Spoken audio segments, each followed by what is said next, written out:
2008, 2009, when I was 13 or 14, I'd just started a new habit of staying up very late. I'd sit in my room with the clock radio playing some tunes while I sat in bed doodling all night.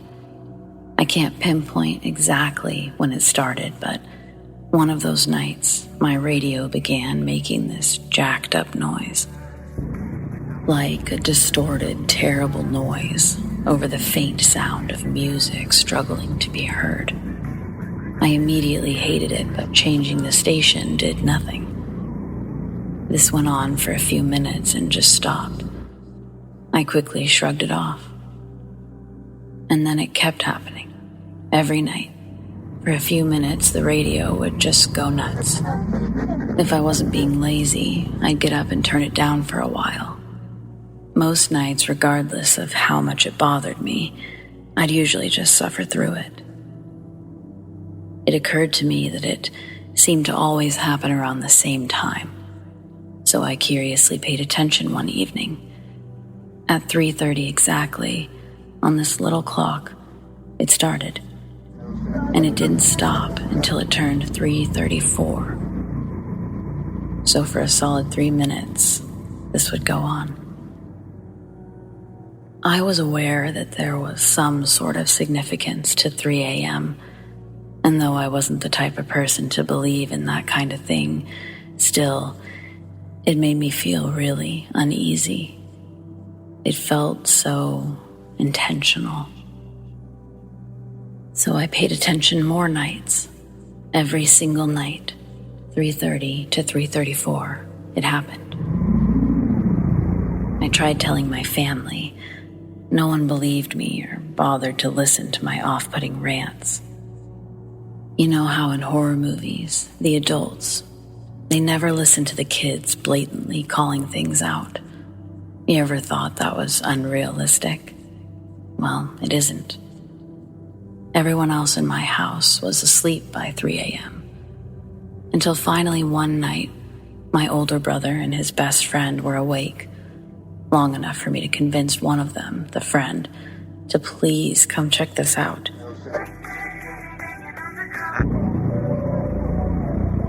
He acknowledged the strange sound and literally said, "I'm not fucking with that," and left. I started just turning the radio off and hanging out in the game room, but every time 3:30 rolled around, I was on edge. One night, once again alone, I was sitting at the desktop computer, trolling, whatever, when I hear what sounds like an avalanche falling in my kitchen right below me. The game room was upstairs and overlooked the living room, which connected to the kitchen. Completely open space. I heard what I assumed was every pot and pan in our kitchen simultaneously falling out of the cabinets. My first assumption was our cat was up to no good and knocked something over. But as I descended down the stairs in the pitch-black abyss of the ground floor, I thought, what if someone's breaking in? I run to switch on the light, but nothing. No cat, no pans, no mess. Everything's perfectly fine. I was so confused. I even looked around to make sure, but I had zero explanation. And I know for a fact the kitchen was the source of the noise. The last minor thing I can recall, but not the last thing.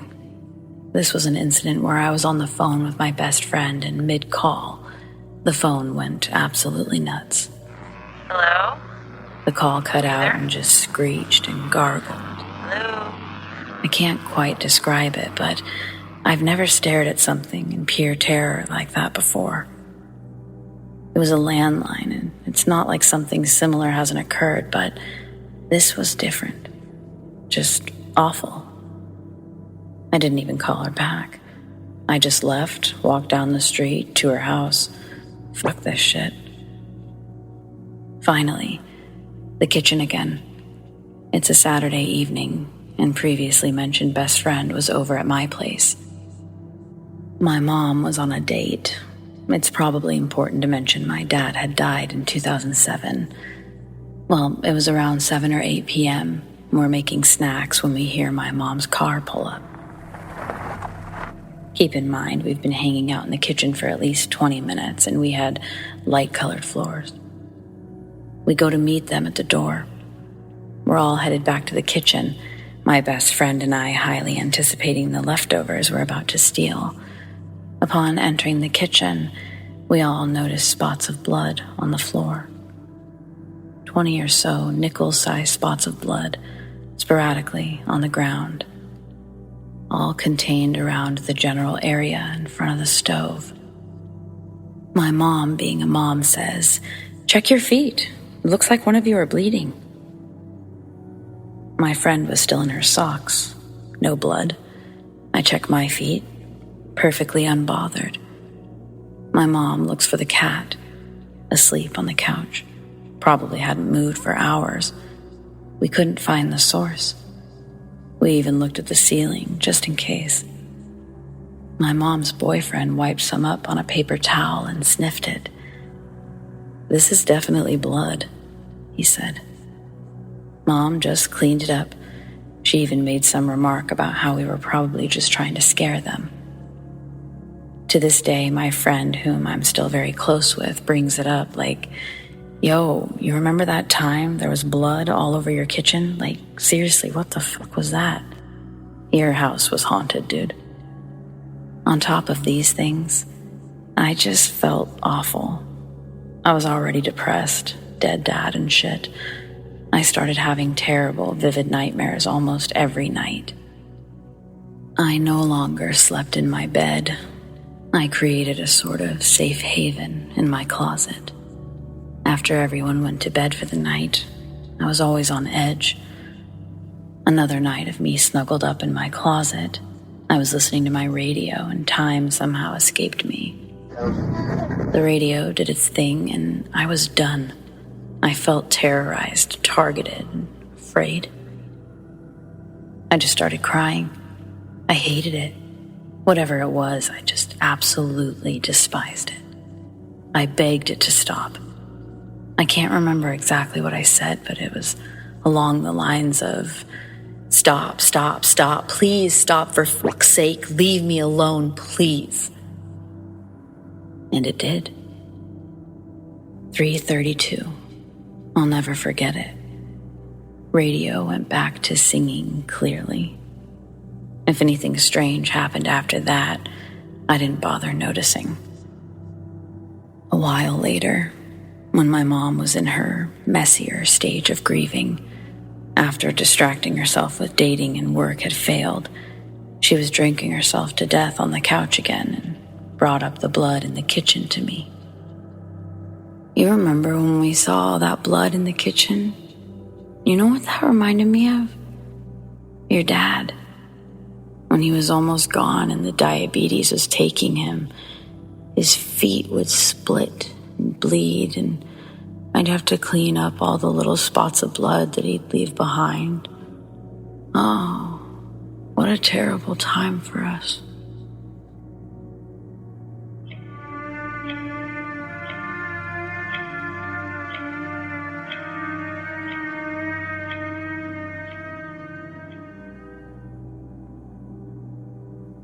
This requires a little backstory. When I was born, it was just me and my mom, and because of this, I became quite clingy. She was the only one that I had and the only person that I really knew. And I developed extreme separation anxiety whenever I wasn't around her.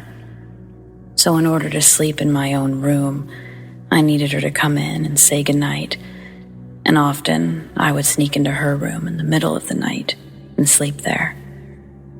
Every night, I would yell for her to come into my room, and she would sit on the edge of my bed, reassure me that I was safe, turn off the lamp next to my bed, and close the door, leaving it just cracked enough where a little bit of light would shine through from the hallway. Her bedroom was quite literally across the hallway from mine, so when I would wake up in the middle of the night, scared, I'd slowly creak open my door and easily walk over to her room. I'd always know she was there because her door was cracked the same way mine was. When I was around 3 years old, she got remarried, which meant I couldn't sneak into her room quite as often. So her coming in and saying goodnight was a crucial part of me being able to sleep. I remember this night so clearly. I was around 4 or 5 years old. I get into bed, my lamp is on, my door is wide open. I yell for my mom like I did every night, and no response. This wasn't necessarily unusual because sometimes she'd be in a different part of the house and I'd just have to yell a few more times before she could hear me. I yell and yell, but she never comes, and I start to become quite anxious. I remember my mind racing with fear. I thought something terrible must have happened for her to not hear me yelling for her. But I just kept yelling, "Mom? Mama?" I just kept yelling, and I began to cry when all of a sudden I see this woman enter my doorway. This woman was very misty, almost like a cloud. And all of a sudden, this comfort feeling fell over me, and I stopped crying. She stood in my doorway and smiled at me, then began waving her hand, motioning for me to come into the hallway. I then saw her slowly disappear. I got up and walked into the hallway, and she was gone. I see my mom's door wide open and no one inside. I then started to hear noise coming from the basement, which I couldn't hear from inside my room. I walk down to the basement and I see my mom and her husband watching a movie a little too loud, and when they see me, they pause it, and I can see my mom realize that she hadn't said goodnight yet. She then brings me upstairs and puts me to bed. I never really told anyone about this, but it's always something I remembered because of how she smiled at me, made me feel less scared. It was almost as if she was trying to tell me that my mom was fine, she just couldn't hear me. It's also something I learned from a young age that not all ghosts are scary or out to harm you. I've always appreciated that thought. I was in my late 20s at the time this story was shared with me by my grandfather, who was pushing late 80s. I'm in my 40s now, and though I'm not much of a writer, I've always found that this story needed to be written down somewhere, that it needed to be heard. While it's not your traditional ghost story, it is a bit of a horror story. So my grandfather, Alan, as I said, he was old. He was still feisty as ever, but he had recently started mentioning how he was ready for the Lord to take him. So I think with this mortal awareness, he's been a lot more willing to share stories about his life. I won't pretend we've ever had some loving, special relationship. Aside from a few family gatherings that he'd make an appearance at, there wasn't much engagement between the two of us. Or he and my parents even. After my grandma Tony died, he'd married someone new, Laura. She was really the glue keeping him together at all. When she passed, his already pessimistic disposition became a religion. For the last 4 years up to this point, he'd lived in a nursing home uptown. My dad had made sure that every accommodation that he could ever need was met. One of those 5-star chandelier in the front room nursing homes. Even with the 24-hour assistance there, he still called my dad or I every couple of days to help move something or take him somewhere. I think he was lonely, and although he'd never admit it, I think he enjoyed the time with us. So I was happy to pick him up and drive him to the bank or the grocery store when he called me. Our last interaction together, however, for the first time, gave me real perspective on why we should respect our elders. I mean, they've lived twice as long as we have. All the bullshit that we've experienced growing up, they've done it double. Chances are, if you're young, you haven't had the true, very worst experience of your life. Not yet. But on the contrary, your best day is still to come as well. If you're old, you've seen it, you've done it. You're wiser and mentally stronger than you were from the life that you've lived. And some old people, let me tell you, have lived through some wild shit. My family is just one example of likely many. Anyway, the story. When I picked up my grandfather for breakfast that morning, he looked exhausted. When we got to a table, I finally asked him why he looked so tired. He told me that he hadn't gotten any sleep the past couple of nights because he'd been having night terrors again. The same reoccurring dreams since Tuesday. I asked what were the dreams about, and he says, Jesus, I ought to share this with someone before I die. And then he goes, not even your grandma and your parents know the details of this one. Do you want to know how your grandpa Sam died? And so, over a grand slamwich at Denny's, I learned the real story behind my Grandpa Sam's untimely death. Grandpa Sam was my mom's dad. He died before I was born. What I was told growing up is that he died in a boating accident. Apparently, no, that's not how he died. There was a boat crash, but that's not what killed him. And my other grandfather, Alan, was there when it happened. A brief catch-up on some family tree dynamics may help this read better, or at the very least write better, so... Back in the day, before my parents were born, Alan and Sam were already friends. They'd gone to high school together. And eventually they'd meet their future wives, also high school friends, Lorraine and Tony, at community college. Eventually, Grandpa Sam joins the military, visits Bora Bora while overseas, comes home with the idea of proposing to my future Grandma Lorraine and getting married there. Meanwhile, Grandpa Alan and Grandma Tony get hitched. 2 years pass. Grandpa Sam's plan actually comes together. They fly to Tahiti, then take another smaller plane to Bora Bora. The couples stay in bungalows for 2 days until the wedding. Sam and Lorraine don't drink because days before they leave, Lorraine finds out she's pregnant with my mom. But Alan and future Grandma Tony live it up.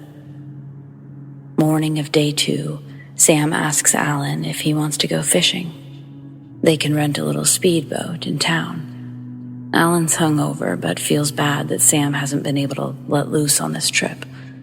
So he obliged the request.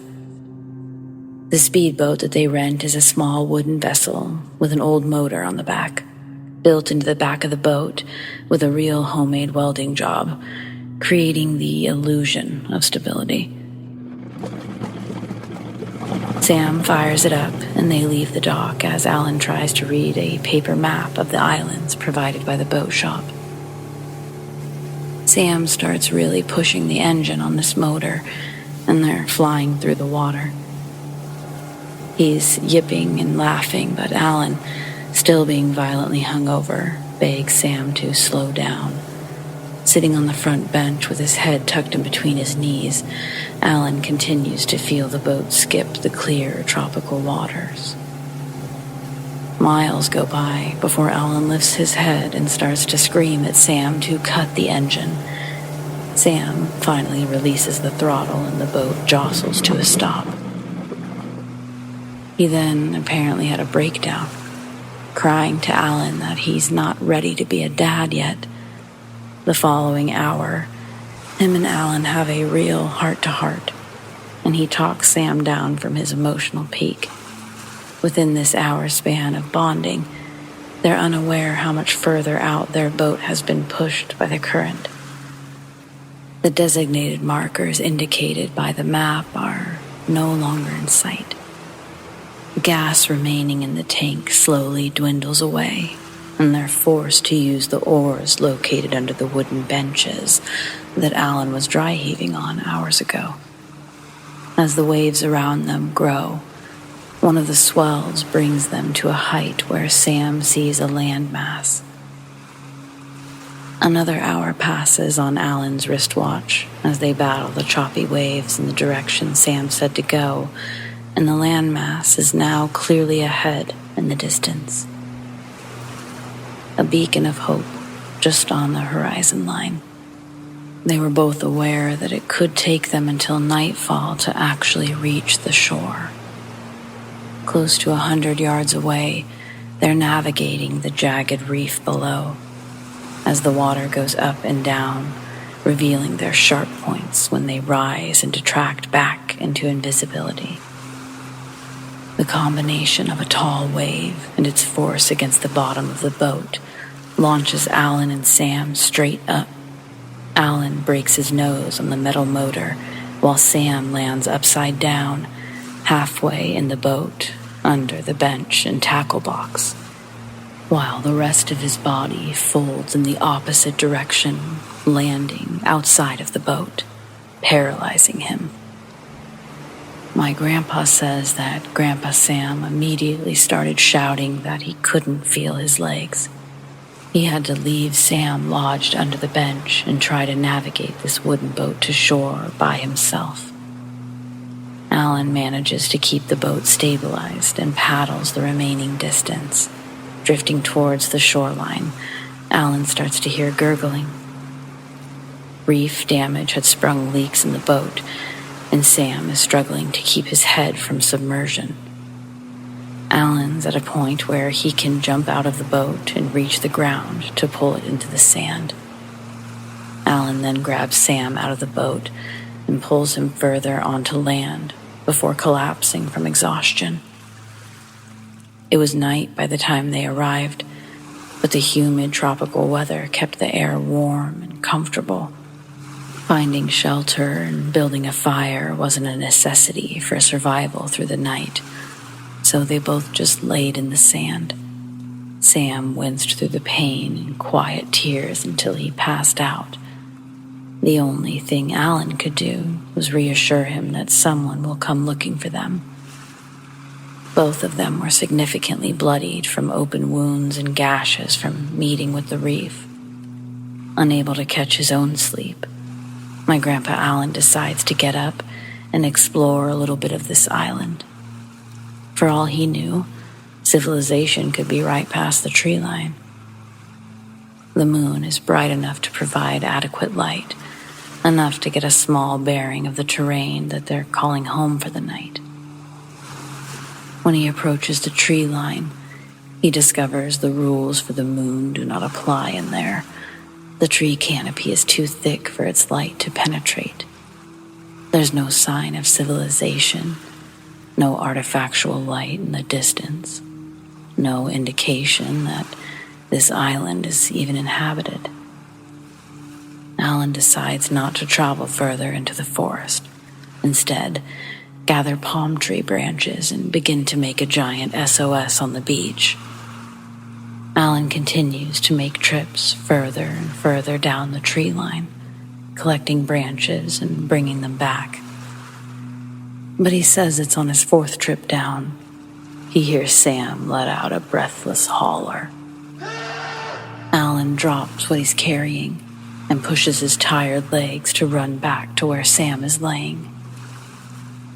Approaching through the dark, Alan says it looks like silhouettes of a few big stones had been placed on Sam. But in the seconds it took him to get closer, he saw that the stones were moving, and more of these things were crawling from the forest line onto the beach. When Alan got close enough to see what he'd been staring at, the sight broke something inside of him. No longer silhouettes, now vivid purple and red shells. Some coconut crabs had wandered out of the forest for an easy meal, and more were coming to join in. By the time Alan reached Sam, coconut crabs had covered his entire body.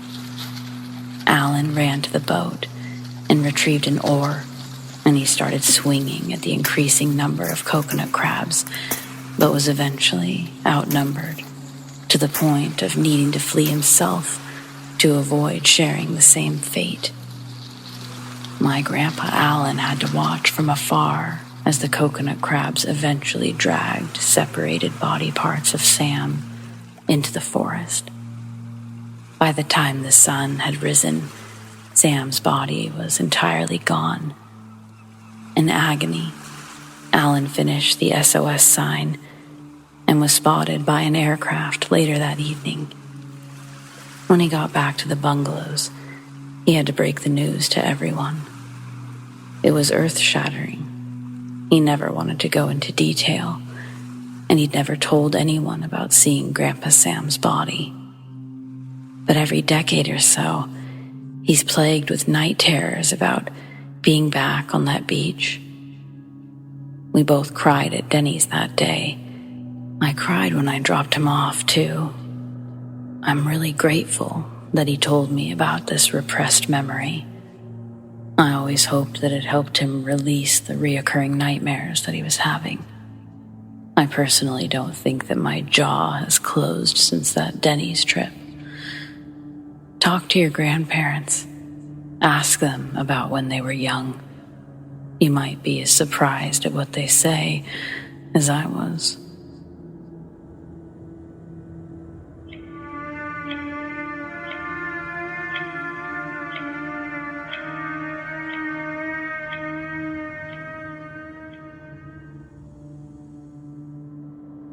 When my wife and I were still in the dating phase of our relationship, my soon-to-be mother-in-law, Arlita, called me up one evening, asking if I could check out a noise she'd been hearing in her attic. She thought a critter possibly found its way up there. It wouldn't be the first time I've had to remove an unwanted guest who started living in the walls of this poor woman's house. This actually happened enough that I had made my own possum-catching gear for when I'd need to wrangle another hot one. The critter kit consisted of rubber kitchen gloves, a flashlight, my fly fishing net, and an old raccoon trap. I tossed it all in the back of my truck and headed over there after work. It was evening by the time I arrived. Upon entering, I was greeted with a hug, and then was detailed about the usual bumps and thumps that she was hearing. In addition to these noises, though, she told me it sounds like someone's humming in the attic. This should have been my first indication that I wasn't going to be finding a possum when I climbed up there. Access to her attic is from a ceiling pull string that releases a rickety old folding ladder. When that thing drops, I have to be swift getting in there and closing it back up as to not risk the mystery animal gaining entry to the main house. I put my rubber gloves on, and I held the fish net with one hand and the raccoon trap with my flashlight inside tightly with the other. Arlita pulled the string and I dashed up the fragile wooden stairs. When I reach the top, she pushes the ladder hatch back up behind me, momentarily leaving me in the dark while I fumble for that flashlight. Quickly and quietly, I pull it out of the raccoon trap, and I hit the switch. The beam casts a bright circle at the nearest wall to me. I start to examine every nook and cranny from floor to ceiling of each wall. Stepping slowly and lightly still results in the floorboards creaking under my feet, like I was stepping on cattails. I've only partially inspected the first wall when I begin to hear the humming that she'd previously mentioned. The sound is coming from behind me, so I spin around and throw the beam towards the opposite wall. As I do, It illuminates a figure near the corner. The imposing height it's standing at scares me backwards, tripping over the raccoon trap and onto the dusty floor. In the fall, I drop my flashlight, and it rolls up against the wall, concealing its light to a focused eclipse 3 yards past my first swipe to reclaim it. Accompanying my fall is the dramatic increase of the hum. Lost in the pitch black, I was horrified as the growing sound finally registered in my brain. This was undoubtedly worse than a possum, worse than an intruder, even worse than bees. The rumble from my fall had aggravated a wasp's nest, the size of a small child, reaching from floor to ceiling in the furthest corner of the attic. The shake had jostled it enough to bend in a way that opened a crack that they'd now been flooding out of. The single-handed, most painful and terrifying event of my life then commences. I'm still in complete darkness when the wasps start to attack. A cloud of razor blades brings me to my knees, engulfing my body like a dense fog of buzzing and stingers. They're getting into my clothes and under my rubber gloves. I will receive hundreds of stings before Arlita hears me screaming and pounding on the attic floor. When the hatch is released, the wasps immediately escape the attic and swarm Arlita. She's now screaming and running through the house and out the door. I drag myself to the illuminated square, and I let myself fall down the ladder steps before getting to my feet and running, all the while continuously being stung. My pace eventually catches up to Arlita, and we're now 3 blocks away, out of breath, covered in welts and swelling stings, still wincing and pulling the remaining wasps out of her hair and clothing. Not knowing what else to do, and neither one of us having a phone, we limped to the closest house from where we had landed.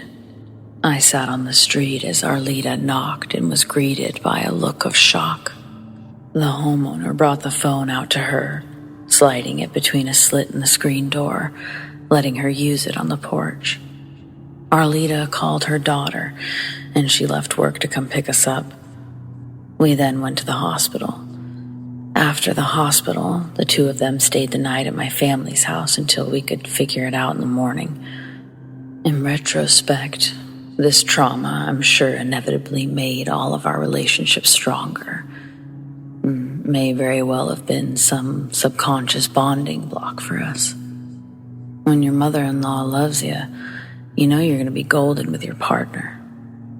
Either way, I'll never ever forget that memory and the people I shared it with.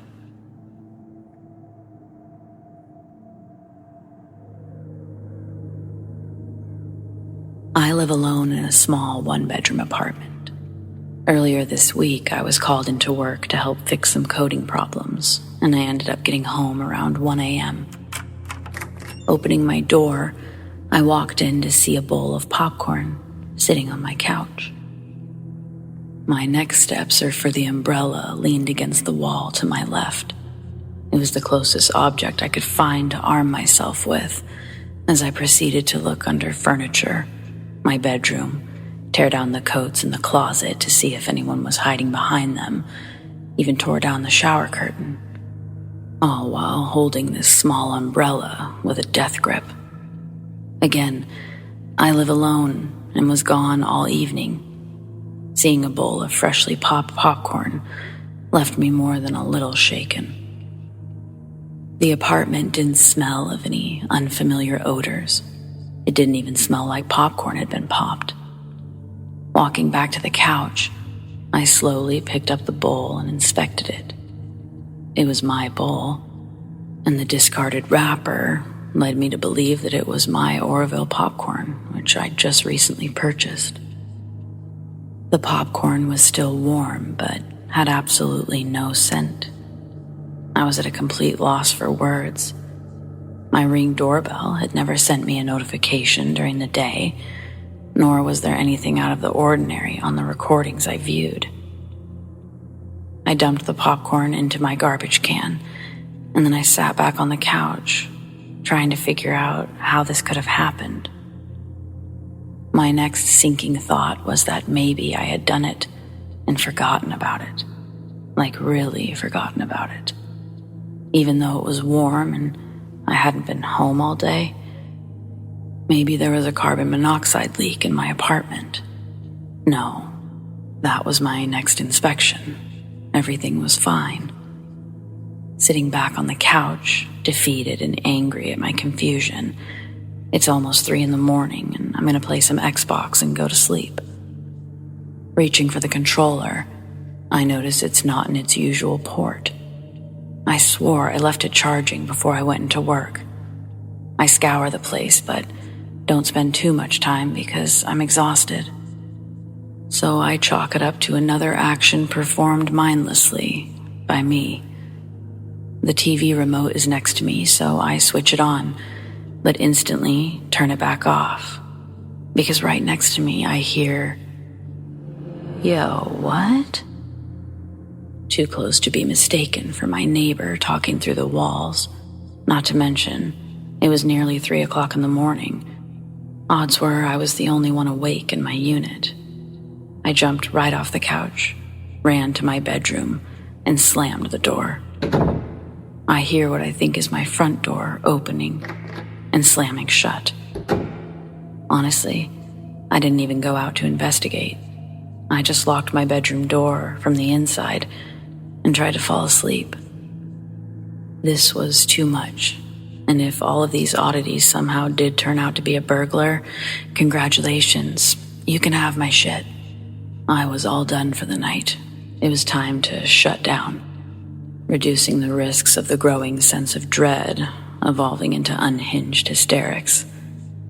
The next morning, I woke up and I almost forgot about the terrors of the night before, until I found my Xbox controller on the counter in the bathroom. The position and placement of the controller, it seemed familiar, yet I don't know why. I have no recent memory of ever putting it there. This made the hairs on the back of my neck instantly rise again, and still in my pajamas, I decided to just leave for a while. I sit in a 7-Eleven parking lot for what seems like hours, long enough for the sun to fully rise from dawn. Seeing no other options, I drove back home. This time, entering through my door, nothing immediately had me on high alert. It was just the energy was different. After a couple of days, I was able to relax again. No harm, no foul. Just a weird anomaly I shouldn't waste any more time thinking about. The following week, I'm playing Sea of Thieves online with a buddy. My munchie urge begins to outweigh the strangeness I had previously felt about the popcorn incident. So, I hop up and I pop myself a bag. It still makes my stomach turn a little to see that there's a bag missing, reminding me just how real the strangeness indeed was. But I put it out of my mind, distracted by my game and hunger. I pop the bowl of popcorn and take it to the couch. Unlike the previous bowl of popcorn, this one fills my apartment with the thick, mouth-watering smell of buttered goodness. Back on the couch, I hop back on the game. My buddy's still not back from his snack retrieval, so I take this window of time to run to the bathroom before fully immersing myself into the world of plundering pirates with my crew. I toss the controller on the bathroom counter and take care of business. When I swing the bathroom door back open, the apartment is completely dark. Xbox is off, TV is off, and I'm terrified, practically reduced to a cower on the bathroom floor. This time, my weapon of choice was the retractable metal shower curtain rod. Held in front of me like a cheap lightsaber, I shuffled into the living room and flipped the lights back on. My front door was still locked and deadbolted. Nothing else seemed to be disturbed. That is until I made my way back over to the couch, and I noticed my bowl of popcorn was completely gone. Words of confusion audibly escaped my mouth. Yo, what? And in that moment, a gut-wrenching feeling deep down of a pungent familiarity that once tainted my mind takes over, and I realize that without even looking for the popcorn, I already knew where it was.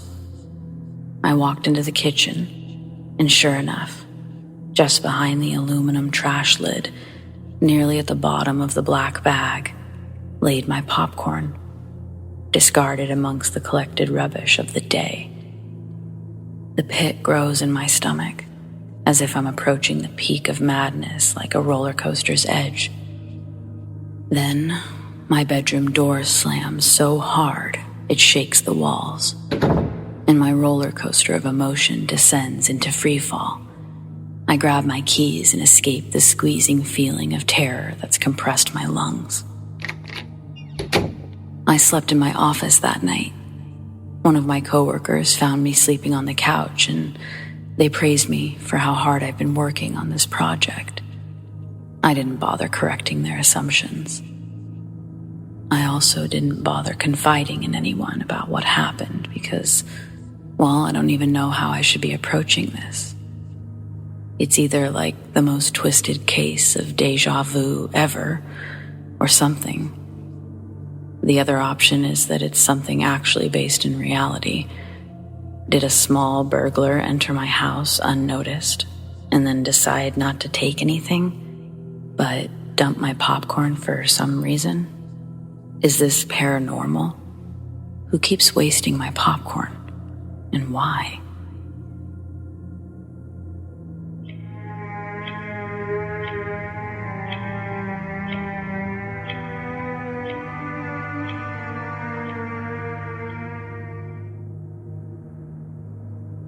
I have a salt lamp in the shape of a moon that I love.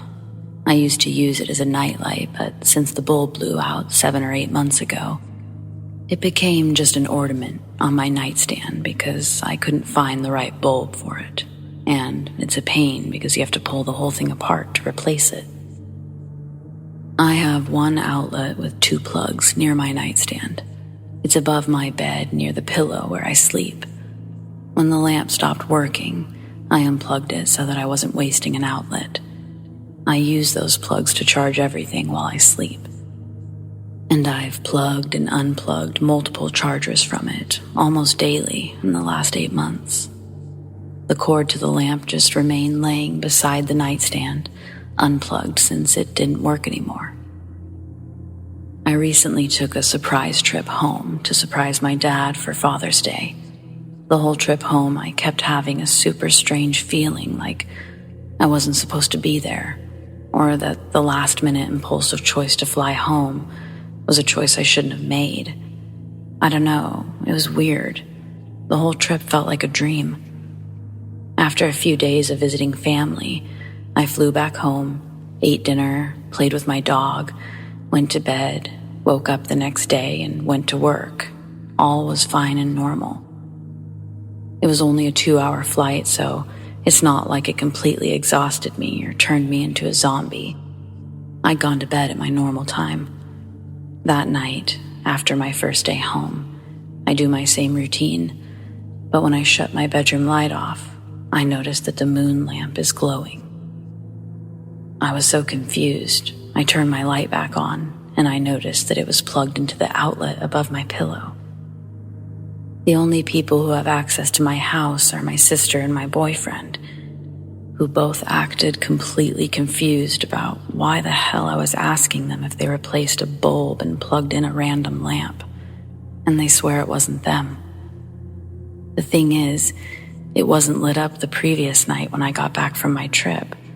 It lights up my whole room, so I would have noticed immediately. Which means it had somehow been fixed and plugged into the wall and switched on that day. Nobody was at my house while I was at work. My door was locked, and I highly doubt anyone would risk bothering my very territorial pit just to secretly replace a bulb and plug in a random lamp on my nightstand. So, was this a glitch or what? Creepy as fuck, and I can't stop thinking about it. But there's more that I can't stop thinking about. Because like 8 months ago, a feral kitten got dropped off at my house by the mama. Mama never came back. The kitten was adorable, but very scared. It made a home under my shed, and I've fed him every day since. It took 6 or 7 months for him to trust me enough to let me touch him. He's gorgeous, long-haired. When he started allowing me to pet him, I noticed his hair was very matted down his legs and under his belly. I called around, and no groomer would see him without shots and sedation, which required a vet visit. In total, it was going to cost me $400. We don't have any local feral cat programs. They're all over an hour away, and none of them could or would help. I tried to cut the mats out myself with scissors, but was unsuccessful. It was like trying to cut through carpet, a carpet with sharp claws and an attitude. So I made him an appointment. The day of his appointment, I tried unsuccessfully to catch him, and I had to cancel it at the last minute. I was trying to figure out some other options, but I had that trip home planned for the next day to visit my dad, and I decided that he would just have to wait. So I went home to my family's for like 3 days, and as I said, the whole time I was feeling off, like I wasn't supposed to be there. It was a very weird feeling, not in a bad way feeling, but just this trip wasn't supposed to happen, neutral sort of feeling. I got back from my trip, then the incident with the lamp. Well then, a few days after, I was sitting outside when the kitten came out for dinner. Immediately, I noticed he had been groomed. And not just hacked with scissors, but professionally groomed. All of his matting is gone, his head and neck cleaned up. I could chalk it up to a random good Samaritan, if only I had neighbors. I'm in the middle of nowhere. This cat is at my house 24/7. He is here, always. There's tons of strays in our county, and they're genuinely viewed as a nuisance. There's just no way he befriended somebody else who would be crazy enough to spend $400 on an insane feral cat, only to release him back into the wild. And what are the chances that they do this within days of me having an appointment to get it done? I've kept a close eye on him since, and still, I've yet to see him wander. This, coupled with the mysterious lamp, I truly believe something happened on that trip to jump me into a new timeline. Perhaps it was one where I was able to catch the feral cat for his appointment to be groomed, and one where I also repaired my lamp.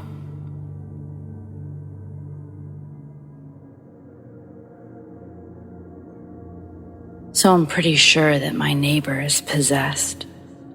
I know it's a hefty statement, but I just can't get this out of my mind, and I've been thinking about it, so I'm going to be writing about it and just seeing where the chips fall in the end. If it doesn't make sense, well, then forget it. I guess I'll know more on Thursday, but here's where I'm at now. My neighbor, Hank, he's a middle-aged single man. He's a bit older than my own father and is generally very helpful, personable, and I'd consider him a healthy guy. I see him outside walking his dog more often than any other neighbor. He's out mornings and evenings. He really is a nice, normal guy. Usually around 7 p.m. I'll go out for my cigarette, and he'll come over to the fence and chat for a bit, while his dog, Molly, does her business. I always enjoy it. With a lot of things, I'm a creature of habit, and so is he. Routine is important to both of us, and for some reason, it makes me feel safer in this neighborhood. After all, I live alone and not really in the fancy Hollywood Hills, just the valley outside of them. So it's nice to have someone you can trust. Well, now, I don't know what the fuck to do. Excuse my language. Saturday night, I go out for my cigarette. I don't immediately see Hank, but that's fine. He's likely around, I tell myself. I'm sitting there with my gaze off to the right, and as I'm enjoying myself, my cigarette eventually comes to an end.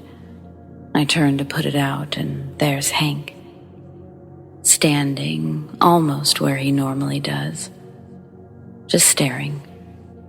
He looks unwell, bags under his eyes and expressionless. Even though the sight of him just standing there is unsettling, I sort of rush over to him. I'm concerned by his color, and at first, he says nothing when I ask if he's all right. But then he just smiles, and it's an out-of-place smile, one that made me straighten up my stance and back up a bit. I hear something on his side of the fence, and that's when I realize, no Molly. I ask him, "Is that Molly? Does she want a treat? I can go grab her one." I really wanted to go grab my phone more than anything. I was feeling uneasy with the lack of conversation coming from Hank.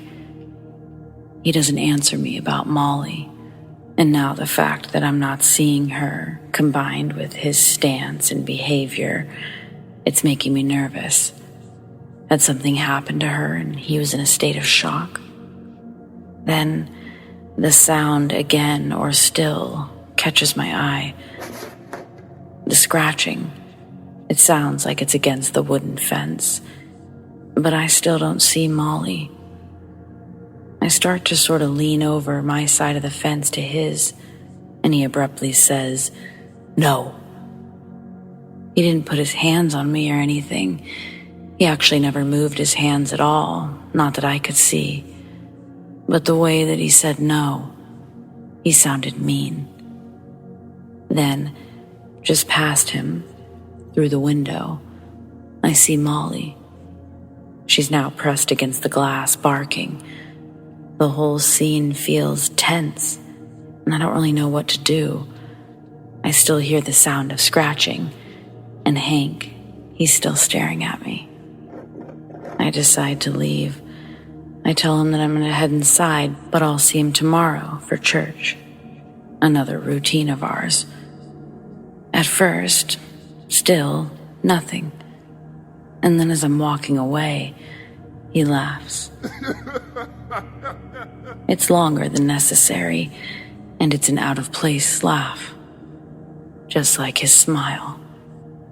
I ignore this mostly by waving goodbye and walking inside, locking the door immediately.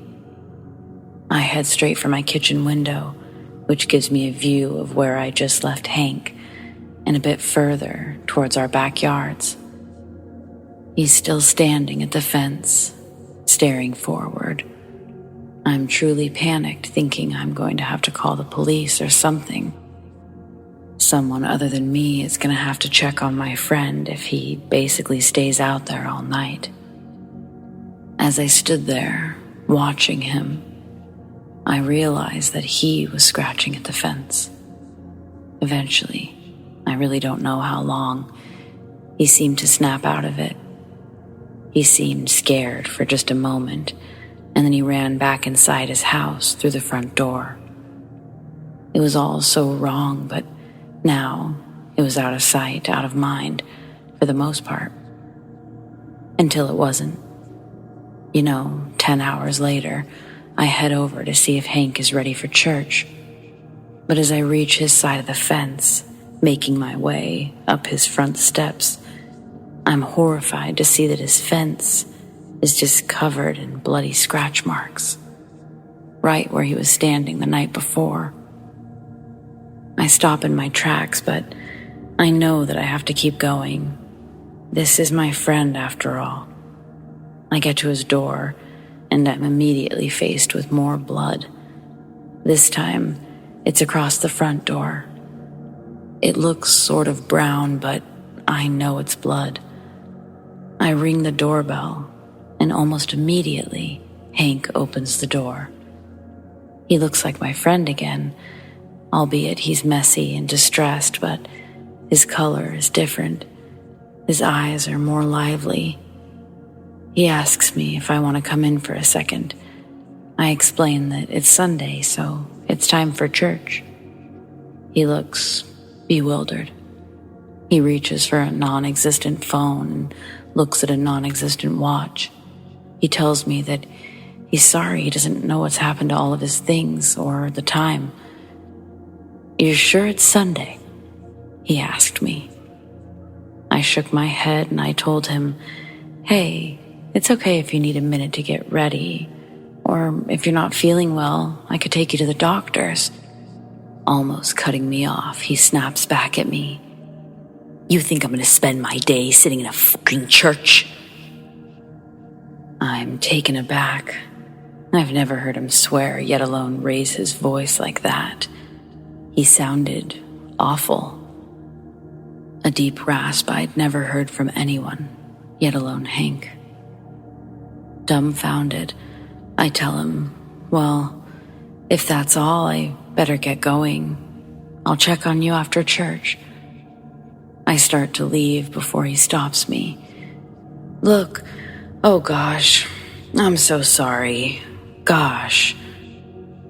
I wanted to believe that he was really remorseful as he was apologizing for snapping. He then asks if I wouldn't mind taking him by the doctor's instead, explains that he hasn't been feeling well. So I agree. When we get to the doctor's office and we're in the parking lot, he tells me that I don't need to wait for him, that he'll catch a ride home afterwards or take the bus. It's when he's leaving my truck that I realize he's not wearing his cross. I consider it sort of like a staple item for Hank. The church we go to in town, it's just a small Presbyterian church, but Hank's cross is somewhat reminiscent of a rosary. He loves to talk about it, and most importantly, he's always got it on. It's either tucked in under his jacket or shirt, and you can see it through the collar, yet on this day, it's missing entirely. I couldn't recall if it was missing the night before, or why I hadn't noticed. He was out of my car before I could bring it up. I didn't immediately leave the area, though. Instead, I waited just to make sure he was safe. He walks in the front entrance, and before I can make a sigh of relief, I watch him walk back out. I had no idea what the heck he was doing, but I watched him walk into the woods. These woods do eventually lead back to our houses, but why was he walking that way? Why was he going home? I wasn't really sure what to do, so I called a friend of ours, a woman named Miriam. I knew that every Sunday after church, they would go for Sundays. Sundays on Sundays, they called it. They were basically old people best friends or lovers. I'm not really sure, but I know she was the only other person that was really close to Hank. She's old-fashioned, however, and she didn't appreciate me calling her as church was about to get started. "Anything you've got to say to me is better said with God anyway, so get down here." I was frustrated, to say the least.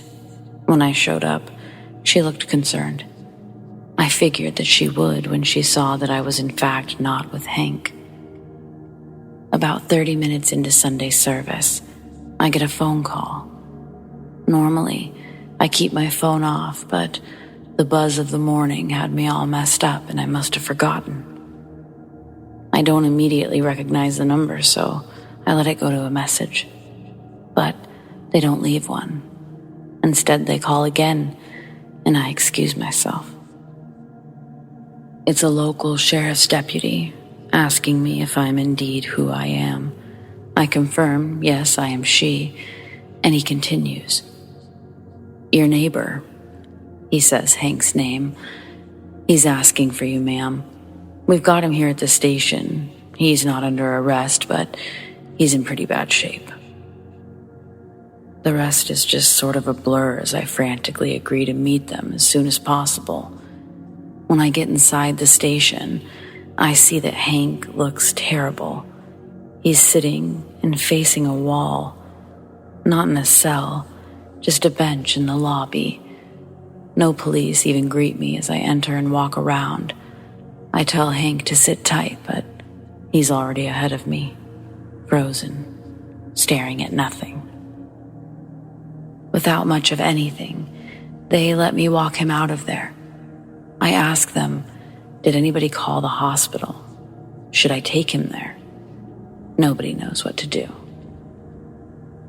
Church is about over, so I go to meet our friend in the church parking lot, Hank sitting in the passenger seat. He still looks terrible. But I need Miriam. I need her to see it for herself. When we park the car in the church parking lot, Hank immediately starts to liven up. He's no longer slouched.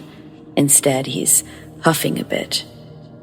Grunting may be an aggressive term, but it started to sound more and more like that. I have no idea what words followed the grunting. They were in a language that weren't ours. It wasn't Spanish. I don't know any other languages, but to my knowledge, neither does Hank. He repeated something over and over, to the point where I just had to get out of my car. I begged him to stop, and he laughed wildly in my direction. I quickly reached to grab my keys. I was afraid that he would try to take the car. As I did this, he reaches for my arm and says, God never saved anyone, you fucking whore.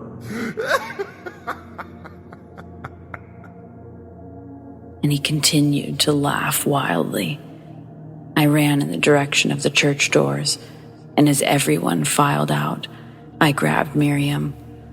She grabbed 3 others and followed me to my car. Hank was gone. I took far too much time explaining everything to this group, all for them to tell me that Hank was a solid man, that he could handle anything. Finally, 2 of them, Miriam included, agreed to check on him with me. They followed me home, and as we approached the house, we could see that Hank was in the front yard, my front yard, burning something. I don't have a fire pit. The man with us, Ed, he runs towards Hank and the fire. When he does, Hank sticks his hand straight out, grabbing Ed by the throat, immediately letting go, shrieking almost like he's in pain. He runs right past myself and Miriam. Ed is still stomping the makeshift fire in the yard and rubbing his neck. But he shouts, "Call the police." And damn it, the next 4 hours, they're bad. Before the police arrive, Ed tells us what he found burning on the lawn. It was a mini Bible, one that Hank loved, one that I gave Hank. We wait for what feels like forever for the police to make their way. And then it's on me to press charges. I'm literally in tears at the thought of having to send my friend to jail. But what choice do I have right now? I beg the officers to go inside and see if they can find his cross, to please bring it with them, and they tell me that they will. But as I see Hank get loaded into the police car, he's not wearing it, and I'm filled with so much dread. I don't know what I've done, and I don't know what to do. I just know that somehow, as selfish as it sounds, I felt a lot safer knowing that Hank wasn't at his house. I find out Monday morning that Hank's going to be released. He's been evaluated by a physician, they say, and he's not showing any signs of being a danger to anyone or himself. I get home from work that evening, and I'm half expecting to see a fire. Instead, I see Hank watering his front yard, waving a nice wave in my direction, acting completely oblivious to what had just taken place the night before. I sit in my car for a while, and before getting out, I find myself putting 911 on the speed dial, and I hate this. I walk to my front door, almost not going to say anything, but I'm terrified when I hear him start to say something to me, and it's again something I don't understand. I pick up my pace, and I hear, "Rah!" causing me to jump. He laughs that laugh that won't leave my brain. I slam my front door shut, locking it immediately out of fear. A new routine that I've adopted. Soon after, I'm in my kitchen, and I see through my window Hank standing in front of it. I'm startled, but he's not looking in my direction. He's looking at his own house, but just standing there. I close the shades to offer me some relaxation for a minute. I ate some food, and I started to research providers in the area. My friend is clearly struggling. After reading several stories about families dealing with mental illness and articles relating to such, I stumble upon something that draws parallels to psychological disorders and possible demonic possession. And that's when I needed to take a break from reading. It was about 7 p.m. I go outside for my cigarette, and I see Hank. And it's so unsettling because he's back to watering his lawn, or maybe he never stopped. He then stops for just a moment, and he walks over to the fence. I'm trying to sort of ignore him, worried that he'll have something terrible to say or something creepy to do. But then I decide to ask him a question that's been on my mind for a whole day now. "Where's Molly?"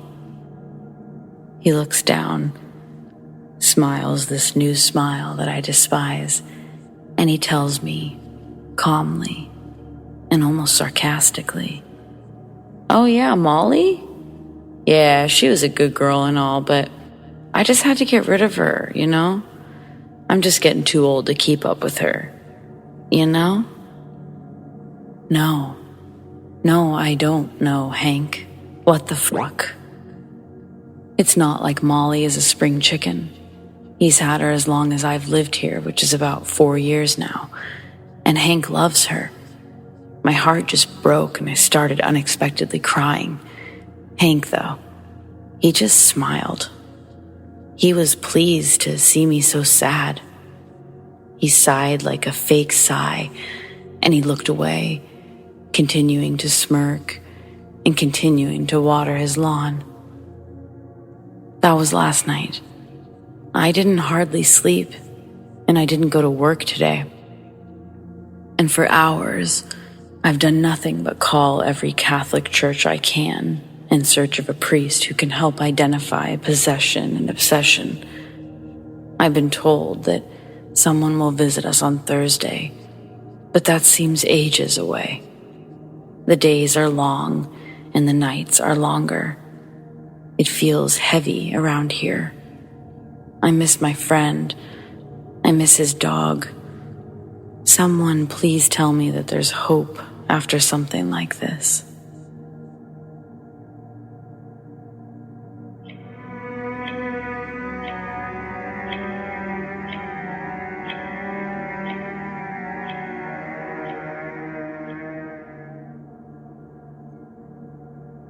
In the summer of 2007, a rideshare company launched their startup in San Francisco, California. I was one of the first drivers to be hired onto the team. Being one of the first drivers for this business meant that we were basically their beta test subjects. Throw these drivers out into the field and implement changes and regulations from their reported experiences. If we had any questions or concerns, there was a number that we had to call. It acted as a 24-hour hotline to corporate. Their legal representatives would listen to your issue and advise what to do next. I'm proud to say that of my 3 years driving with them, I never ran anyone over with my car or even dinged a fender, But I did have to use that number once. Here's why. It was late, and I had just driven a few Skyline kids back to their dorms from a party when my next ride request pops up. It's only a couple of miles from where I am, and I see that they left an additional message saying, "Big cash tip." With the new rideshare program, drivers didn't deal with the money side of transactions. The ride is already paid for via the app, so seeing "big cash tip" on the comment was an extra incentive I needed to pick them up. And then I would call it a night. I press accept, and the GPS leads me to the Avalon Golf Club. Driving down Westboro Boulevard, as I approach my destination, I see 3 men standing on the side of the road. The closer I get, it's obvious that one of the men is clearly in a bad state. His blue polo is caked in blood, and the other 2 men are struggling to hold him up. I don't even pull into the clubhouse gates before they approach my car, and they open the back door to toss in the bloodied man. Then one of the men opened my passenger side door, and I start telling them that his friend better not bleed on my seats or puke. The man just sets a handful of hundreds on the passenger seat and says, "This should cover it," before quickly slamming the door. Then I watch as he and the other man walk back up to the clubhouse driveway and close the gates behind them. When they leave, I count the money thrown on my passenger seat. The guy left me over $1,200. Any apprehension about having this potential mess in my back seat has been officially relieved, and I happily put my car in drive and begin my way to the address I was given. Multiple times during the trip, I look back to check on the guy. He's still laying down and unresponsive when I ask how he's doing. Leaning back, I have to physically touch him to feel that he's still breathing. After confirming he's alive, I continue the drive in silence. The address takes me up near Balboa Park, and I'm driving on the 280. My next glance into the rearview mirror, I'm startled as I make eye contact with the man. He's now sitting fully upright in the back seat, looking back at me in the mirror's reflection. His stare is intimidating, and his brows are furrowed with rage. He's grinding his teeth, and I watch both of his nostrils begin to leak. And down his face, 2 steady streams of blood, and they continue onto his already stained polo shirt. Seeing this, I try to remain calm while retrieving a napkin from my glove box to offer him. One hand on the wheel, I lean my other arm back, but he never takes the napkin out of my hand. He just lets the blood splash onto his khaki pants and my leather seats. His gaze never leaves my rearview mirror. I'm continuously checking back between having to look while driving, and every time I look up, his stare never leaves. Finally, trying to suppress the shakes of fear in my voice, I didn't even dare to look into the back seat again, but I'm able to ask if he's needing emergency help. When his voice spoke words, it sounded like 2 people talking in sync. One voice was much lower than the other. It wasn't human. The tone made my blood run cold, and I'll never forget what he said. Slow decay. My eyes remained on the road, and I'm about to take the exit for Ocean Avenue when I hear my back door pop open. I swing my head around just in time to see this man step out of my car and onto the road. I then watch him do several violent tumbles onto the empty freeway. I slam on my brakes, and I see in my rearview mirror the man laying motionless on the road. In that moment, I'm literally about to throw the car into reverse to check on him. But before I can, I see his body begin to flail, and in some sort of seizure, he jolts and then releases back down, motionless again. And not even 30 seconds later, he's sitting straight up, legs directly out in front of him, and he's staring into the dark nothing off the side of the highway. He then jumps up unearthly fast to his feet, and he runs off the highway, hopping the median barriers and running out of sight.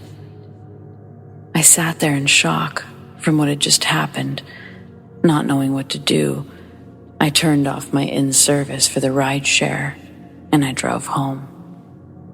When I got home, I called the crisis number to report what had happened, and my representative, they didn't know what to do. He transferred me to somebody else who asked me if I accrued any personal damages. When I said no, his best advice was for us to consider it an incidental statistical anomaly, and that I wouldn't need to follow up with it. I used a portion of the $1,200 to get my car detailed and any trace of remaining blood out of the back seats. And then I blew the rest on 4 big kegs for my buddy's birthday the following weekend, drinking to forget and all. It was one of the scariest moments in my life, and it allowed me to be king for a weekend at a party, so no harm, no foul, I guess.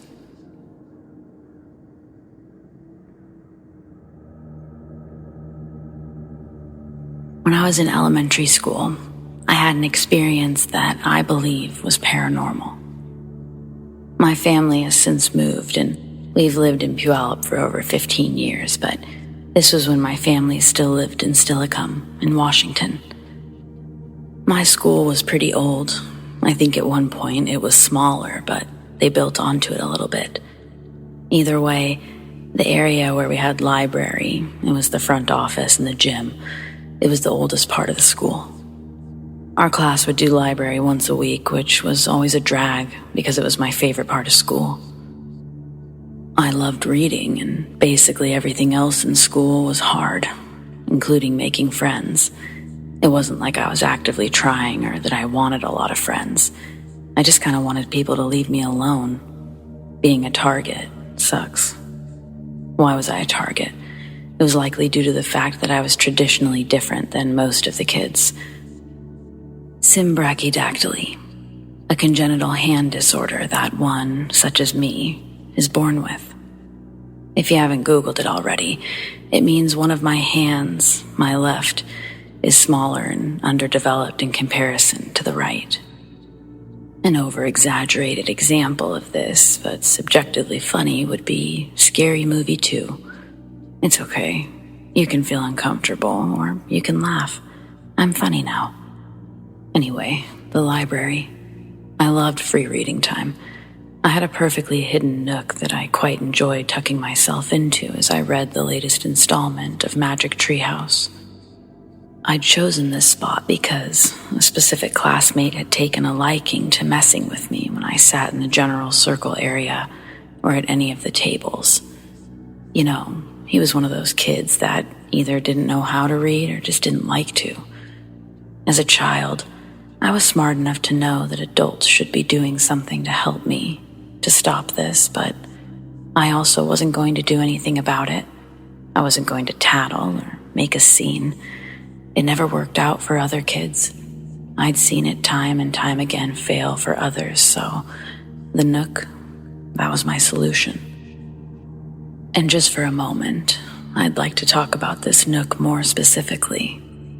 Before this event that I'm about to get into, I'd always felt really welcome in this corner of the library. In fact, if I'm really honest with myself, from the moment I found the nook, it felt like I was led there by something. I read a lot of fantastical books and I had a big imagination, so it didn't seem so strange to me that maybe there was some sort of invisible friend here, perhaps an alien. I was a big fan of E.T. I recall a carving on the inside of the nook.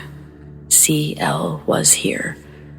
I wasn't rebellious enough to carve my own initials, but I admired this CL. I remember one time while in the nook, I was sort of sitting with my feet hanging out instead of tucked into my chest like I usually did. I'd heard someone walking in my direction, but before I actually heard the footsteps, a small voice, one that wasn't my own, said clearly, "The mean one. He's coming this way." Instinctually, I tucked my legs in, and then I heard the footsteps. Sure enough, it was the mean one, running past the nook, and then past it one last time on his way back. Maybe this type of thing only happens the one time, and that's why I can recall this example, but it really sits in my mind as if this kind of thing happened several times. Well, one day, I found myself in a predicament. I was leaving the nook. I must have missed all of the silent or not so silent cues. I heard the familiar sound of that kid's awful voice. Are you hiding in the walls? You really are a weirdo, aren't you? He didn't even have his crew with him. Just the mean kid, coming to remind me how strange he thinks I am. Instead of letting me walk past him, he puts a finger to my chest. He had a few inches on me, so as I look up at him, he's staring down. No, you stay in the wall, weirdo. I went to move his finger with my hands, and he dramatically exclaimed out loud, Ew, don't touch me with your weird hand. But he doesn't budge, his fingers still pressed on my chest. Then I hear something, crystal clear in my right ear. "Back up. Watch this." Listening, I step back slowly. Clearly, this kid thought that I was indeed going to go back into the wall. But no, I was just following instructions. I was going to watch. He gets real stiff and he asks me, What? What'd you say? I tell him, what? I didn't say anything. What did you hear? He doesn't answer me. Instead, he almost looks like he's gonna cry. He shouts at me that it's not funny. I just turn and I look confused. He jolts his body, looking behind him now, this time asking me while turned around, Hey, how are you doing that? I don't say anything. I truly don't know what's happening, but I have to assume that this is what I was to watch for. He looks back at me. He's angry, or is he scared? He's about to say something when I watch as a book is pushed from the shelf and onto his head. He's shocked because he knows that I didn't do it. Then, another book. And another. 3 different books pushed from the shelf and onto this kid. I almost laugh, but I hold my tongue and I cover my mouth. If he was angry before, he was absolutely terrified now. Without a word, he starts to well up in tears, taking off in the opposite direction. After just a few moments, I slowly pick up the books and I start putting them back on the shelf, whispering a sort of thank you before walking off. Honestly, it worked.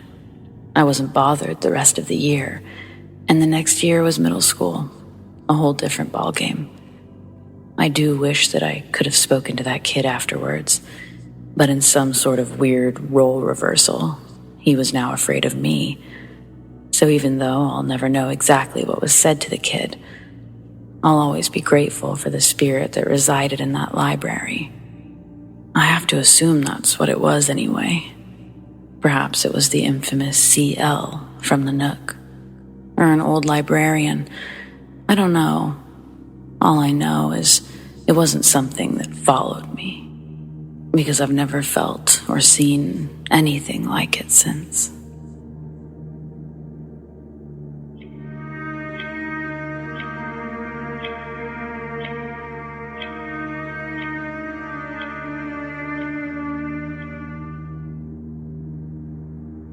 I used to watch my mom get ready in the mornings.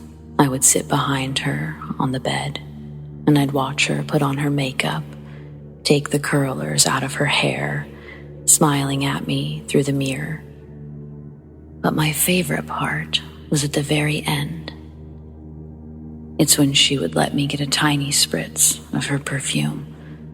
I'd stand next to her, close my eyes, and I'd feel a tiny mist of cold perfume touch my shoulders or arms. I did this for as long as I could remember. Maybe when I was finally doing makeup on my own, I stopped, but I would sneak into her room and use a spritz of her perfume. I lost my mom in 1994 when I was just 16. That's a horrible time for a girl to lose her mother, people would say. But honestly, I couldn't think of a good time to lose your mother, so I wasn't sure what those people knew anyway. For several years after my mom passed away, I would talk to her. To be honest, I never felt like she was with me. I never felt that thing that others feel. That feeling that someone is with you, watching over you. I thought, that's just bullshit they tell you because no one knows how to deal with the idea of someone being dead. People can't deal with death.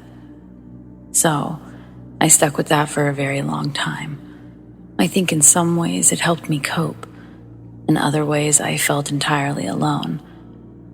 Like when I was 18, I just bought my first car, like bought it on my own type of deal. The car that I'd been driving was my mom's, and right when I got into my new car, I watched as they moved her old car somewhere else on the lot, and I just lost it, bawled my eyes out.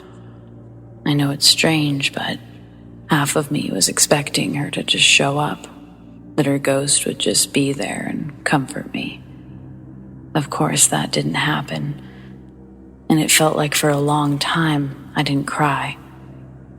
And then I gave birth to my daughter. I cried before, during, after. These were different kind of cries, though. These were the happy kind. Still, I sort of always took inventory of big moments in my life to just see, And no, I never felt my mom's spirit or whatever. And then somewhere along the way, I just stopped taking inventory, and I sort of let it go, I guess. My daughter got married in 2019. The wedding, or leading up to it, was so emotional. My dad was sick. I thought about my mom constantly. Even the vendors started falling through. Problems left and right. I think the icing on the cake, the thing that broke my heart for my daughter, the wedding venue ended up flooding 4 weeks before the wedding. At that point, it felt like, of course it did. Well, this mishap or divine intervention, depends how you look at it, it brought us to a place that I'd never even thought about before. Not for my daughter's wedding. A place I'd been to a million times over. My grandparents' farm, which was now owned by my uncle and his wife. My daughter had always wanted something indoors, so I was relieved when she was actually ecstatic about having the wedding there. It meant moving the wedding one state over, smaller guest lists, but it was beautiful. I just felt joy that my daughter felt joy. The night before the wedding, I was laying all of her things out, sitting in front of a vanity in the guest room. I was just looking at myself, at the mirror, at the room. It was my grandma and grandpa's old bedroom. Well, really, it was my grandma's. They definitely each had their own separate sleeping quarters. They were very old school like that. Sitting there, I felt nostalgia rush through my body, my mind. I felt emotional but calm. I didn't cry, but I felt like I could. I was so nervous, but I was so happy. I closed my eyes and I just sort of sat there. I thought it would be my daughter I'd envisioned, dolled up in her dress, her future husband in awe as she waltzed down the aisle. But as my eyes stayed closed, it was my mom I saw. It was me watching her get ready, her smiling. She was just getting to our favorite part, and that's when I smelled that most amazing smell, her perfume. I'd brought it because I wanted to wear it on my daughter's big day, a piece of her grandmother she never knew, you know? More than smell the perfume, I felt the perfume. It was a light dust to my shoulders, as it always was. I immediately opened my eyes, and I see nothing, but I felt it. Whatever I was searching for, that I'd stopped searching for, it was more. It was subtle, yet intense. Like that buzz that a TV gives off when it looks like it's off, but you just know it's not. You can hear it or feel it. My mom, or her energy, it was definitely in this room. For just a moment, the air, it felt like love. It was cold and warm at the same time. The little lamp next to me flickered ever so slightly, and whether I imagined it or I heard it, my name filled my ears, and it was unmistakably my mom's voice. I haven't a clue what it means about how things work. I don't have answers or anything like that, but I do understand deep in my soul what people mean when they say they could just feel something. That's real. You can't force that. I had tried to for years, and it just didn't work, you know? After the wedding, I was helping clean up and put things away. My uncle's wife and I are talking, and I bring up my experience, wanting to get her take on the whole thing. She tells me that the whole house often smells like fresh lilacs, usually spring, early summer. My grandmother used to grow lilac trees right outside the windows for this exact effect. However, those trees were removed when my uncle and her took over the farm because she's allergic to lilacs. Strange as it may be, I smelled those lilacs there too. Life is a mystery. It's practically magic, you know? Anyway, thanks for listening.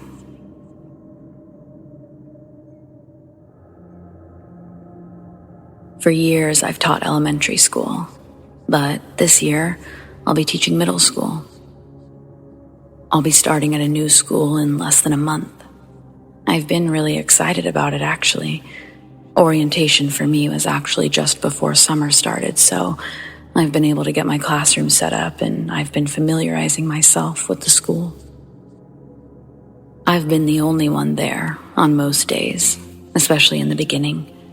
I think the novelty is worn off for some of the teachers, so they're not as inclined to show up more than they need to.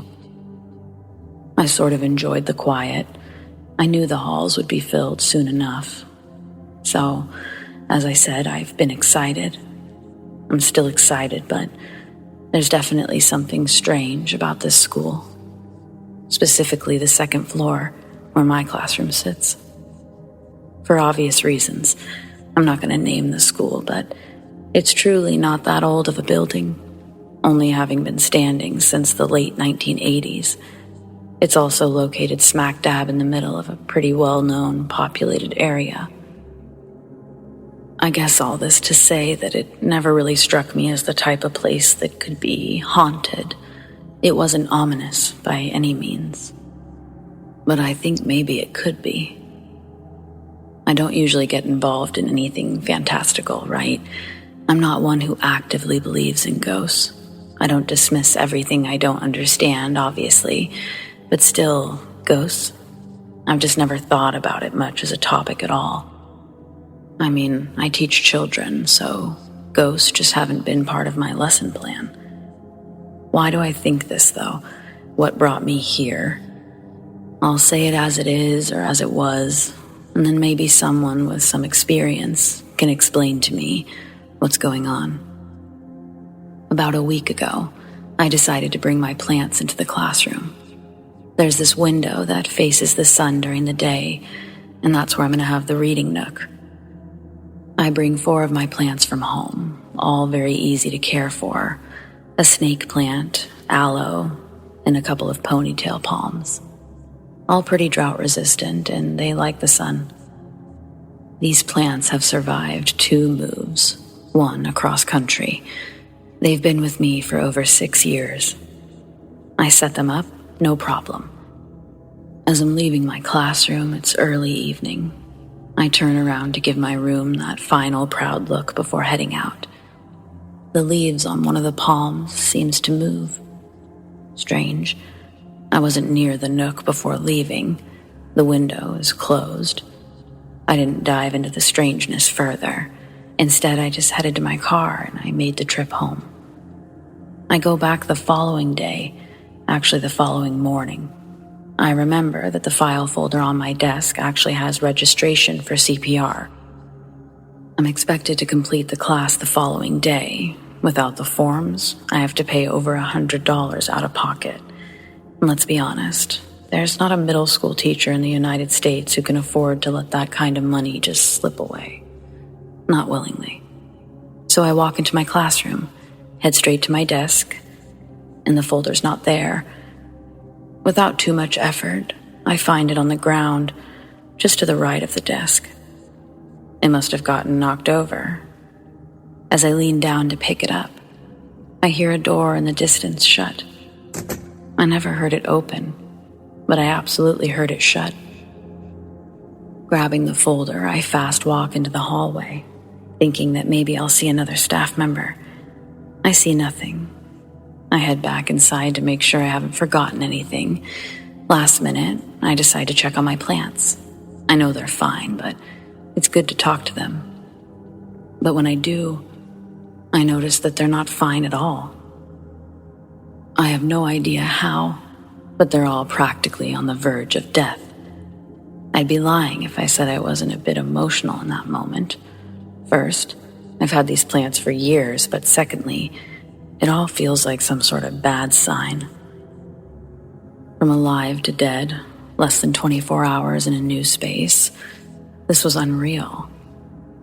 With a slight change of plans, I decided that I should take the plants home, try to revive them. As I take down the smaller plant that I had hanging, I hear and then see one of the palm's dead leaves start to move. What I felt was a bit creepier, though. With the movement of the plant's leaves, I feel a rush of air near my legs. The only way to describe it is it felt like someone had run past me.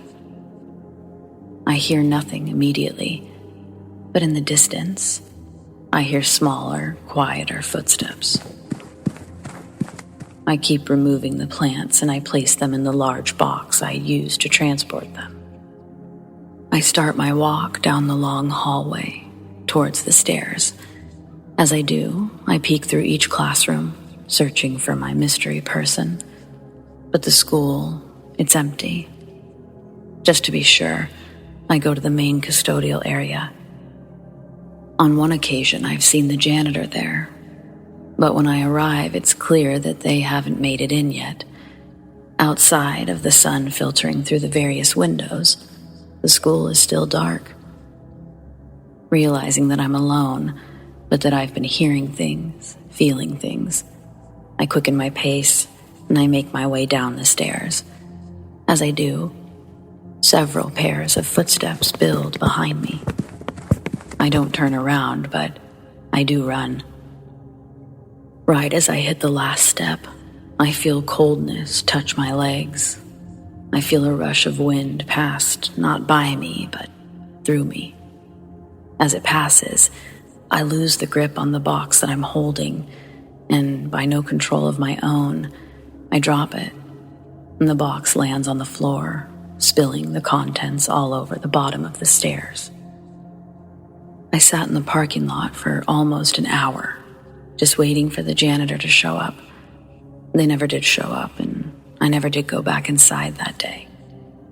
The following day, I went back, this time around noon, hoping that others might be there and hoping to run into the janitor. When I went inside, everything near the bottom of the stairs had been cleaned up. I figured that the janitors must have shown up and taken care of the mess. I couldn't really bring myself to go back to my classroom that day. So, seeing that the mess had been cleaned up, I feel better about leaving, and I head to my CPR class. In the class, there are 3 teachers from my school. During class, they ask how I'm liking my classroom. Do I have everything I need? Aside from telling them how excited I am, I mention the mishap with my plants, mainly the part where they all died. I left out the other piece to avoid being the crazy new teacher. But it's interesting that when I mention the plants, one of them offers some strange advice. If you're putting them on the windowsill, that could be part of the problem. Try hanging them higher or keeping them away from that window. I tell him that these are drought-resistant plants, that they actually like full sun. Look, it could be superstition, but people have always had issues when trying to block that window, if you will. Plants die, shelves fall. It's just something I've noticed, that's all. The other 2 teachers sort of dismiss him. They certainly don't seem to agree with this man or take him very seriously. But I think I do. As much as I have no idea what to think, I'm also sound of mind. My experiences are my experiences, and you can't tell me that I didn't feel what I felt.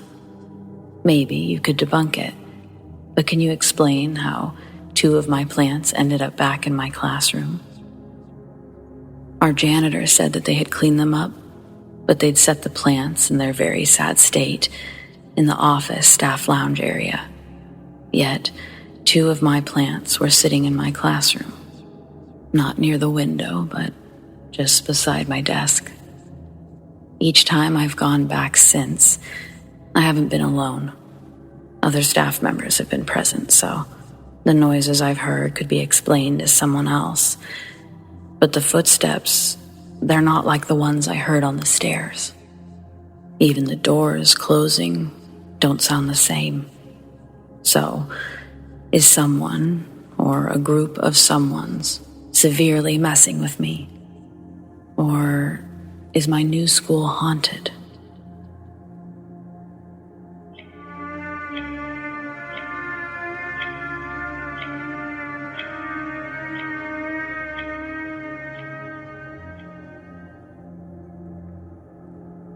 Usually twice a month, I deliver 5-gallon water jugs to my daughter's elementary school. Not because I'm some sort of hero or something. I work for the water company that the school district contracts through. This will be my daughter's 2nd year attending this school. It's a newer one, renovated the year before we moved. An easy way to explain the school's layout is describing it as a capital I.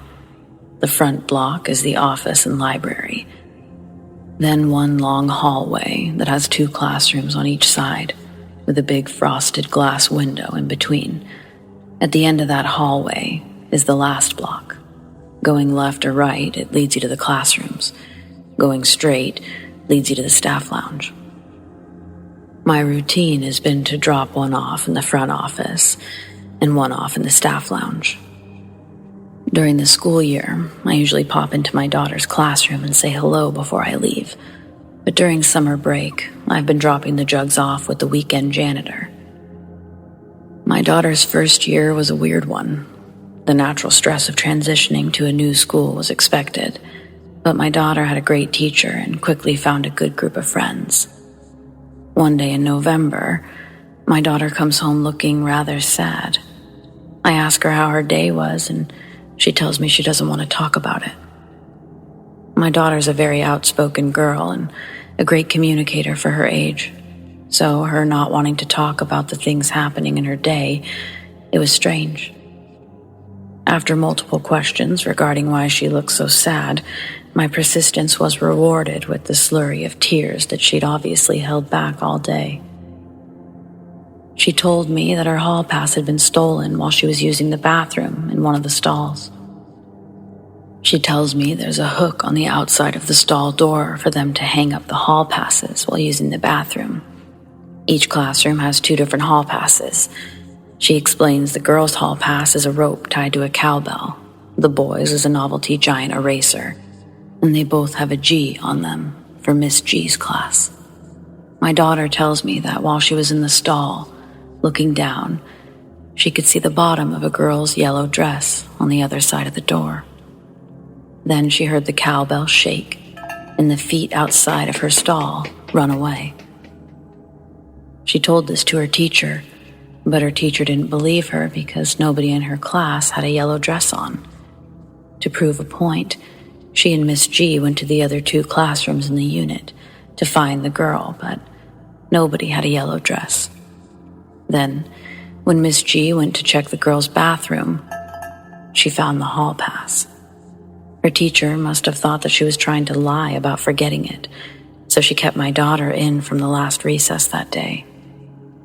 It broke her world thinking her teacher had marked her as a bad kid. It's difficult explaining to a child how little of a blip this was in her adult teacher's life, and that her reputation hadn't been tarnished even the slightest by this incident. I have an opportunity to check in later that week, and all's normal again. So this being such a small blip in an adult's memory, I had forgotten about my daughter's story until tonight, which is several months later. I saved the school's delivery for last on my route because it's the closest to the actual warehouse where we drop off the trucks after hours. I called and I made contact with the evening janitor, Debbie, telling her that I'm heading her way. The delivery drop-off area is in the back parking lot of the school. As I approach, I see Debbie's already outside. She doesn't have a coat on and she looks spooked. When I park, I get out and I ask what she's doing out there. Debbie tells me that she swears she keeps seeing a small figure just barely out of the corner of her eye. She pauses, and I almost think she's not going to continue her story, but then, quieter, as if she's a bit unsure of herself, she says that she just saw a girl in a yellow dress peeking at her from the other side of the doorway. She said that she had to go make sure a kid didn't somehow get inside the school. Entering the hallway, she expected to see a little girl in a yellow dress, but instead, she heard someone running up behind her. The sound made her scream. When she turned around, the hallway was still empty. She just ran out the side doors and waited for me to arrive. Debbie asked if I could do a walk around of the school before I left. After I dropped off the waters, she and I checked every classroom before leaving.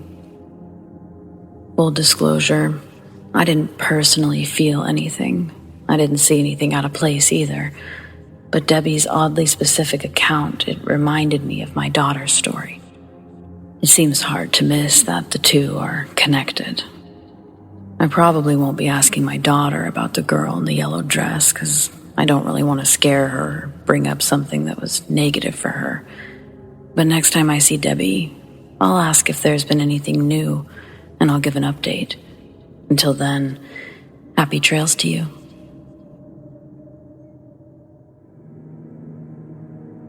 I have 2 stories I'd like to share. This first one happened right after my grandpa passed away from cancer a few years ago now, in 2017. It was like a few weeks after his funeral, and I'd come to visit his grave. He was buried in a really old cemetery where his other family members were also buried. So I was visiting, and it was pretty bright outside. I lit a candle that I had brought, and in this cemetery there was this old church building. It was now abandoned. But as I lit the candle, I looked at this church building and I noticed something. In the window, I noticed an older woman, late 80s, or even her early 90s. Of course, I was shocked to see her there because, again, this church thing is abandoned, and it's pretty much not safe to go inside. So I walked closer to the building. I was basically keeping an eye on this building.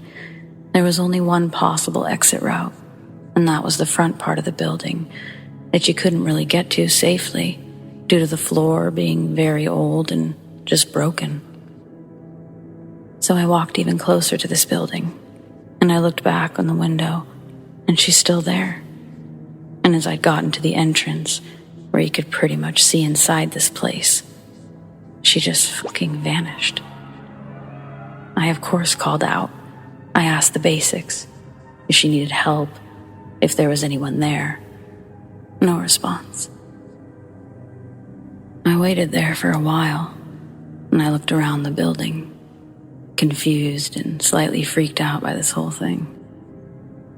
After a while, I decided to go back to my grandfather's grave. This happened like 5 years ago now, when we were still living in an apartment building on the 7th floor. We had a balcony in our home, and the neighbor's balcony was removed a few months before this happened. So basically, I was out with a friend of mine. I received a call from my little sister that there was someone in the house. I immediately panicked since she and my younger brother are home by themselves. I was very much still nearby, so my friend and I got to my house rather quickly. We listened to my sister tell us what they heard. A few toys had fallen over in my brother's room while they were playing video games in the living room. This, of course, didn't alarm them too much, but they continued playing until more noises came from that room. And then they hear something in the hallway. They stop the game to listen, and they hear footsteps as clear as day a few moments later. This is the moment when they freak out, run to the bathroom, lock themselves in there, and call me and our mom. So after they explain this to me and my friend, we go look in my brother's room with my siblings following us close behind. And of course, I told my friend to grab a baseball bat, just in case we did find something, and asked them to calm down my siblings. We go in there and look through every closet, every place that someone could hide in, and nothing came up. At this point, I'm questioning if my siblings had just heard the neighbors making noise, or if they got scared by their game, until my friend was looking into the hallway from the open door, and they were just staring at something. I notice this and I look at what she's seeing, but as I did, we heard running footsteps go from the hallway to the living room, out the balcony doors. On the balcony, we had these glass windows on the doors, and we heard the doors and the windows being pushed open and then hit the wall. My sister starts crying, and me and my friend run after whatever it is, only to find the balcony doors are open and the glass windows are wide open. We, of course, go look, and we find nothing on the balcony or in the living room. Until my friend pointed out that on the window there was this metal bar, and it had pollen collected on it. And on that bar were handprints, like someone had grabbed it and nothing else. We were so confused by this. We heard what we heard, and I asked my friend, what had she seen? She claims that she had seen a jacket move in a weird way in that empty hallway, and that she saw something. I tried to ask her what she had seen more than once, but she refused to tell me. Our friendship ended soon after this incident due to other issues between us, but this incident definitely put the last nail in the coffin for us.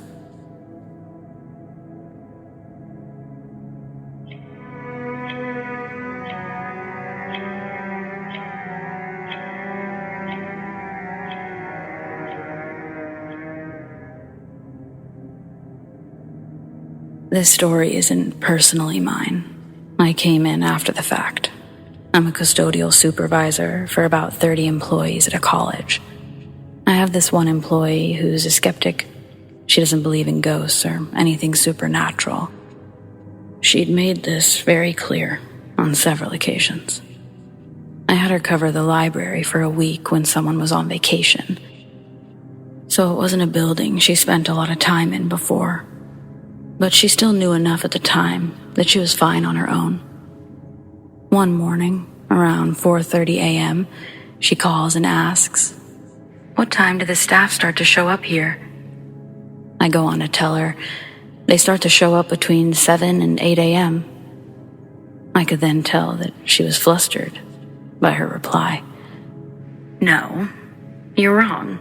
They're here now. Someone's in the bathroom. They're in there making noise, walking around, flushing the toilets. I hear them." I'm like, "Yeah, no one should be in there. Go in and see."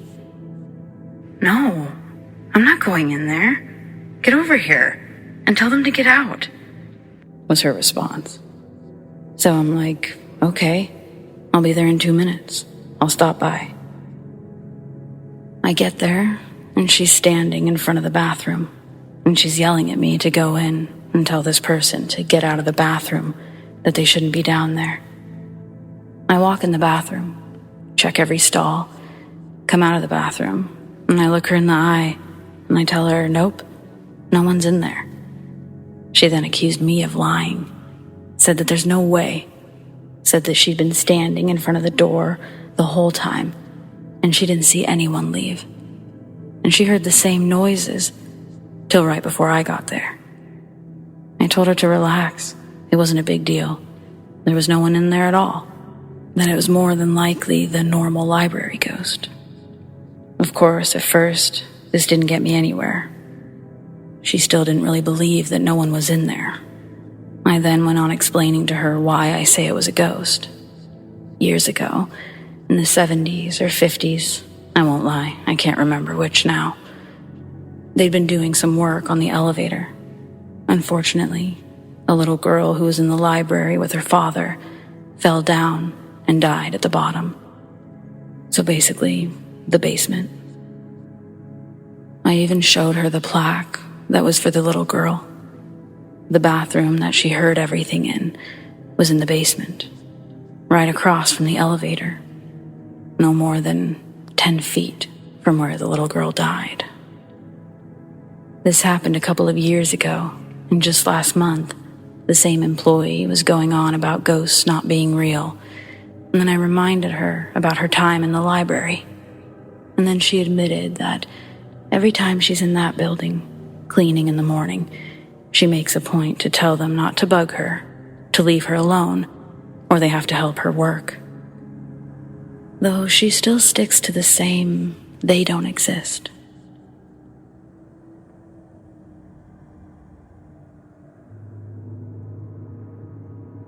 My grandma and grandpa on my mom's side were born and raised in Montenegro. My great-grandpa's house is where they and the whole family lived. Things were done differently in my culture, so if something in this story seems odd, it's just how things were done. Witches were and are very common back home in Montenegro.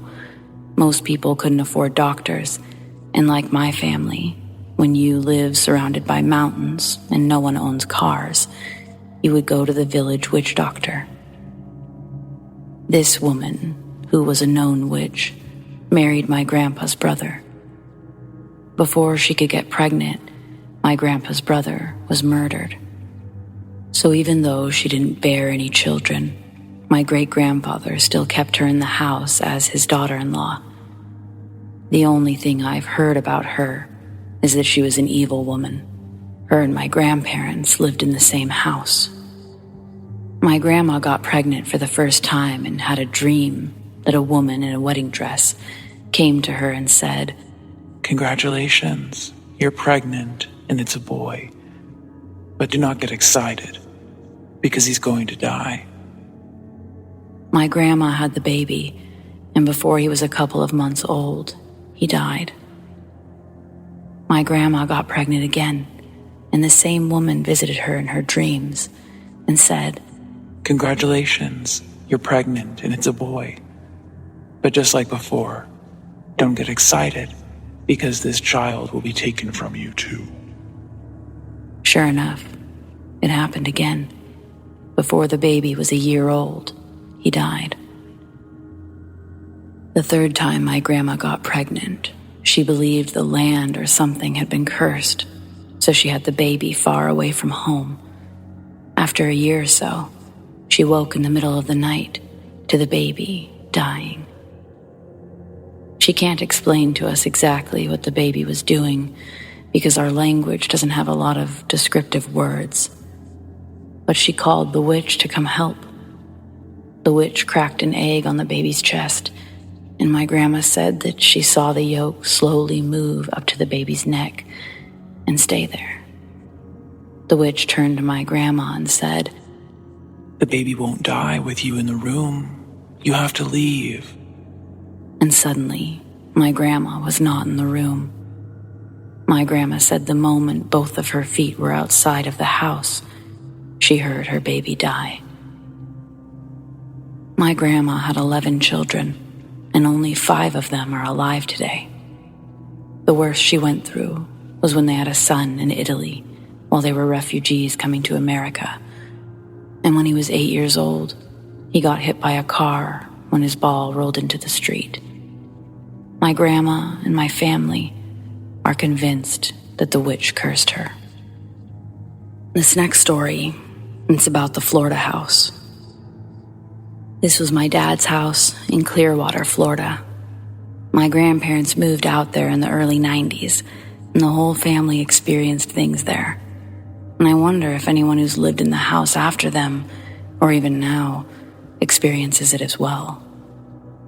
My grandpa bought this foreclosed house. They lived in a condo or something in the meantime while they finished the house. My uncle told me that when he went there to smoke and chill with friends, the house had pentagrams spray painted on the walls, empty beer cans everywhere. So he assumed teens used to use the house to party and do weird shit while it was empty. He took a girl there one day, and he said he heard pipes banging upstairs. And when he went to the spot that he heard the pipes, they started banging downstairs. He thought it was weird. They finally moved in, and my aunt, the youngest sibling, came home from her first day of school crying. She said the kids were telling her how a girl hung herself in their attic. That's where both of my aunts slept. The attic wasn't like a crawl space either. It was a finished room. My other aunt, oldest sibling, said that the initials of the girl who supposedly killed herself were carved into the windowsill. My dad said he'd always see a girl in white in the house, but he never thought anything of it. My dad's side of the family are hardcore realists. He said he remembers sleeping, feeling the pressure of someone getting into bed with him, but no one was there. He'd sometimes even feel someone breathing on his neck. Craziest story is when the oldest aunt got engaged, and her fiancé was at the house playing cards with the family.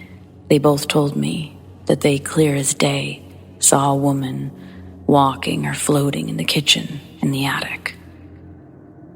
She had white on, and something white on her head. They were confused because my youngest aunt had gone to bed about an hour before. So my aunt ran upstairs to check if it was her sister, thinking maybe she had just showered. But my aunt was passed out, dry hair, and not wearing white.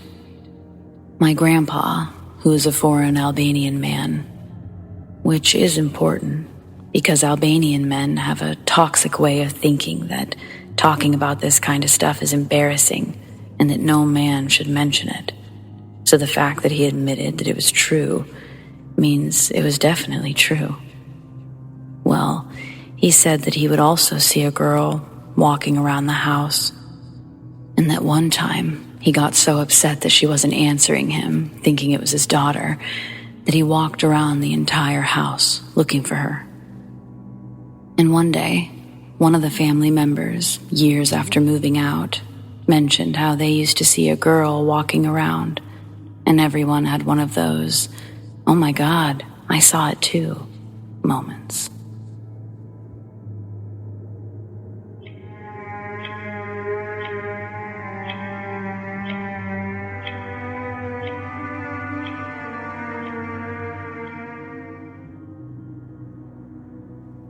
my early 20s, I joined and helped start a motorcycle club here in the Southwest. Our get-togethers started out as weekend rides out to the canyons and out to eat at the casino buffets. As we started to establish ourselves as an actual MC, we began hanging out Thursday nights, and we started to hit up bars and nightclubs after a night ride around town. One of these clubs was known to have ladies' night, where a male dancer would come out and strip down to his underwear for about an hour. After, the dance floor would open up, and that's when we would go back in from the patio area outside. We got well known at that place. One night, as I'm walking out to the patio, sipping on my beer, this older lady pulls me to the side. She looks me up and down, and then she asks if we could sit and talk. I agreed, and we sat outside. She tells me she's friends with one of the girls that's hanging out with one of my boys from the MC. She began to tell me that I have this bright light that walks around with me, a huge angel taking care of me. She said she just had to talk to me. Since I walked into the club, my light made the rest fade into darkness. Out of nowhere, before I can reply to her comments about the light, she says, "Hey, can I read your hand? You see, I'm a witch, but not a bad one. I only do white magic. Why do you think your friend over there has gotten out of so many bad places?" While pointing to an MC member. So, homegirl over here was the side chick of one of the guys. But he'd had it on the low, so we didn't even know. This was the first time he invited her to the club, with all of us hanging out. Looking at her, and then to my beer, I sip the last of it, and I put it down. I give her my hand. Now, I can't recall everything she told me, but there were some things she mentioned that just stuck with me. She told me first that I would be in an accident before the year ended, 3 months. And yes, I got into a small motorcycle accident. The second thing that stuck with me was she saw my future kids and wife. "I see 2 girls and your wife. She has blonde-colored hair. It seems like you know her, or you've crossed paths with her when you were younger." Now, 12 plus years later, I'm married to someone that went to my high school, which I don't remember her, but my best friend says that he does. We also have 2 girls. My wife hates this part of my story because she says she has black hair. But when I met her, she was blonde. She just colors her hair every year. The last part I remember of her reading was that I would die of old age. People get mad at me when I mention that, or I joke about it. And look, I've had my fair share of accidents, a couple of them being cars and trucks, and I've counted about 13 motorcycle accidents. People around me can't believe I still walk around. To anyone reading my story, have you ever had your palm read? Have any of the things that they mentioned actually happened?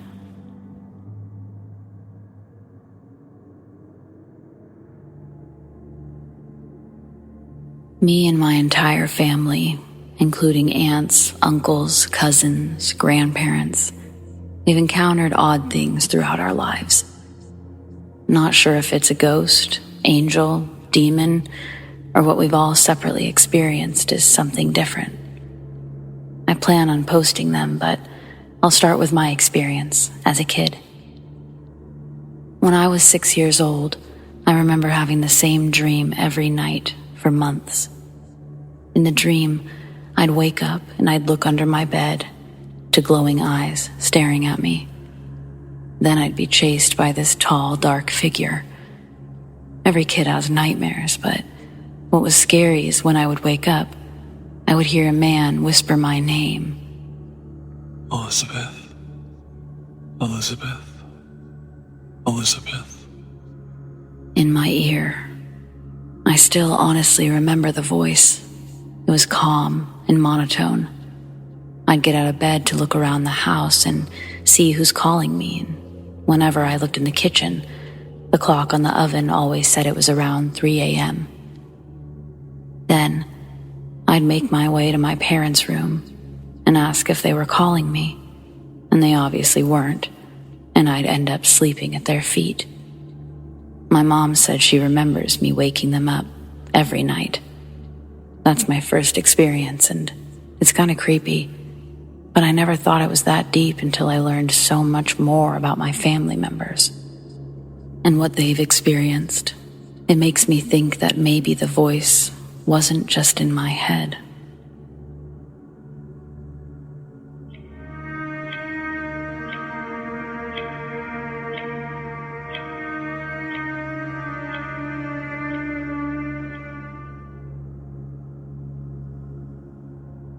When I was around 11 years old, my parents got a divorce, and that meant selling our house.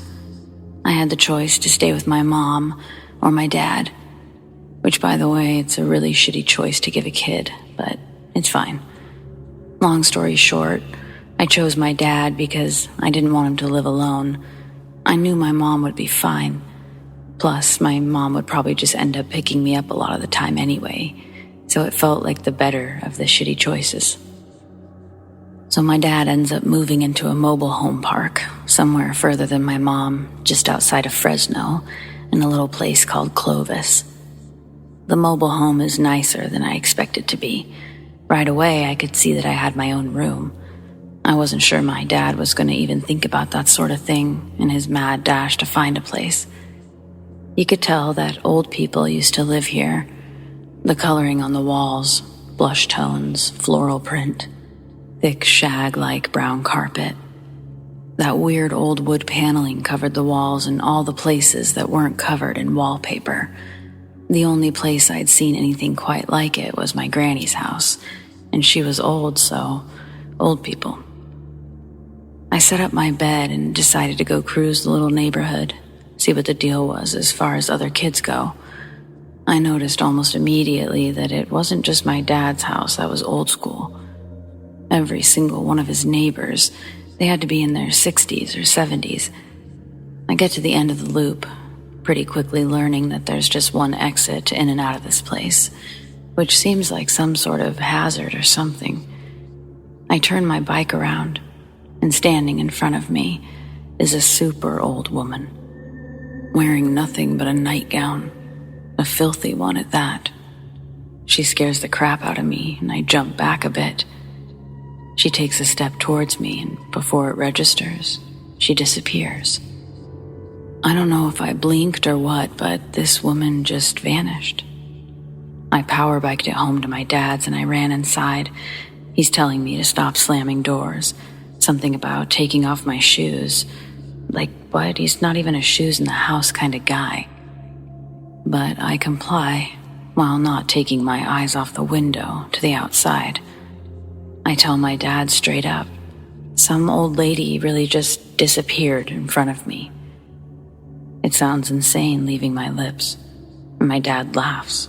While walking into the other room, he says over his shoulder, "Yeah, everyone here is pretty old. Old is scary, huh?" He keeps laughing, even after leaving the room. Judging by how dismissive my dad was, not worried. I decide, okay, so I definitely didn't see that. Like, I made it up, and that's crazy, but maybe that's something that happens sometimes. The sun was going down. I would have told myself anything to believe that a scary old woman didn't disappear in front of my eyes. And of course, something happens as I'm getting ready for bed. And of course, it's terrifying. While my dad and I are watching TV, I keep feeling as though something is moving around in my room or watching me. Like the light from the outside was shining through the bedroom window, and I could see the light through the side crack in the door. But every couple of minutes, something would block that crack of light, as if someone was standing behind the door. Without much thought, I start to head towards my room to see what this trick of the light was. I go to open my door all the way and it stops, like something really is behind it.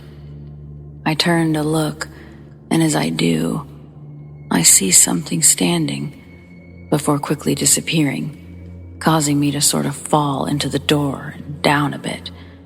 There was no longer something behind the door.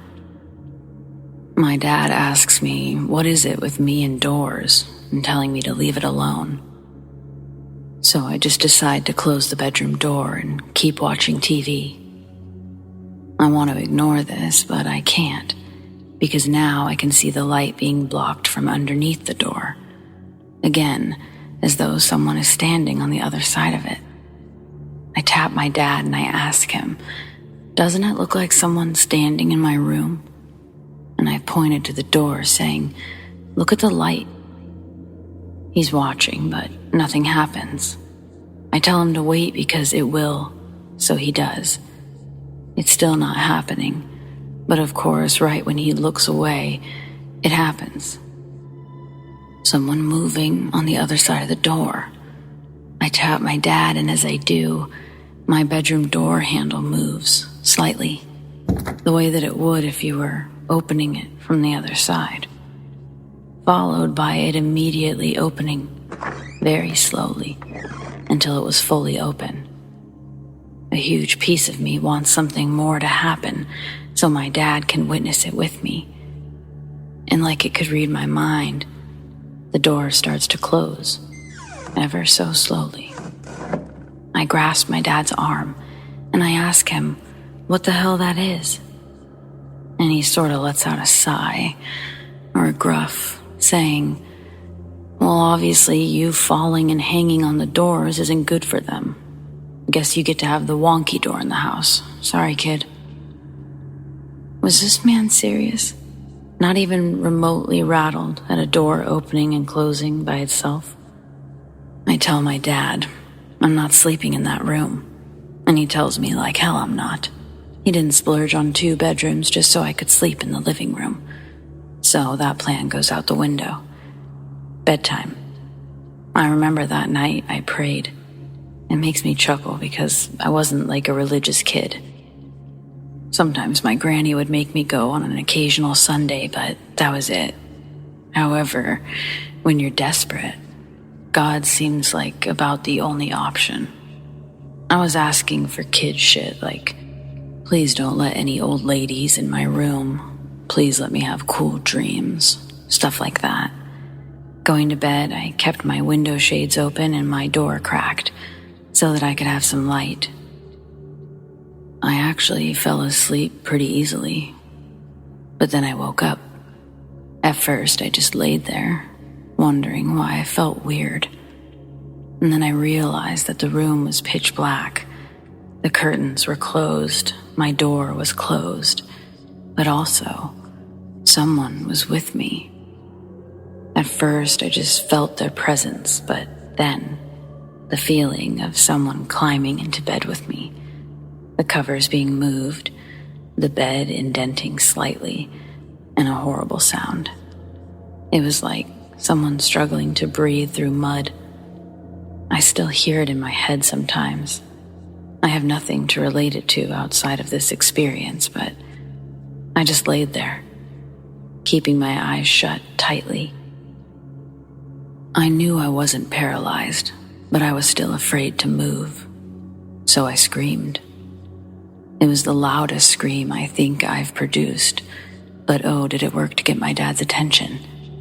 He comes crashing into my room, and to my horror, he shouts, "Who the fuck?" Before quickly turning on the light. I hop out of bed and over to my dad. He's still in some sort of state of shock because he doesn't immediately embrace me. It's only after I say dad over and over again through crying that he looks down and proceeds to pick me up. He shuts my door and takes us both into his room, where we spend the rest of the night. It took me a while to fall asleep, but even when I did, my dad was still awake. I don't think he slept a wink that night. He never made me sleep in that room again. He actually made me stay with my mom while he looked for somewhere new to live. He never told me exactly what happened, what he saw, Just that he didn't like that place. But you know I got the scoop from my mom when I was older. She couldn't wait to tell me because she loves that spirit stuff, ghosts and everything. My dad, he saw someone laying in my bed, but he saw someone standing over me too. But more, he saw them everywhere. Multiple shadows or figures standing in my room, most of them close to me.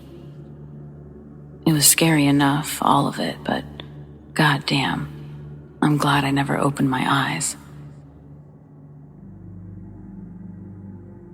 Union Cemetery in Connecticut is known to be one of the most haunted in the country. You can research yourself, but there's a lot of people who have seen the White Lady there. My family, who lives near the cemetery, told me of the legend, saying that normally people will see green mist or sparkle, and then they'll usually see her from their car.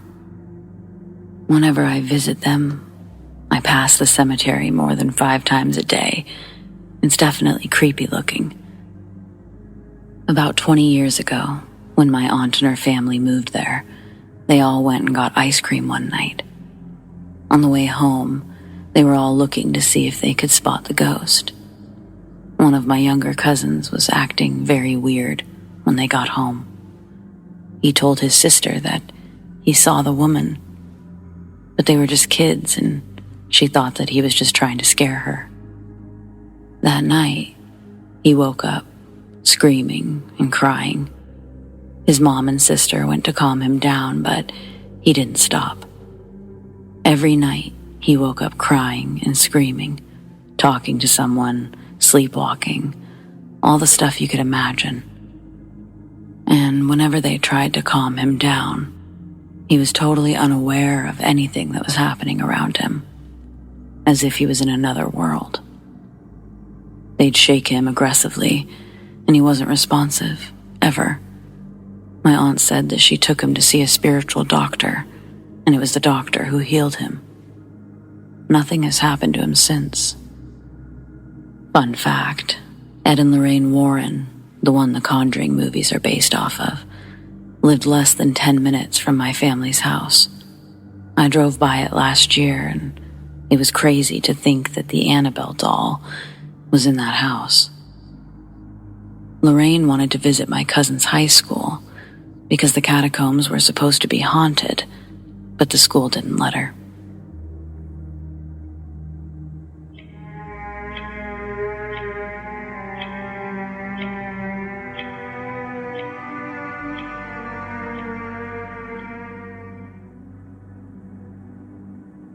My husband and I bought our first home almost 2 years ago. It's near the local cemetery. I say near, but it's more like the cemetery is our backyard. There's several rows of trees and a tall wooden fence that separates us from the cemetery. This aspect has never bothered us. We actually like being able to access the cemetery. It offers a decent walking path, and for the most part, I've always found them rather peaceful. If it's important, this cemetery, our house, and a few other houses are spread out at the end of a long dirt road. Our house was absolutely off the grid, which we appreciated. The town itself is sort of small, with a heavy population sitting mainly together in the center. A few large farm properties before getting to the outskirts, the cemetery, the forest, our property, and more forest. My point being that there's just not a lot of people out here. One of my favorite things to do is to walk my bird around outside in the mornings. It sounds silly, but we're talking about an umbrella cockatoo, one of the largest and most affectionate birds around. My beautiful bird is Bono, and yes, Bono is still around. He will likely outlive me and my husband. But anyway, Bono normally asks me to go for the walk. Sort of how you would ask a dog to go for a walk. This is because shortly after I got Bono, I moved in with my husband, who was my then boyfriend, and shortly after that, he decided to adopt a dog, whom we named Snoopy. The two animals had coexisted for the first 4 years of Bono's life. The first phrase Bono ever learned was naturally the one that he'd heard the most, or maybe he just was fond of Snoopy's reaction to the question, "Want to go for a walk?" Sadly, Snoopy passed away due to a form of terminal blood cancer. It was 4 years after we adopted him. I wouldn't say that Bono was totally depressed, but he certainly missed his pal. When my husband and I stopped asking to go for a walk, Bono started asking instead. It made me incredibly sad. However, one day he started adding, "Bono, go for a walk." And this made me laugh. I picked him up and I took him outside for a walk, and the rest is history. He doesn't fly, he just sits on my shoulder, walks around on my shoulders, that sort of thing. So our routine was to take a couple of laps around the walking path, and then I'd let Bono chat with me and maybe other birds while sitting on this really large stone bench. The bench has a perch that Bono likes to sit on. One morning, early into our move to the new place, my morning walk with Bono was a little different. We had been walking our second and last loop before sitting down. I felt like Bono was being extra fidgety, hopping from shoulder to shoulder a bit more frequently. And then he started making noises. I started to get nervous until I realized that the sounds were familiar. The noises that Bono was mimicking was a whistle. He just hadn't made them since Snoopy passed away. I felt a little less uneasy, but I was curious. Maybe there was a dog in the park. I hadn't seen anyone walking their dog, but maybe someone had a new morning routine. I turn around and we're alone. No people, no pets. Bono then starts to rock back and forth, excitedly. Another move that he would do when Snoopy was around. Suddenly, I felt something brush past my legs. It startled me so much that I jumped and likely made a noise. This caused Bono to laugh at me in his best bird laugh, and he immediately followed it up with, "Silly Snoopy." And I froze. Standing there, I listen as Bono repeats it over and over. "Silly Snoopy, silly Snoopy." I see nothing, no explanation for what has just brushed past me. Within a few steps, we make it to the stone bench. Bono proceeds to hop onto his perch, and he says things like, "Good Snoopy," and "Snoopy kisses," followed by kissy noises. While sitting and observing my bird, a sudden warmth is felt to my left, just below Bono's perch. I can't really explain why I did this, but I found myself moving my hand over to pet the warmth to my left.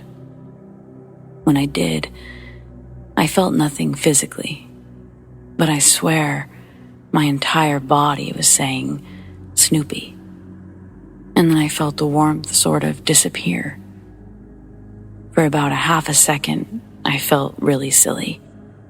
But almost immediately after the warmth had left my side, I hear, "Good Snoopy. Bye-bye, Snoopy."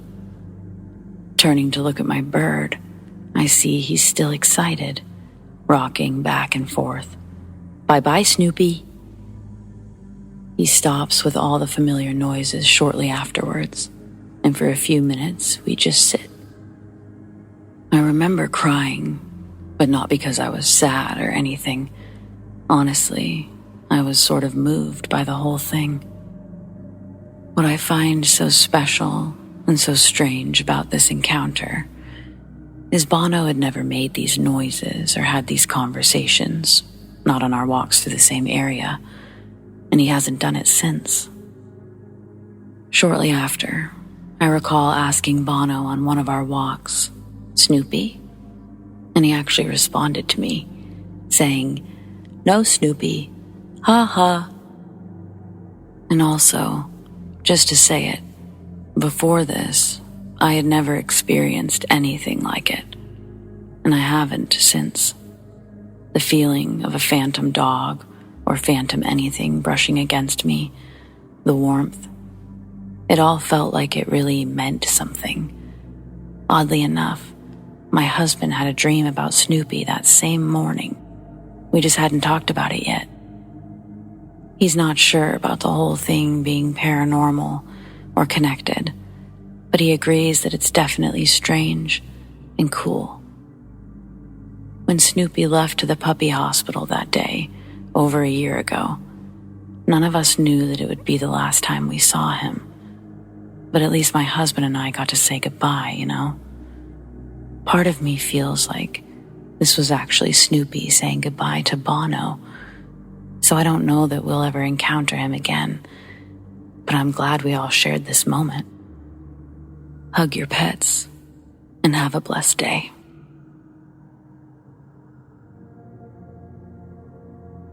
We used to always go camping in the spring, my brother and I. We could get away with it because we grew up in Southern California, so it's basically always camping weather. Used to. The past tense being that my brother's not around anymore. He's since died. He died in all of this COVID stuff, actually. He just needed some treatments, you know. Things he couldn't be getting for a while there. Vital stuff, you start to see that. Just a little too late. Well, I'm pushing 50 and he was about 6 years older than me. We weren't exactly going camping regularly when he passed anyhow. But when we were, our only rule was a new place every year. Plenty of places for us to set up for a few days. Plenty of places where we didn't really need to hit the same spot twice. Too much to see or whatever. We'd either go northeast towards Big Bear or just south a little bit towards Cleveland National Forest. Well, this particular year we camped inside of Joshua Tree Park. We'd been in the area before, just an entirely different area of the park. This area was Indian Cove Campground. Real nice place. Not sure if it's still the case on account of us never going back. The whole place is right off one of the main highways into the park, and Joshua Tree in this area resembles a desert. There aren't a lot of trees around in this area, so this wasn't us in the middle of the forest. Essentially, it's a cove of rock formations. Where we set up was in the middle of the camp, the rocks forming a sort of horseshoe around us. A small hike up and around the rocks would take you to the restrooms. Honestly, it's one of the less secluded areas that we'd ever been to, yet somehow it still managed to be the only place that's ever actually scared us. After setting up, we hiked for quite some time, going the distance and tiring ourselves out pretty good before the sun started making its way down. As we headed back to camp, I thought it was just me feeling a little strange, until my brother piped up from behind me. "What is that, you think? That sound?" I hadn't been hearing any sounds. It just felt like someone was near us, like we were being watched. I told him, "I don't hear anything, but let's pick up our pace." It wasn't but maybe 10 seconds that had passed when I hear something. It sounded like someone was above us, like maybe walking on the rocks or scaling them. In a few places, the trails dipped behind these rock formations, and I started feeling paranoid that someone was trying to keep themselves concealed behind them. My brother, on the other hand, took the noise to mean that there was just another hiker. "Oh, that's not the sound I heard earlier. That sounds like someone's hiking." We were both wrong. As we got closer to the end of the trail, where the other trail eventually feeds into it, it was pretty clear that there were no other hikers. I walked down the trail just a little bit, behind the rock wall. My brother was confused, asking me why I was heading that way. I told him I don't like the idea of someone hiding out here so close to our camp. But next, he made a good point. The sun was going down quickly, and within a few minutes, we'd be out here in the dark with no light source.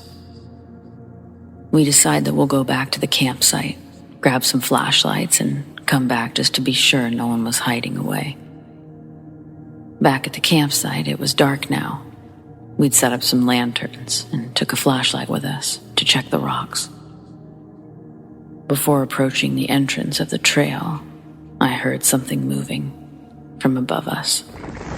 My brother does too, and we point our lights up, but we see nothing. I should clarify, my brother and I walking around the park after sundown, it's frowned upon. I started to feel a bit goofy though, searching for who knows what. And then we heard it again. It sounded like something was scaling the rock wall. But these weren't the kind of rocks that you could just climb. They were smooth and rounded in a way that would offer zero grip. And the sound, it didn't just happen and stop like before. It kept going. And now, standing at the entrance of the trail, the sound echoed. It was blatantly obvious. We looked at each other. His face shows me that we are still hearing the same sound.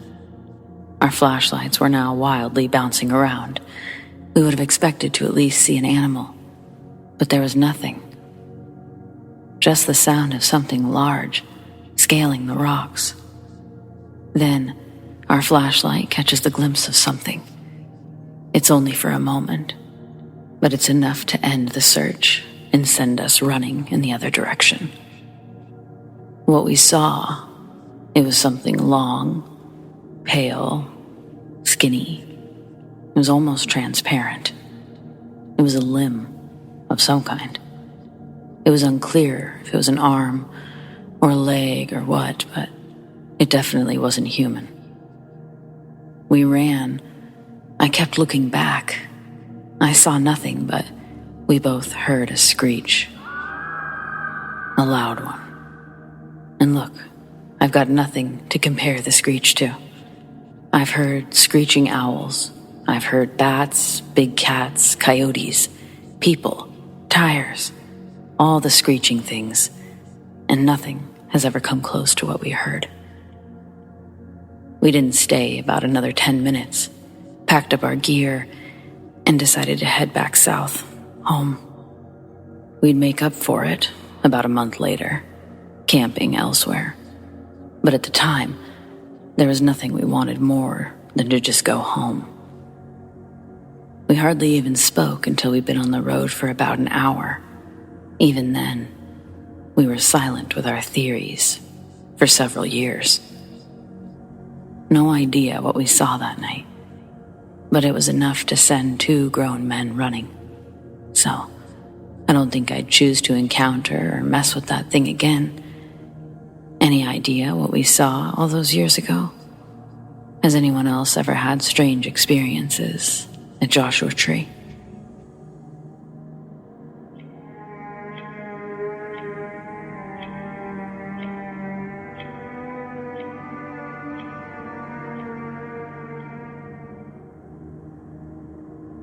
This happened to me about 10 years ago when I was 14. It was a warm summer night in 2012. I was walking around the city with my friends, R, who was 16, and his older cousin Jay, 24. We'd all been neighbors for about 4 years now. Our families knew each other, so it was quite normal for us to all be hanging out together, despite the age gaps. During our walk, we decided to take a shortcut through the cemetery. It was after hours, and I'm pretty sure it was illegal for us to be there, but at the time, we weren't going to do anything other than just cut through, which we would often do during the day as well. As we were walking down the path, I saw headlights turn into the cemetery, and the boys, of course, darted away ahead of me into the trees. Since the others ran ahead of me and off the path, away from the lights, it was pitch black. There was residual light twinkling through the branches as I made my way down into the trees, but it dropped down to a slight hill, and the light was lost. I was walking along, trying to be as quiet as possible, almost blind due to my eyes not adjusting yet, and that's when the feeling of dread sets in. I had no idea where the guys were. I couldn't see, and I didn't want to be caught by the police, by myself. But there was something else, almost a chill in the air on a warm July night. I tried to brush it off, the uneasy feeling, thinking it was just my nerves being scared because the guys took off without me. But alarms were going off in my head, like something was very, very wrong, and apart from legal reasons, I should not be there. I make out a shape to the left of me. As I'm walking, I take a couple of steps towards it. Guys, is that you? Nothing. No response. I take a few more steps towards it, and I swear to God, just like the movies, a freaking twig snaps under my foot. Now, the reason I had thought that it was the guys is because this shape was crouched down next to a pile of brush, and it was big enough to look like two people hunched over. I thought that they had been hiding there, but when the twig snapped, I stopped in my tracks as the thing stood up and towered over me.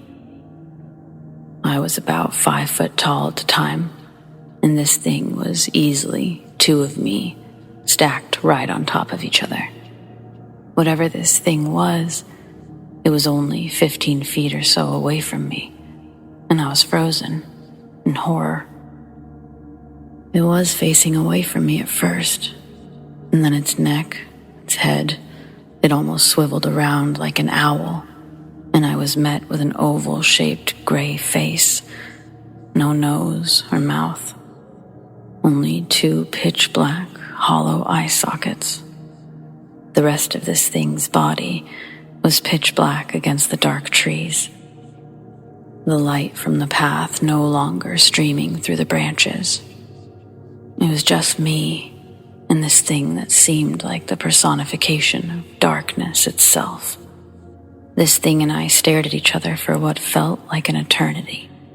The woods around me, through the corners of my eyes, were getting darker. My heart was pounding so hard, I could feel it through my entire body. Every tiny hair on my body was prickling. I was cold. The only thing I can remember thinking was, this is it. I'm never going to see my family again. The body of this thing had followed its head and swiveled, so now I could see its long, curved arms held right up to what would be this thing's chest. Its legs were similarly curved, almost like it wasn't standing at full height, but still slightly crouched down. Its body was almost translucent.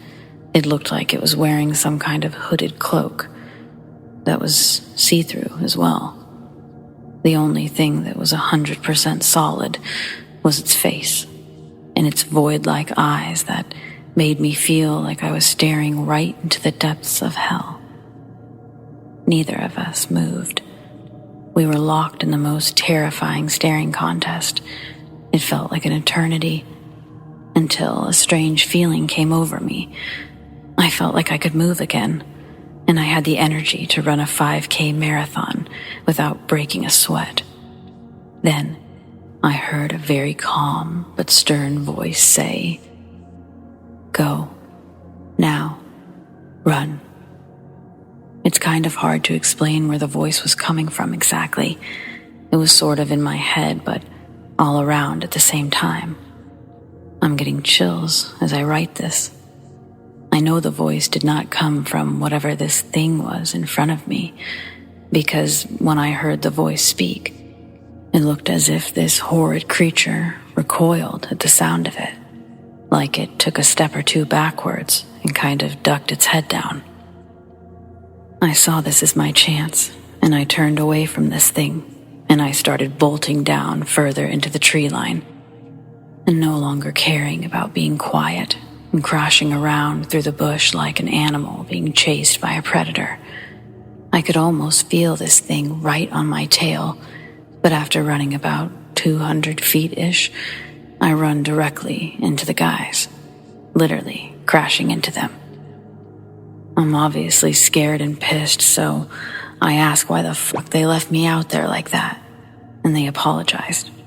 Apparently, I'd been missing for almost a half an hour, and they'd already searched the direction I ran from. They heard weird whispering all around the woods while I was gone, like the voices were coming from everywhere around them. They said right before I crashed into them, the whispering stopped. I told them about what I saw, and all they said was that we should get out of there. We left the cemetery very quickly, and as soon as we walked out of the gates, it was like we all let out a sigh of relief. We never talked about that night again, and even during the day, none of us ever took that shortcut through the cemetery. I still live in the same city, and to this day, I avoid it like the plague. I won't even drive by it. This isn't my only story, but it's definitely one of the more terrifying ones that still haunts me to this day.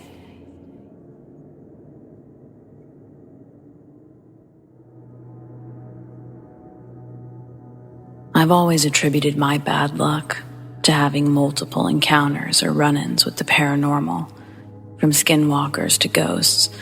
This is the most terrifying encounter that I might have ever had. When I was 11, my dad had taken me and my younger brother deer hunting on a ranch in Alice, Texas. He'd picked us up from our mom's house at 10 p.m., and we spent 2 hours driving to said ranch. When we got there, my grandpa and older brother were waiting for us, unlocking the gate to the entrance of the ranch. After a few minutes of cussing and rattling with keys, the gate opened. We drove about 10 minutes to get to camp on a long and gloomy dirt road.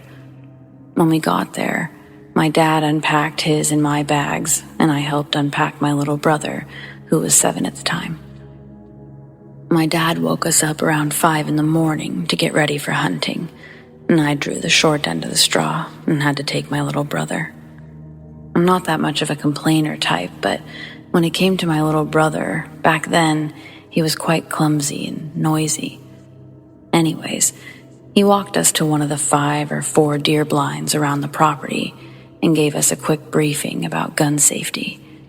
Now you might be thinking, leaving a gun with an 11 and 7-year-old is not a smart idea, but he'd already put me in a hunting program that includes how to handle firearms. Back to the story. Once he gave us a briefing, and my little brother had climbed up into the blind, my dad handed me my rifle. Nothing too fancy, just a .22. Something suited for a child to use. Not too much kick, but nonetheless still a firearm that should be used properly. We must have sat there for about 3 hours, and the feeders have a timed release of corn. About 30 minutes goes by, and there's some movement in the brush ahead. Out of the brush emerged a 10-point buck and 2 does. My little brother had started to reach for my rifle, which I had propped up against the wall. I carefully swatted his hand away. He looked up at me with this face that I can only describe as a mix between annoyance and anger. He slumped down in his chair, tears in his eyes, and his lip quivering. I told him I was sorry for hitting him. At the time, I was conflicted with seeing my little brother like this. It just really didn't sit well with me, so I grabbed my rifle and I told him if I had a shot, I'd see what I could do. He just looked and nodded at me as I aimed through the scope and had the buck in my crosshairs. The doe's head snapped up from eating the corn off the ground, and so did the buck's. I assumed they must have heard me or my little brother, but I didn't remember him crying loudly or my rifle thudding against the wooden slot. No, it was something else. It wasn't because of me or my brother. I've seen this before in documentaries. Their wide-eyed stare and their fixated eyes at the brush. It was like a switch, you know? the forest or brush booming with insects and birds chirping, suddenly stopped. Only the wind and occasional breathing from me and the deer. They say when a whole forest goes quiet, a big predator is about. But the only big predators we have this far down in South Texas are coyotes, especially in that ranch. The deer seemed to snap out of their trance and ran off in the opposite direction from where they came. I sat back down with my little brother, who had fallen asleep, and I propped my rifle against the wall. I double-checked that it was steady and that the door was locked with the bolt and the padlock secured. Hours passed, and it was late evening. We were already about to get out of the blind when my brother tugged on my arm and pointed at something near the feeder. I looked back and I saw something large and bulky. It was on all fours, sniffing loudly at the feeders.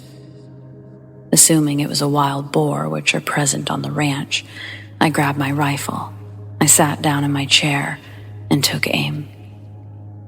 Between the fading sunlight and the lack of lighting in the blind, I could barely make out the thing. But as the moon came out, I got a better look at it. And no, it wasn't your typical full moon bullshit about werewolves. It was a waxing gibbous, and it was enough to light the figure. While I was staring at this thing, chills ran up my spine. What I originally thought was a boar was this large dog. It had the head of a German shepherd, but much bigger. Its upper torso was like a man's but covered in dark black fur. Its ears were sharp and perked like a dog's. Its muzzle, exactly like a canine's should be. Out of nowhere, the thing stood up on its hind legs, started sniffing the air. I looked at my brother, who was white as a ghost, and tears ran down his eyes. When I looked back, it was in front of the window of the blind, peeking in. Its sharp yellow teeth dripping in saliva and a substance I couldn't see at the time. Its eyes piercing yellow, and I swear I saw a smile. Sometimes there's things science can't explain, nor our brains can, and for certain, this was one. After minutes, which felt like an eternity, it started walking around the blind, its loud, heavy footsteps circling the blind, claws dragging across the wooden walls. Its loud sniffing. After 5 minutes, the footsteps stopped, and then I heard a loud thud on the blind.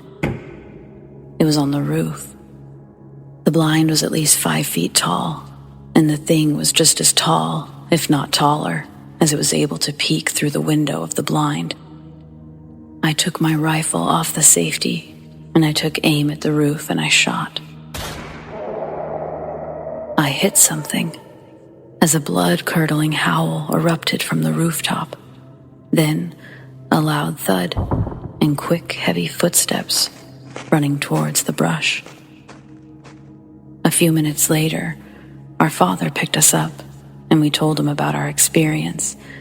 He told us we were just seeing things, eyes merely playing tricks. But we insisted, so he checked the trail cams, the one near our blind. He saw reflected eyes right near the blind. Most people know that canine's eyes reflect light in the dark, and most predators' eyes do too. He thought it was a coyote, but he quickly realized the eyes were massive. After a few days, we left, and I've never had another run-in with it since.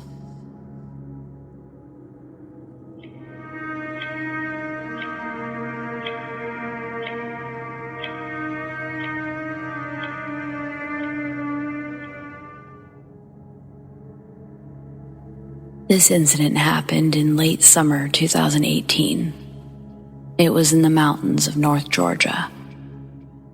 I'm a surveyor with 20 years experience in Georgia, Tennessee, Alabama, and North and South Carolina, so I'm extremely comfortable in the woods as I spend so much time outdoors, most of the time being very far back in the forest. And a great deal of it is on national forestry land, where you don't see anyone for days at a time. On the day it happened, I was surveying a piece of property on a small Corps of Engineers lake bordering a large tract of national forest land. I was opening a robotic survey total station, transit, which means you don't need a partner to run a survey crew, and instead of having 2 or 3 people on a crew, you generally work alone. The property was fairly large, approximately 500 acres made up of mostly steep mountains and hollows covered in dense mountain laurel. I had just finished up cutting a traverse line along the property line, running to the top of the ridge, roughly 350-400 feet away, with my machete. Traverse lines are typically about 5 feet wide and cut as close to the ground as possible to ensure a line of sight for the instrument. I just walked back down the slope to get ready to traverse to the top of the ridge when I noticed someone or something hairy, wearing what I originally thought was a hat, slowly walk across the opening that I'd just made a few minutes earlier, and it stopped to look at me. It had a large hand reaching up to grab a tree limb that it was next to. At the time, I thought someone must have been walking or hiking at the top of the ridge. It's not uncommon to see people from time to time, but then I realized that it was way too hot to be wearing a large, shaggy brown jacket, as it was in the high 90s. And as it stared down the hill at me, I could make out pointed ears on the top of its head and a long snout. Then it slowly walked out of sight. At this point, I took out my headphones and started paying closer attention to the situation. As I took my headphones out, I realized that it was dead silent in the woods, and in Georgia during the summertime, it's always extremely loud with insects. I waited a few minutes, and I walked to the top of the ridge to see what was going on and to grab my equipment, which I seriously considered leaving, and I noticed disturbed vegetation leading in the direction I saw it walking. Thinking harder about what was going on, I realized that the lower limbs on the tree that I saw it walk behind as it went out of sight was right at 6 feet tall, and what I originally thought to be a jacket was fur. And that's when it all set in, and I got scared. I could hear something moving in the short distance, coming from the area that it had walked to. So I decided to start making the 45-50 minute walk back to the truck. I could hear movement up on the ridge, parallel and above me during my walk back, but I didn't think it was moving in reaction to me necessarily, although I wasn't willing to wait around and find out. I made it to the truck, and since then, I've only told 2 people about my experience. And that was pretty much it as far as the encounter goes.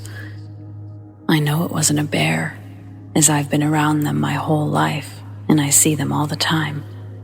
I've definitely been deep in the woods on several occasions, and I've experienced all sounds and signs of life just disappear at the drop of a hat. It takes on new significance now. I carry a pistol every day, and on some occasions a short rifle if the job calls for it due to bears, wild dogs, finding illegal pot growing operations. But I can definitely say that it brought me zero comfort on that day. I was scared to my very core, and I've got a new sense of respect for the woods now. I would advise that if you work in the woods alone, please pay attention to your surroundings. I think a lot about what might have happened if I hadn't looked up when I did, or if I'd been a little bit slower walking back down the hill. I was probably very close to it, with my back turned before walking downhill with my headphones in, listening to Joe Rogan. If it wanted me, I wouldn't be here today. I firmly believe I was within mere yards of it on the ridge with no idea I was being shadowed by a monster. People go missing all the time in the woods, and they're never seen again. I believe I know what takes some of them, as I've seen it. Whether you believe me or not, it's of no consequence to me. But it took me a long time to feel comfortable telling anyone about my experience. If it helps one person pay attention in the woods, I'm happy to be called crazy over it. Stay safe and please watch your kids in the woods above anyone else. God bless.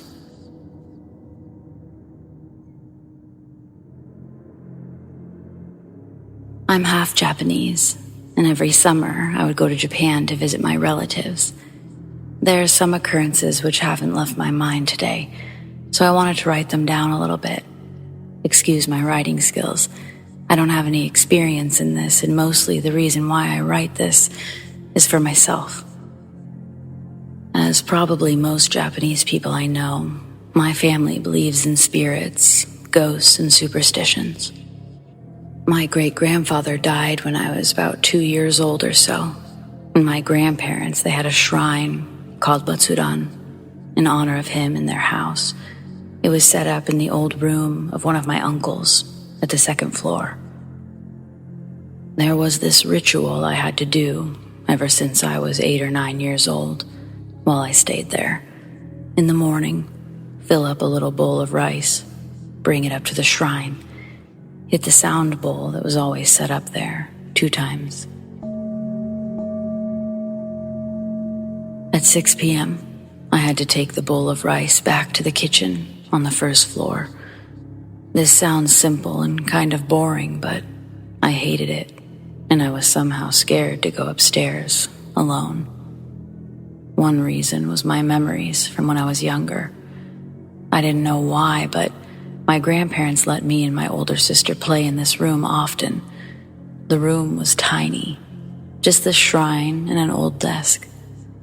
There was also 2 built-in storages, which are common in Japan. However, as I didn't like being in that room, I often just slept in one of those storages where the blankets were stored.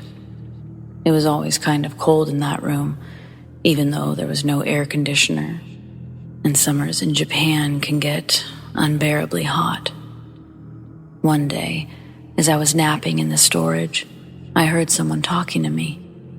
I thought it was my sister, but she seemed to have left the room, so maybe someone outside. I didn't care much and ignored it. Then another time, I felt breath on my neck, and I woke up. Again, no one to see. I was pretty fearless and carefree as a child. I never thought much about it for too long. I don't know why, but pretty suddenly, I began to fear this room. I realized that things happened that I couldn't explain. I kept going with it, not knowing that things would get worse. The curtains sometimes moved without reason, or I'd hear footsteps coming from inside the room while I was in the hall. The second reason was the missing rice. Every evening when I went to get the bowl, there was some rice missing. First, I thought my sister or another family member was pranking me, but that wasn't the case. Even when we went on a family trip all day and I made sure that no one went up there before me, there was some rice missing. A rat or something, that wasn't possible. Why would such an animal just take a bite and leave it every day? My mother told me that the spirit of my great-grandfather was eating it. This didn't make anything better for me. There were these little things that made me more and more uncomfortable in this house. Every summer, I had a fear of going to my grandparents. One event made me almost faint on the toilet.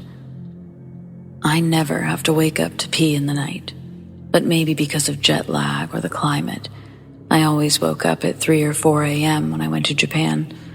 There was just one toilet at the second floor, and since I slept with my mother and my sister upstairs, I had to go down these steep, narrow stairs.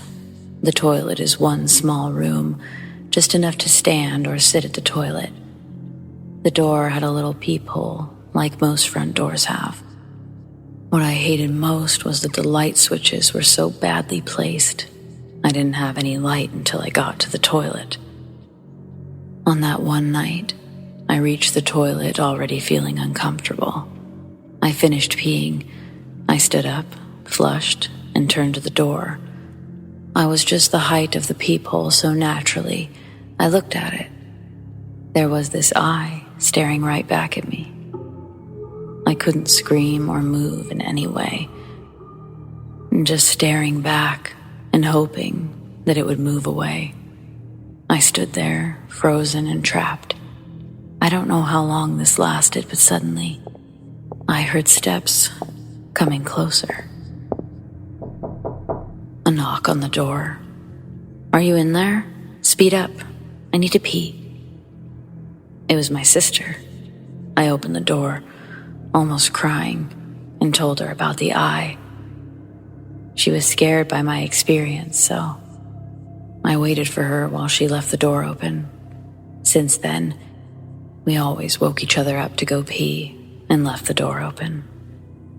One day, I sat with my uncle in the living room, and I told him about my fears of this house. He wasn't surprised. He said that there was a little bit of supernatural or spiritual power in every room. For example, in the bedroom of my grandma, which was directly connected to the living room, the door was always open, and there was this mirror which could be seen at all times. At first, I didn't recognize this piece of furniture as a mirror, just because there was always this colorful cloth covering it. Not just like hanging over the mirror. It was tucked in carefully on every side.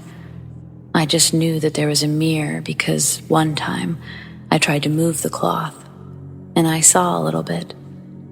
And my grandma came running and shouting that I should never remove the cloth, as she told me she didn't want any dust on her beloved mirror.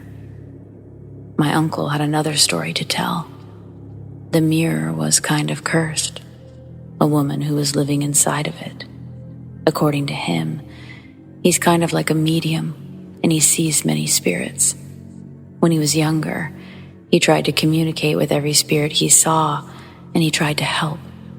So one day, he saw her in the mirror, a normal-looking, middle-aged woman, not like someone everyone would imagine in a horror movie. As he sat in front of the mirror talking to her, she told him to come closer, and he did. And suddenly, her arms came out and tried to pull him into the mirror. My grandma, who was in the living room, noticed it and pulled him out of the woman's arms. Since then, the mirror is covered. Besides these little episodes, there were these Japanese dolls who would move around. The feeling of someone right behind me while I walked up and down the stairs, and some normal creeps like the jobless neighbor who would sometimes stare at the house all day. Now, I have a job and my own money, so I stay somewhere else. I visit my grandparents every time I go to Japan, but I don't stay overnight anymore.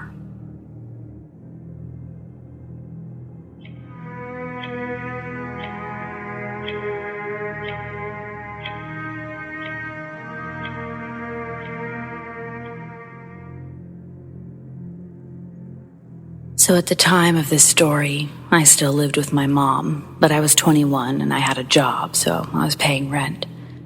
My mom went to Europe on a trip, so I invited my best friend, who was also 21, to sleep over. Usually we drink and play video games, but we both had to wake up early for work. We also happened to work at the same place, so we went off to bed in the guest room.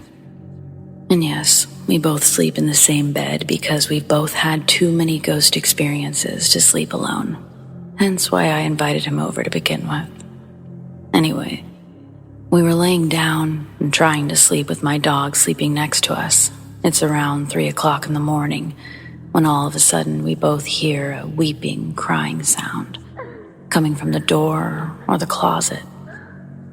We both sit up immediately, and we look at each other, and then to my dog to see who it was, but it wasn't any of us. We just sit there, listening in, and finally my friend says, "What the fuck, bro?" And it stops. I then get up to turn on the lights, and we proceed to cautiously look throughout the entire house to see who or what it could have been, and no one. It was 3 a.m., and it was only us, so we got dressed in our work clothes and left the house to go to a 24/7 Walmart near the house. And we just hung out at Walmart until our shift started, which was around 7 a.m. To this day, we don't know what the fuck it was, and my mom didn't believe us when we told her what happened.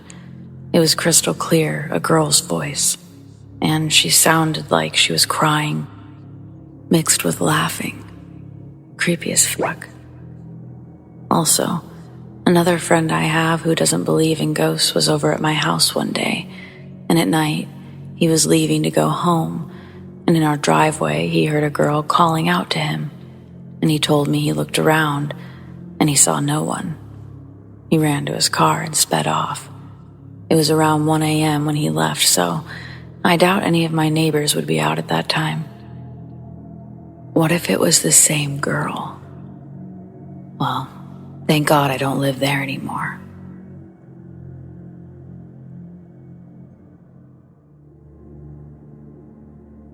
Me and my entire family, including aunts, uncles, cousins, grandparents, we've encountered odd things throughout our lives. Not sure if it's a ghost, angel, demon, or what we've all separately experienced is something different. I plan on posting them, but I'll start with my experience as a kid. When I was 6 years old, I remember having the same dream every night for months. In the dream, I'd wake up and I'd look under my bed to glowing eyes staring at me. Then I'd be chased by this tall, dark figure. Every kid has nightmares, but what was scary is when I would wake up, I would hear a man whisper my name. Elizabeth. Elizabeth. Elizabeth. In my ear. I still honestly remember the voice. It was calm and monotone. I'd get out of bed to look around the house and see who's calling me, and whenever I looked in the kitchen, the clock on the oven always said it was around 3 a.m. Then, I'd make my way to my parents' room and ask if they were calling me, and they obviously weren't, and I'd end up sleeping at their feet. My mom said she remembers me waking them up every night. That's my first experience, and it's kind of creepy, but I never thought it was that deep until I learned so much more about my family members and what they've experienced. It makes me think that maybe the voice wasn't just in my head.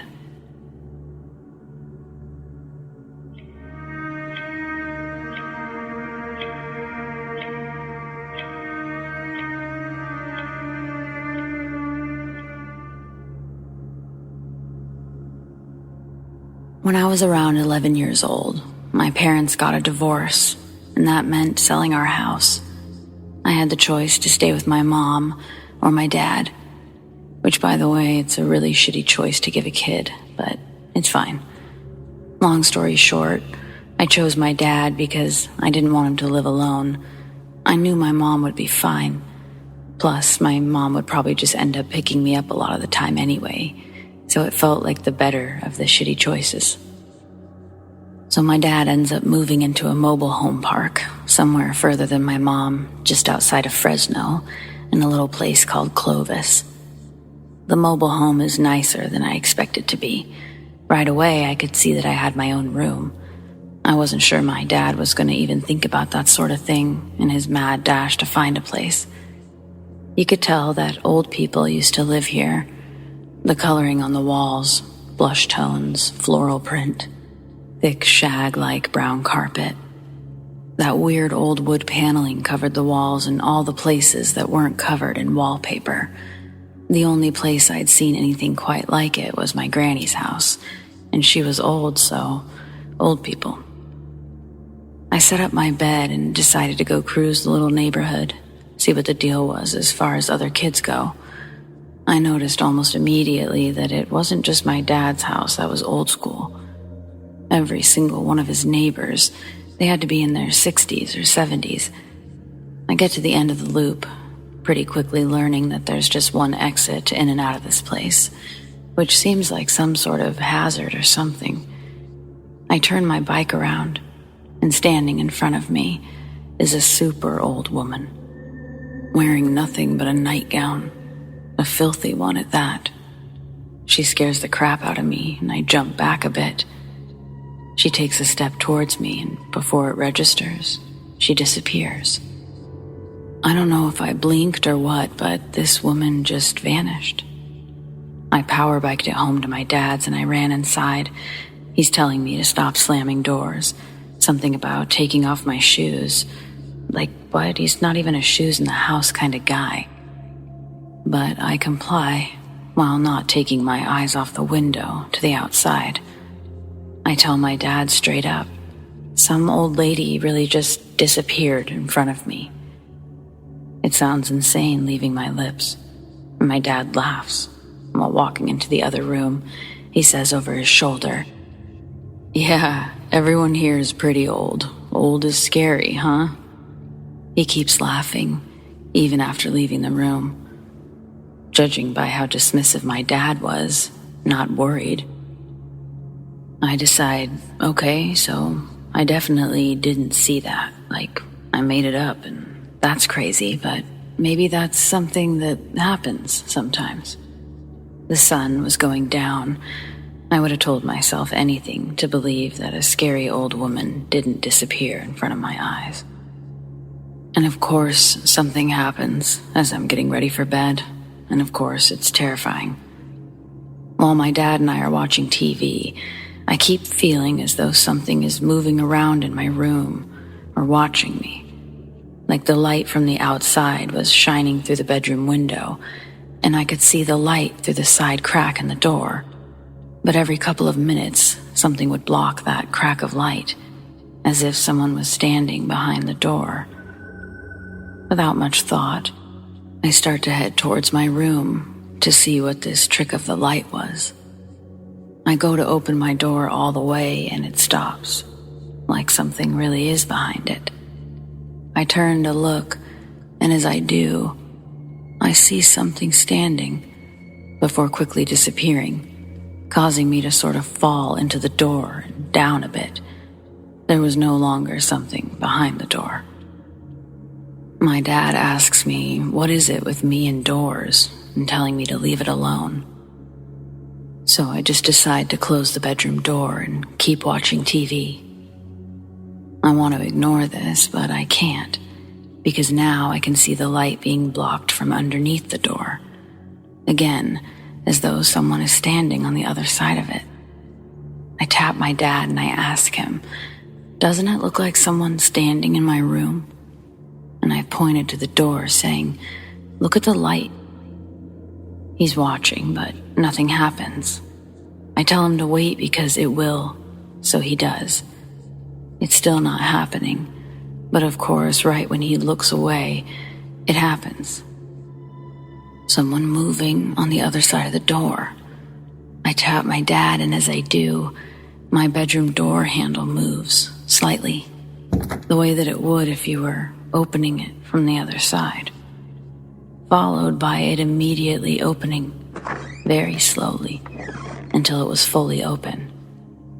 A huge piece of me wants something more to happen so my dad can witness it with me. And like it could read my mind, the door starts to close, ever so slowly. I grasp my dad's arm, and I ask him what the hell that is. And he sort of lets out a sigh, or a gruff, saying, well, obviously you falling and hanging on the doors isn't good for them. Guess you get to have the wonky door in the house. Sorry, kid. Was this man serious? Not even remotely rattled at a door opening and closing by itself? I tell my dad I'm not sleeping in that room, and he tells me like hell I'm not. He didn't splurge on 2 bedrooms just so I could sleep in the living room. So that plan goes out the window. Bedtime. I remember that night I prayed. It makes me chuckle because I wasn't like a religious kid. Sometimes my granny would make me go on an occasional Sunday, but that was it. However, when you're desperate, God seems like about the only option. I was asking for kid shit like, please don't let any old ladies in my room. Please let me have cool dreams. Stuff like that. Going to bed, I kept my window shades open and my door cracked so that I could have some light. I actually fell asleep pretty easily, but then I woke up. At first, I just laid there, wondering why I felt weird. And then I realized that the room was pitch black. The curtains were closed, my door was closed, but also, someone was with me. At first, I just felt their presence, but then, the feeling of someone climbing into bed with me, the covers being moved, the bed indenting slightly, and a horrible sound. It was like someone struggling to breathe through mud. I still hear it in my head sometimes. I have nothing to relate it to outside of this experience, but I just laid there, keeping my eyes shut tightly. I knew I wasn't paralyzed, but I was still afraid to move, so I screamed. It was the loudest scream I think I've produced, but oh, did it work to get my dad's attention. He comes crashing into my room, and to my horror, he shouts, "Who the fuck?" Before quickly turning on the light. I hop out of bed and over to my dad. He's still in some sort of state of shock because he doesn't immediately embrace me. It's only after I say dad over and over again through crying that he looks down and proceeds to pick me up. He shuts my door and takes us both into his room, where we spend the rest of the night. It took me a while to fall asleep, but even when I did, my dad was still awake.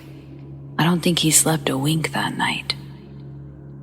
He never made me sleep in that room again. He actually made me stay with my mom while he looked for somewhere new to live.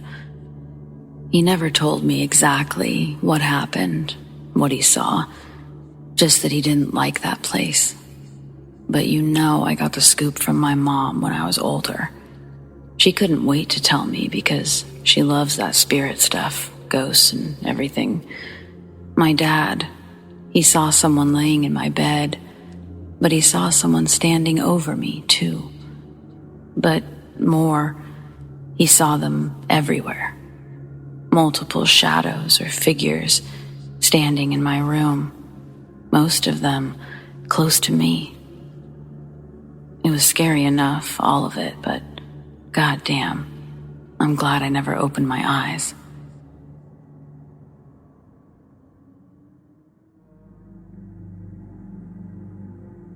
Union Cemetery in Connecticut is known to be one of the most haunted in the country.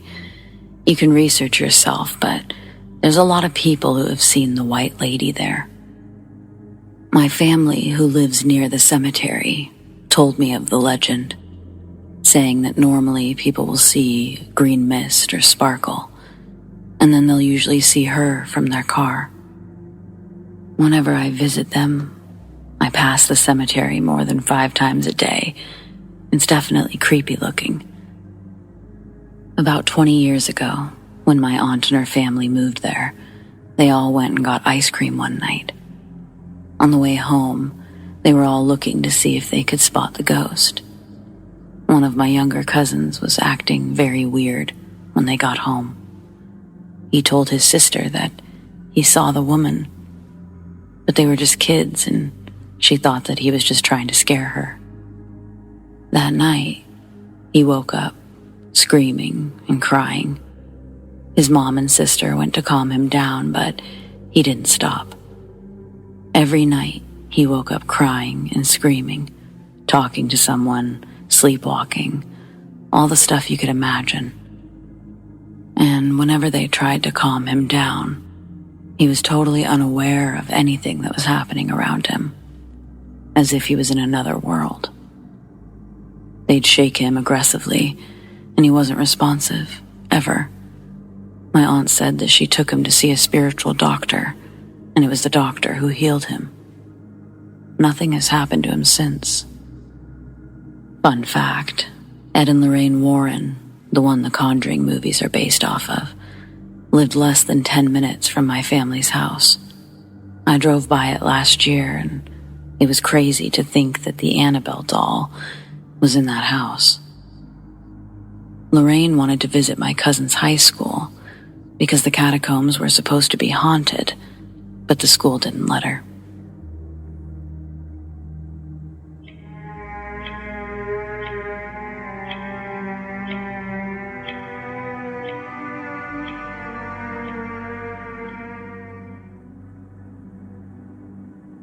My husband and I bought our first home almost 2 years ago. It's near the local cemetery. I say near, but it's more like the cemetery is our backyard. There's several rows of trees and a tall wooden fence that separates us from the cemetery. This aspect has never bothered us. We actually like being able to access the cemetery. It offers a decent walking path, and for the most part, I've always found them rather peaceful. If it's important, this cemetery, our house, and a few other houses are spread out at the end of a long dirt road. Our house was absolutely off the grid, which we appreciated. The town itself is sort of small, with a heavy population sitting mainly together in the center. A few large farm properties before getting to the outskirts, the cemetery, the forest, our property, and more forest. My point being that there's just not a lot of people out here. One of my favorite things to do is to walk my bird around outside in the mornings. It sounds silly, but we're talking about an umbrella cockatoo, one of the largest and most affectionate birds around. My beautiful bird is Bono, and yes, Bono is still around. He will likely outlive me and my husband. But anyway, Bono normally asks me to go for the walk. Sort of how you would ask a dog to go for a walk. This is because shortly after I got Bono, I moved in with my husband, who was my then boyfriend, and shortly after that, he decided to adopt a dog, whom we named Snoopy. The two animals had coexisted for the first 4 years of Bono's life.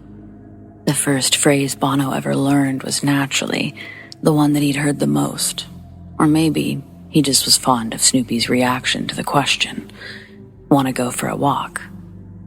Sadly, Snoopy passed away due to a form of terminal blood cancer. It was 4 years after we adopted him. I wouldn't say that Bono was totally depressed, but he certainly missed his pal. When my husband and I stopped asking to go for a walk, Bono started asking instead. It made me incredibly sad. However, one day he started adding, "Bono, go for a walk."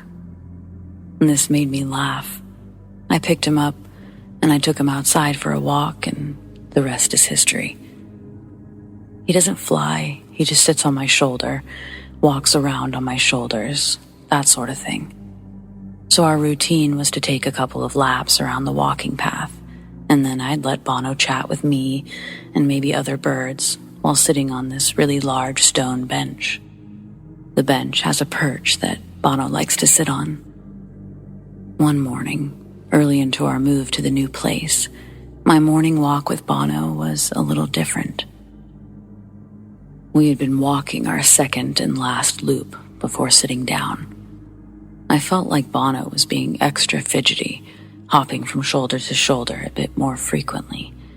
And then he started making noises. I started to get nervous until I realized that the sounds were familiar. The noises that Bono was mimicking was a whistle. He just hadn't made them since Snoopy passed away. I felt a little less uneasy, but I was curious. Maybe there was a dog in the park.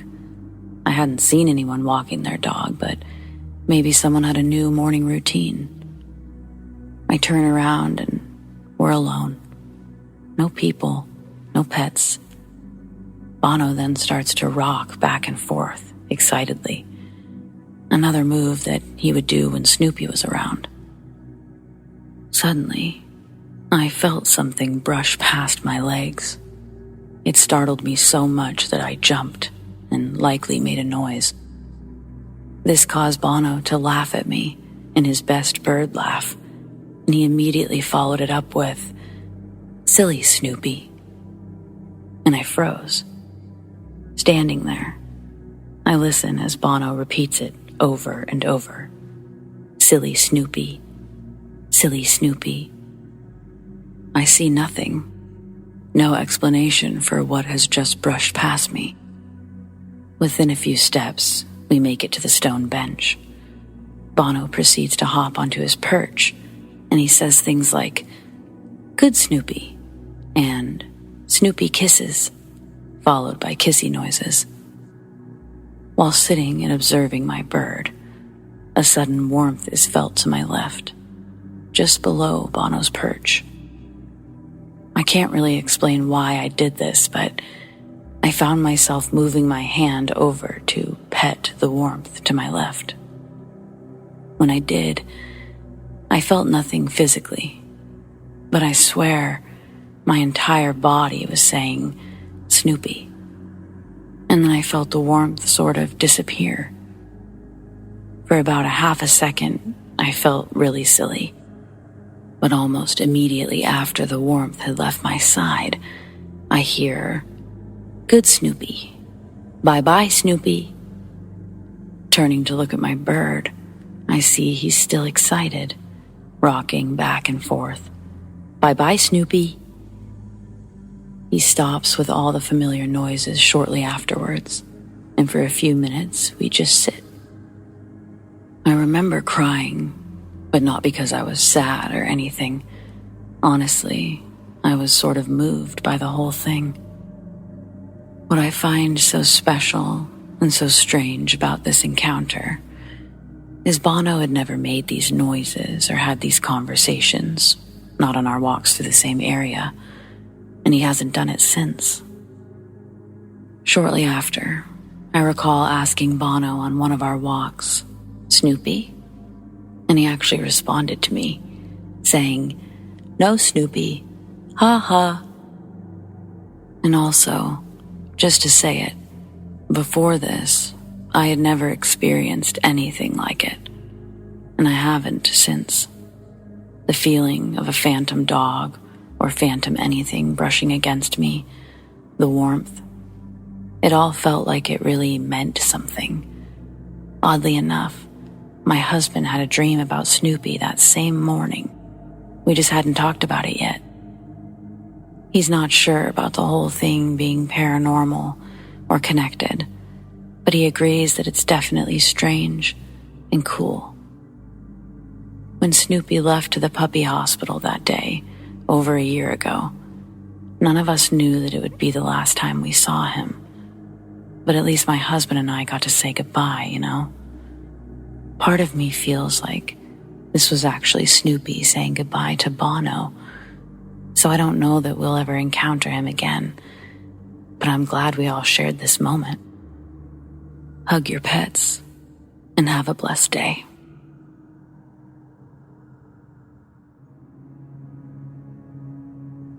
I've lived in this house for almost 4 years now. For a while, my bed would be in the corner of the room, but facing the door. Every night, without stopping, I'd feel a presence in the doorway, standing there, watching me. No matter how many times I've turned on the light to see no one there or in the hall, I always feel it watching me at night. I was robbed about a year ago, and I was trying to de-stress, and as I walk out of my room, a girl looks up and stares at me. I think she's one of the robbers, but as I chased her out of the house, I reached the kitchen, and as I went to the front door, I saw it was locked with a chair in front of it, the way I'd left it. To say the least, I was terrified, but I didn't act like it, because if you show your fear, that's what they'll feed upon. So I moved my bed to the other side of the room, which made me put my full-body mirror to the wall, facing the door. I just wanted a difference to try to feel better. The first night felt fine, until I looked in the mirror, and I felt like I was about to see someone jump out of it. Luckily, I fell asleep before anything like that could happen. A few years later, I'm still here. I feel them all the time, but I never let them know. When they do things, I pay them no mind. If I ever get out of this hellhole, I'll let you guys know. Until then, hello from the mover house, because they really like to move things. If you have any questions, I'm open to answering. And to the people wondering why I do nothing, this isn't the first time I've seen ghosts or had to deal with them, and it's the smartest way for me to not make them angry or upset. Ignore them.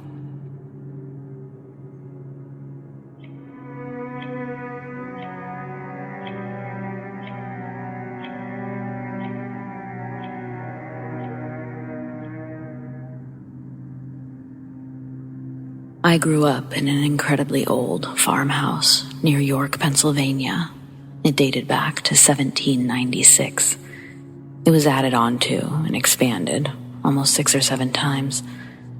What began as a plot of 50 acres was trimmed down to 10 when I lived there, 2008 to 2018. I believe I experienced firsthand a prime example of an energy haunting or a possible poltergeist that latched onto me. I always felt a tangible sense of being watched or stalked everywhere I went in the house. I was shaking with fear at all times, if not occupied with something to do or having people around. This sensation, it didn't stop from the time I was 9 years old to 19 years old when I moved out. My father was a manipulator, a verbal and physical abuser, possibly bipolar, BPD. I would later discover I'm most likely the same way. I grew up incredibly sensitive. Everything was overly intense on all spectrums of feelings. Scary people were extra scary. Loud things were extra loud. I was able to be overly happy and also soul-crushingly sad. I began to suffer from severe manic depression, possible ADHD, and bouts of hysterical sadness that plagued my high school years.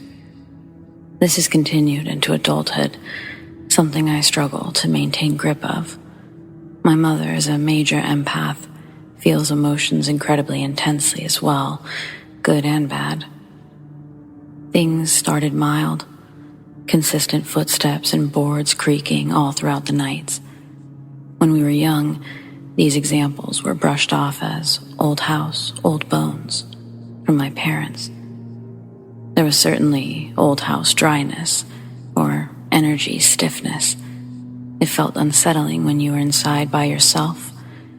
It felt like the house was alive, yet somehow incredibly dead and heavy, with just, emptiness.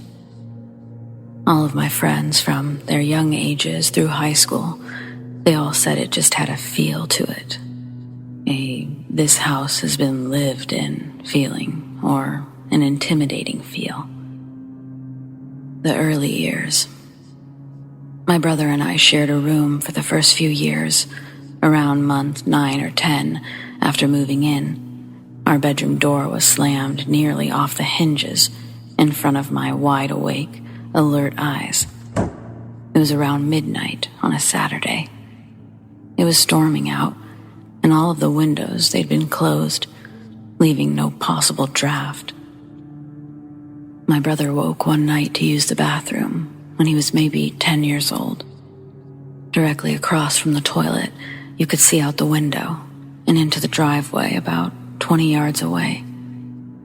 He said he saw multiple shadow people moving around the area. We had a garage light that illuminated the space.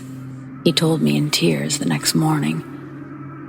I was plagued with peripheral vision, shadow people, during the day. I was going insane thinking I was catching things out of the corners of my eyes. I watched a full-bodied, 10-foot black shadow move from the hallway light into the dark of my shared room along the wall. It moved along the wall like a rectangular, vertical blob of shadow energy.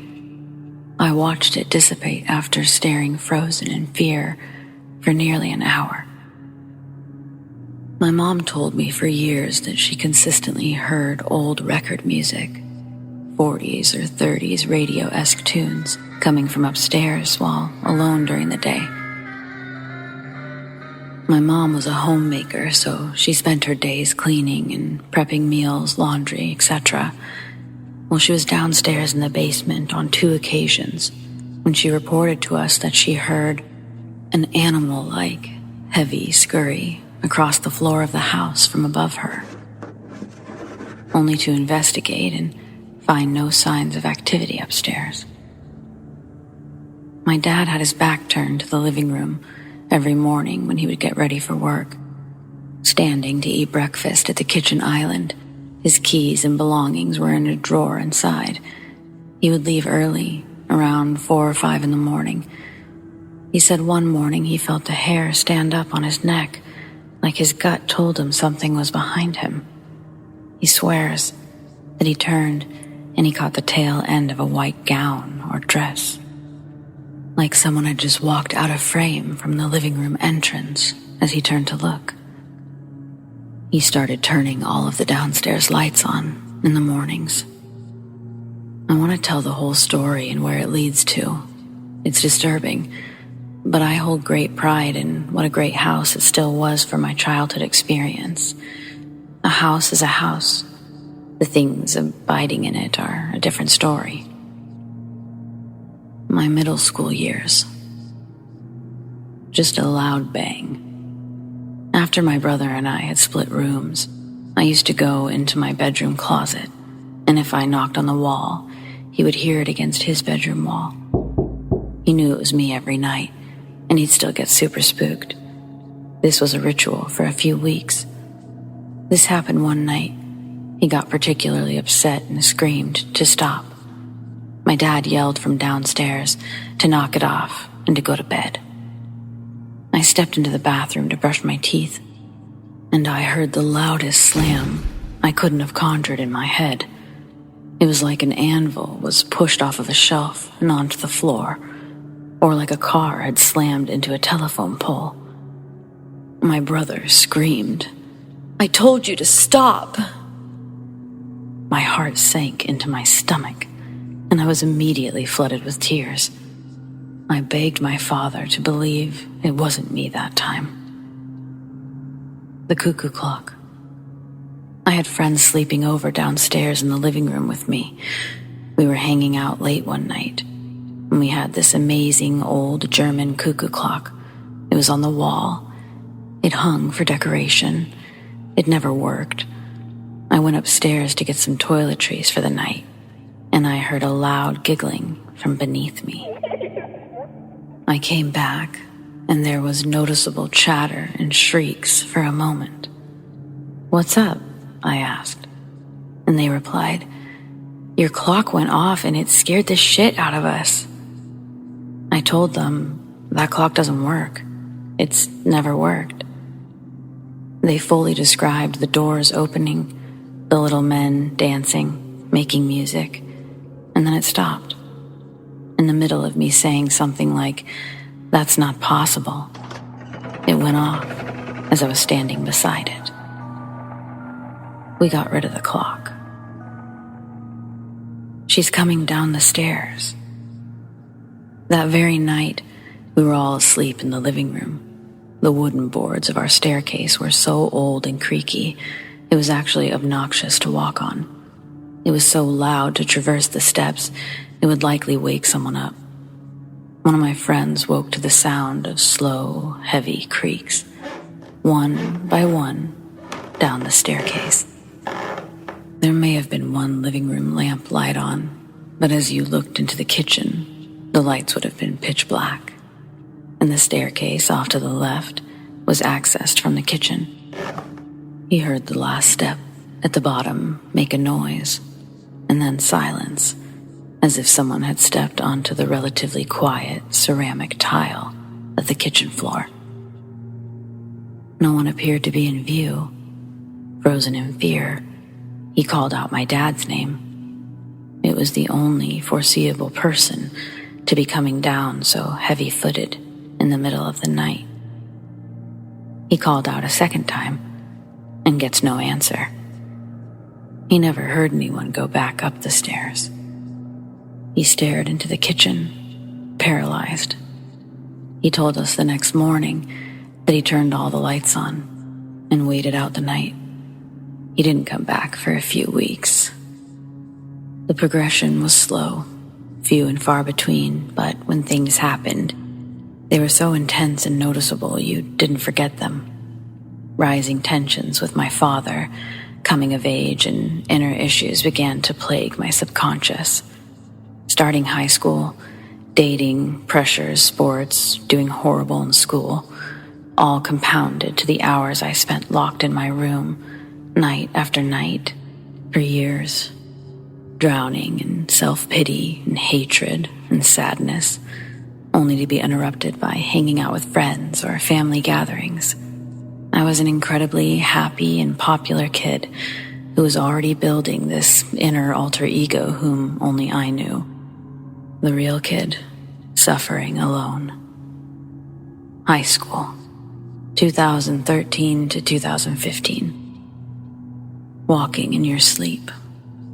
I began sleepwalking again about this time, something I hadn't done since I was very little. Now, some 6'2", and mostly grown, it was probably a sight to see. My mother reported me coming downstairs on 2 occasions and looking at her with nothing eyes and mumbling under my breath shortly after going to bed. I'd crawled into my parents' bedroom, nearly naked. I'd woken up in the bathroom another time. The list goes on. Not once did I have any momentary recollection of these happenings. First contact. I was screaming into a pillow until I couldn't stay awake anymore. I was crying until it felt good to fall asleep. I was stressed, sleep-deprived, anxious, and drowning in priorities. I believe certain people are energy hotspots. People in low places, having the power to send a beacon to spirits or entities that are wanting to latch onto something with a feed potential. I began counseling treatment for chronic depression. This is always why I believed that other than my brother and father's one-off experiences, my mother and I had the most consistent reportings of things happening. We were beginning to be called crazy or egging it on. I slept with my phone beside me on a nightstand every night, face down with a rubber case. I woke to the sound of a sudden rumble or patter, crash from across the room. Something heavy that had hit the floor and tumbled around for a moment. I reached for my phone and it wasn't there. In the dark, I stood and walked to the light switch by the door across the room by 12 feet. And at the foot of the door was my cell phone. I was baffled. How could it have just fallen off the nightstand but traveled 10 plus feet? And it didn't roll there. It was dropped there, like it had been airborne for a moment. After a few moments of lying in confusion, it was as if somebody blew a hard exhale in my left ear, like a hot, breathy pressure that was immediate. I slapped the side of my face in a jerk reaction. I just felt really helpless. Second contact. On a separate night, I woke to the sound of a parachute pants-like whoosh, like something of that material was being rubbed or dragged, and felt a slight pressure sensation at my feet. I've always tucked the end of my bed sheets in because I like that locked-in feeling when I sleep. I reached for my cell phone flashlight to quickly scan the room, and with my own eyes, I saw the corner of my bed sheets sticking straight out towards the center of the room, like someone was pulling it off of me. The split second I flashed the light onto it, it dropped immediately. I was too scared to speak, to call for help, to do anything. I didn't move for a few hours, terrified beyond belief. There's more to the stories the rest of the time we spent there, but I'll have to write that out at another time. Thanks for reading.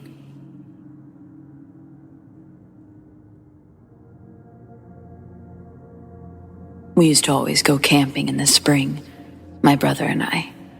We could get away with it because we grew up in Southern California, so it's basically always camping weather. Used to. The past tense being that my brother's not around anymore. He's since died. He died in all of this COVID stuff, actually. He just needed some treatments, you know.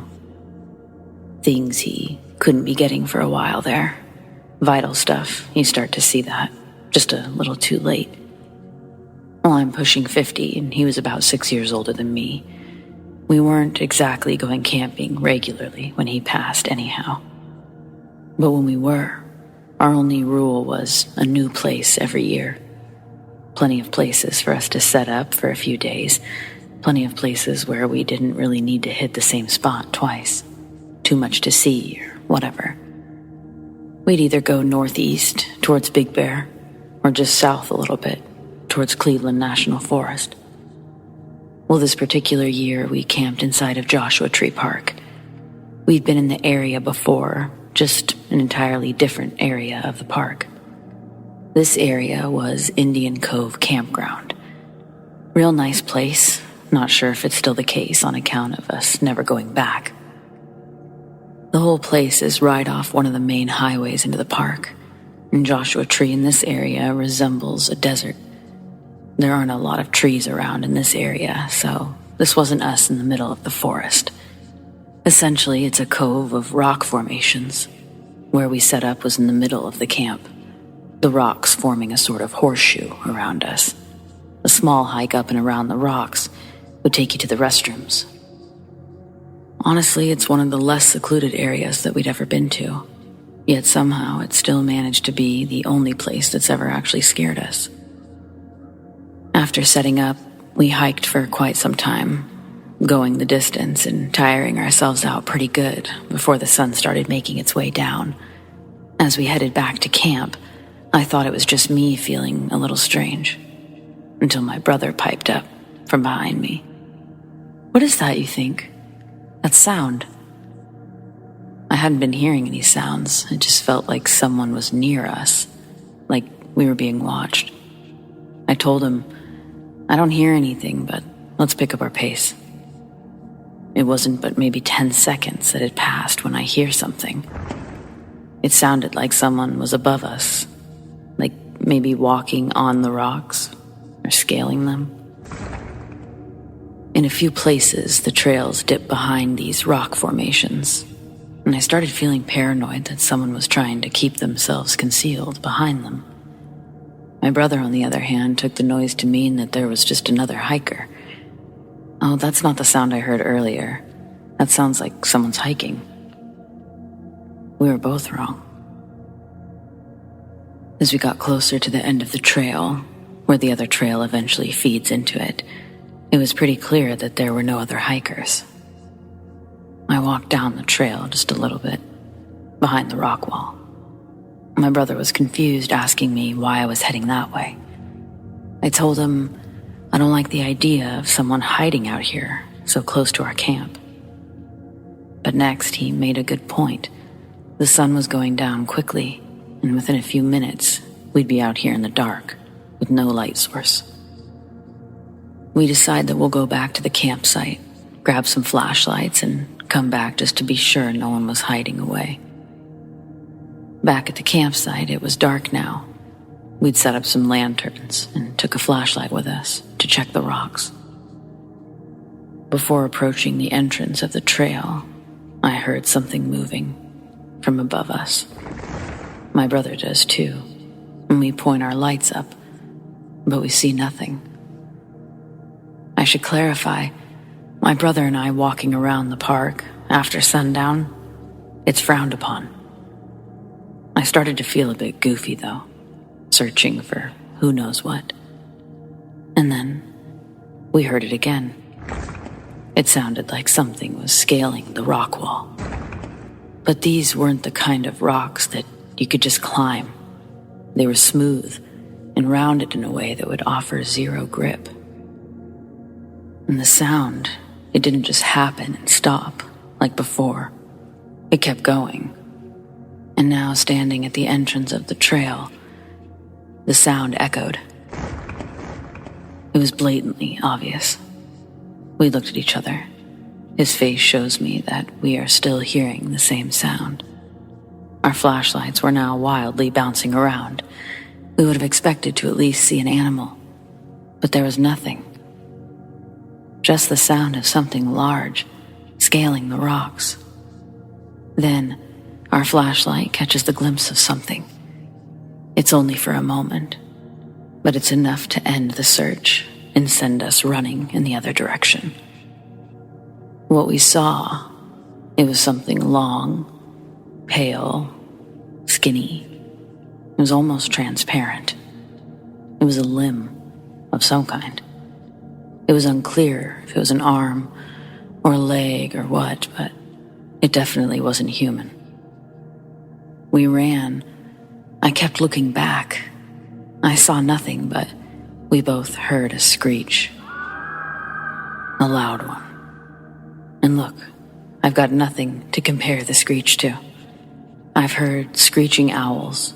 I've heard bats, big cats, coyotes, people, tires, all the screeching things, and nothing has ever come close to what we heard. We didn't stay about another 10 minutes, packed up our gear, and decided to head back south, home. We'd make up for it about a month later, camping elsewhere. But at the time, there was nothing we wanted more than to just go home. We hardly even spoke until we'd been on the road for about an hour. Even then, we were silent with our theories for several years. No idea what we saw that night, but it was enough to send 2 grown men running. So, I don't think I'd choose to encounter or mess with that thing again. Any idea what we saw all those years ago? Has anyone else ever had strange experiences at Joshua Tree?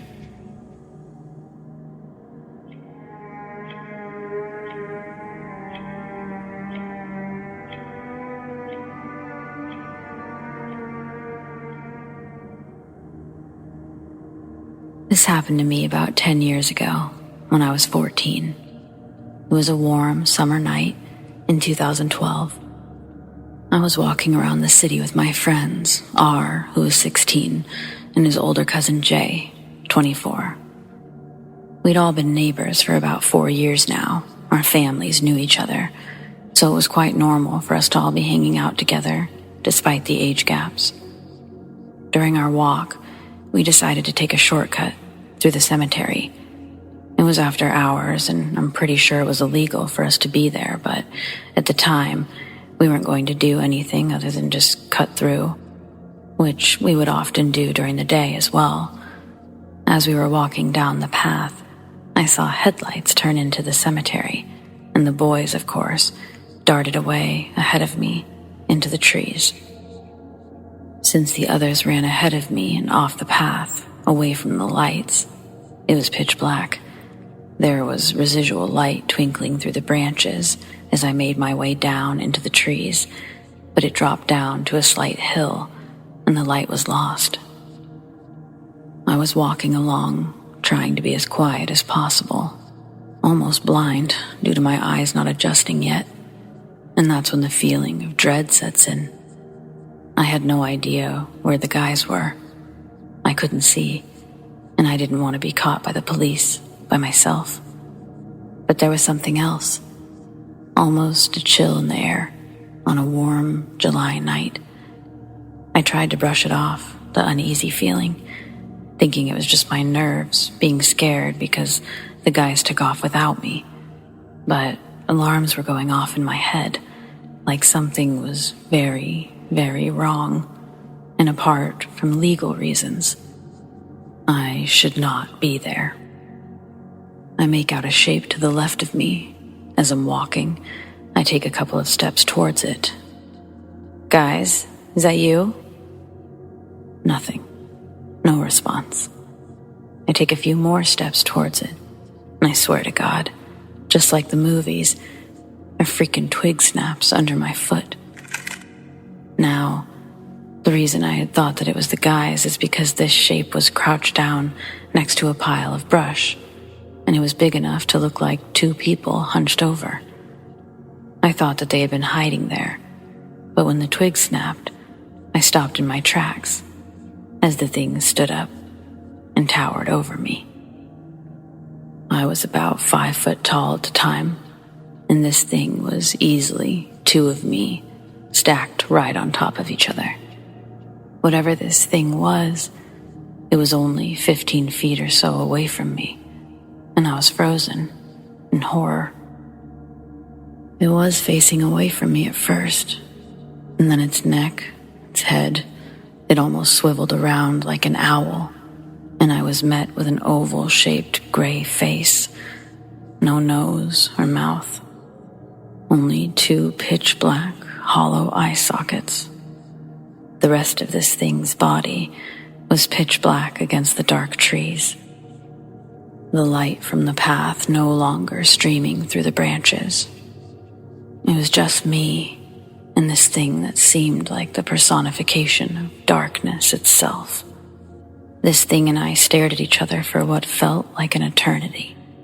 The woods around me, through the corners of my eyes, were getting darker. My heart was pounding so hard, I could feel it through my entire body. Every tiny hair on my body was prickling. I was cold. The only thing I can remember thinking was, this is it. I'm never going to see my family again. The body of this thing had followed its head and swiveled, so now I could see its long, curved arms held right up to what would be this thing's chest. Its legs were similarly curved, almost like it wasn't standing at full height, but still slightly crouched down. Its body was almost translucent. It looked like it was wearing some kind of hooded cloak that was see-through as well. The only thing that was 100% solid was its face and its void-like eyes that made me feel like I was staring right into the depths of hell. Neither of us moved. We were locked in the most terrifying staring contest. It felt like an eternity, until a strange feeling came over me. I felt like I could move again, and I had the energy to run a 5K marathon without breaking a sweat. Then I heard a very calm but stern voice say, "Go. Now. Run." It's kind of hard to explain where the voice was coming from exactly. It was sort of in my head, but all around at the same time. I'm getting chills as I write this. I know the voice did not come from whatever this thing was in front of me, because when I heard the voice speak, it looked as if this horrid creature recoiled at the sound of it, like it took a step or two backwards and kind of ducked its head down. I saw this as my chance, and I turned away from this thing, and I started bolting down further into the tree line, and no longer caring about being quiet and crashing around through the bush like an animal being chased by a predator. I could almost feel this thing right on my tail, but after running about 200 feet-ish, I run directly into the guys, literally crashing into them. I'm obviously scared and pissed, so I ask why the fuck they left me out there like that, and they apologized. Apparently, I'd been missing for almost a half an hour, and they'd already searched the direction I ran from. They heard weird whispering all around the woods while I was gone, like the voices were coming from everywhere around them. They said right before I crashed into them, the whispering stopped. I told them about what I saw, and all they said was that we should get out of there. We left the cemetery very quickly, and as soon as we walked out of the gates, it was like we all let out a sigh of relief. We never talked about that night again, and even during the day, none of us ever took that shortcut through the cemetery. I still live in the same city, and to this day, I avoid it like the plague. I won't even drive by it. This isn't my only story, but it's definitely one of the more terrifying ones that still haunts me to this day.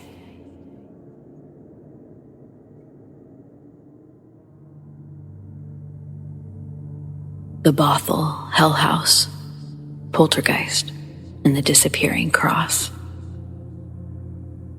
I'll always remember the events of this day. It was the weekend that Captain America, the Winter Soldier, came out in the United States, April 2014. A month before the movie came out, my cousin flew in from Dallas, Texas, and stayed with me and my girlfriend up near Seattle, Washington, a small town called Bothell. My cousin had been aware of our ghost, so to speak, meaning she knew just enough to still want to come. To be safe, she brought a cross with her, a gift for me and my girlfriend, hoping that the cross would protect us. Written on it were the chapters Joshua 1:9, Phil 4:13, Psalm 28:7, and Matthew 19:26. Each verse spoke about maintaining one's strength, one's faith during troubling times. My girlfriend and I had been having strong poltergeist-like activity, so reading something like this was extremely helpful. When my cousin arrived, she handed me the cross. We prayed over it and placed it over our bed. That's where my cousin said it would protect us. Keep it above your bed in your bedroom. A month later, the cross went missing. Understand, missing objects, religious objects specifically, is not a new phenomenon in our house. Things get taken all the time. Sometimes they return, sometimes they don't. The items that do return are never found in their original spot. This cross would be no exception. The question my girlfriend and I ask ourselves when an item such as this goes missing is, what the heck is going on? I mean, we're talking about a sizable cross here. 6 inches long, 4 inches wide. It's not something you just misplace. How could we? We had nailed it above our bed, on the wall, and now it's gone. No use looking for it. Only 2 people are living in the house, my girlfriend and I. Fast forward to the premiere of the Captain America movie. It's Saturday morning. The cross has been missing for over a week now. I began doing my laundry early that day, earlier than usual. I figured it's best to get my chores done if I'm to go out to a movie later. I'm excited. I'm going to see the Marvel movie with one of my best friends. Let me get this laundry done ASAP. I began my first load of laundry, colored clothing. My girlfriend Tina, she's walking around the house doing her own thing. I decided to go to my office and watch TV, wait for my clothes to wash. About an hour later, I noticed something peculiar. My first load of clothing was still washing. Now I know there are long wash cycles, but this was weird. My brain knows how long it takes for my clothes to wash. I'm pretty sure I didn't set the washing machine to the long cycle. It's taking especially long this time, and that's unusual. I glanced toward the washroom, hoping to hear the beep. You know, the noise the washing machine makes when it's done. So I glance at the washroom and I look at the clock on my computer. I think to myself, what's taking my clothes so long to wash? A few minutes later, I hear this knocking sound. You know, the sound the washing machine or the dryer makes when something big is inside, like a shoe or something. The noise I'm hearing is coming from the washing machine. Once again, I glance up from my PC and look at the washroom. What could be making that noise, I wonder? At this point, the wash cycle had been running for nearly an hour, far too long for what I put inside. Normally, I would get up and see what the commotion was about. I didn't this time. I just kept watching TV. Finally, the washing machine beeps, informing me that the load was complete. Time to remove the clothing. I'm passive as passive can be, no hurry whatsoever as I was pulling out my clothes and tossing them into the dryer. I immediately grab hold of something solid, not clothing, not shoes, not anything except a metallic wooden cross. I didn't know what it was until I pulled it out of the washing machine. And then there, in my hand, in 2 pieces, is the cross my cousin gave me. Now some might say, well, maybe the cross was in there to begin with. Not so. As I mentioned prior, it would have been heard early on. The thumping noise, I mean. The knocking noise. I heard it, and it began 15 minutes before the washing was complete. Secondly, the washing machine was empty when I used it. Some might say, maybe you accidentally put the cross in the washing machine when you loaded it with clothes. Wrong again. I sorted my clothing carefully, meaning items went into the machine almost one at a time. A cross this size was not going to be grabbed by mistake. Even if it was, I would have heard the bumping noise way sooner than I did. Maybe your girlfriend put it in by mistake. No, my girlfriend was nowhere near the washing machine that day, and I never left my office. The washroom sits right outside my office. She wouldn't stop my wash load regardless. I do my laundry, she does hers. It's important I get those particulars out of the way for fear of people gravitating towards the obvious explanation, and that's understandable. But now, allow me to paint the picture as near perfect as possible, because it hasn't even begun to get weird yet. But in my hand is the cross my cousin gave me. It took a sort of beating in the washing machine. It's broken up now. I then call my girlfriend to the room. We both examine the cross, top to bottom. Here it is again, after being gone for about a week. This cross would disappear and get thrown a few more times before finally being left alone.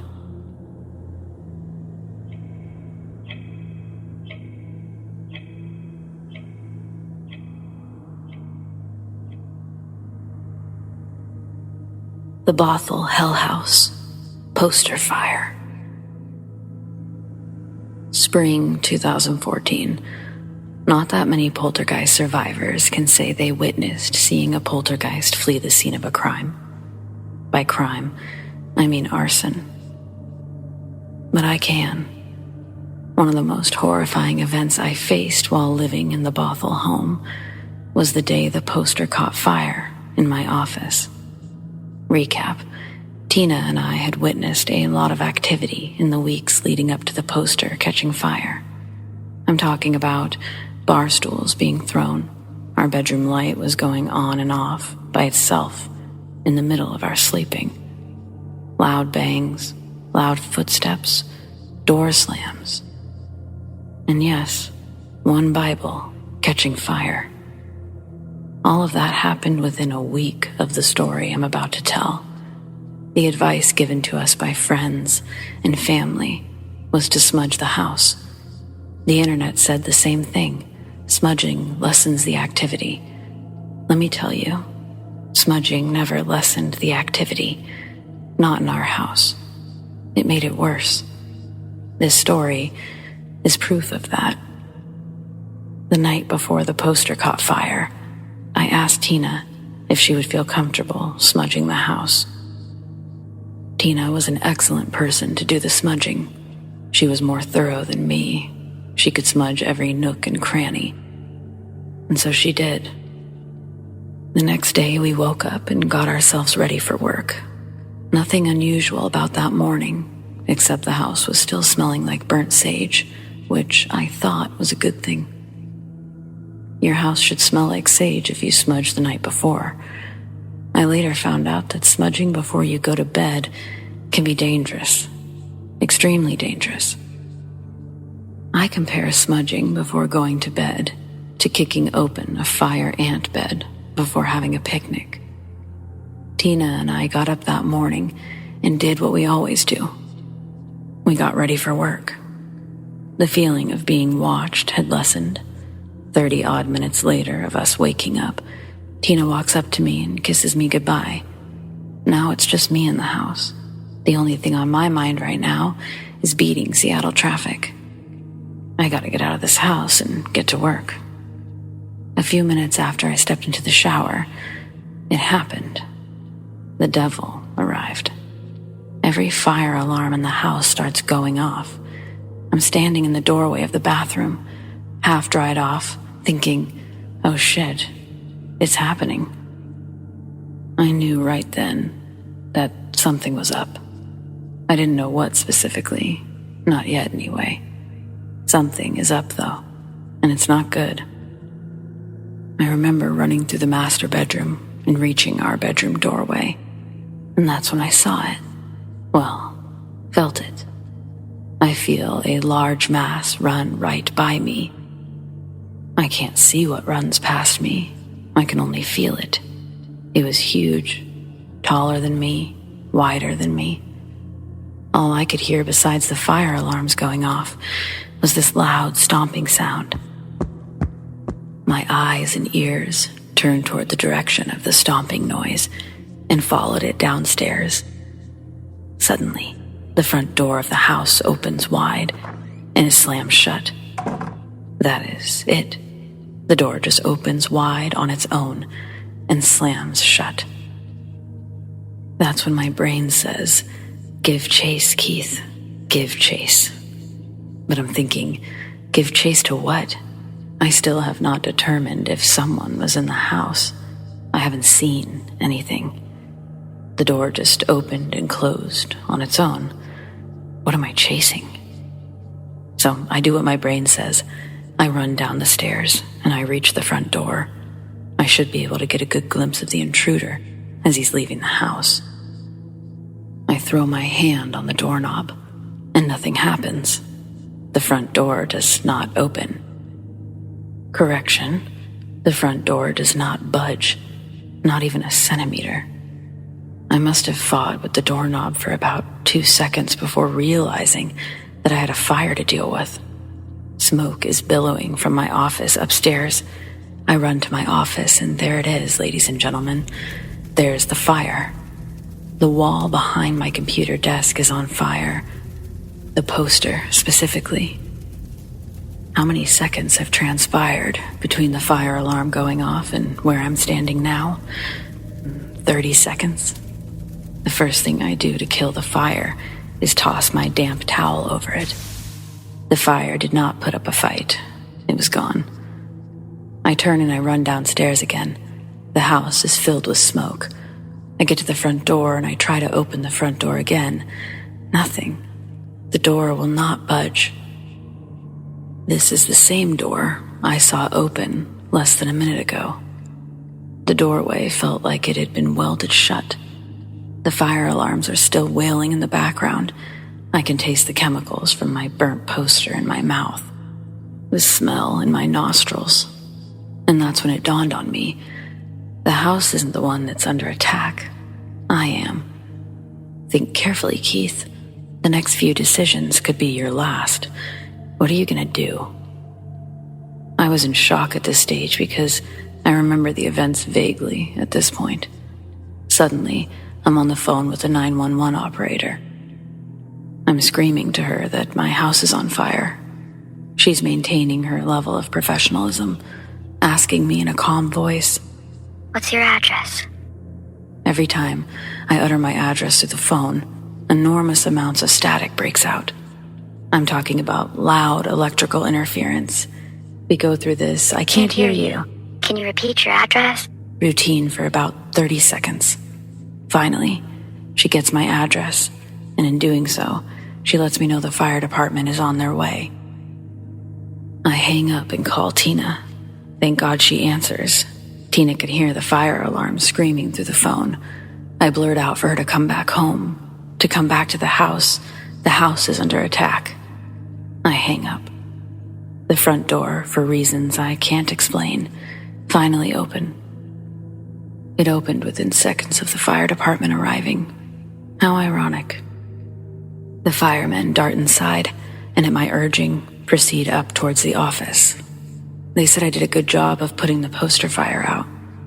Tina runs into the house a minute after they arrived and grabs me. I was half naked and shaking like a leaf because all I could remember was Tina throwing blankets over me. I'm shivering and shaking like a wet puppy. I'm not afraid to admit that I was crying and quivering like a baby. You would have thought somebody doused me in a tub of ice water, cubes and all. That's how cold I was. The fire department never could determine what caused the fire. Tina and I knew, though. This is the second fire incident that we've experienced. Note, there will be 2 more fire incidents in that house in the coming weeks. When the fire department left, all Tina and I had now was each other. The demons who did this are still here. They're snickering at us. Whatever ran past me in the upstairs hallway had to have been some sort of ringleader. I'll always remember what it felt like when it ran past me, through me. Evil, diabolical evil. Neither one of us could think of a solution to our problem. The only thing left to do now is to contact the Catholic Church. The Catholic Church that, up to this point, has been ignoring us, giving us the runaround. It's the only logical thing to do now, right? Who else can help us? Tina and I looked at each other and we had reached the same conclusion. So, we're marching down to the local parish office, and we're not leaving until someone sees us.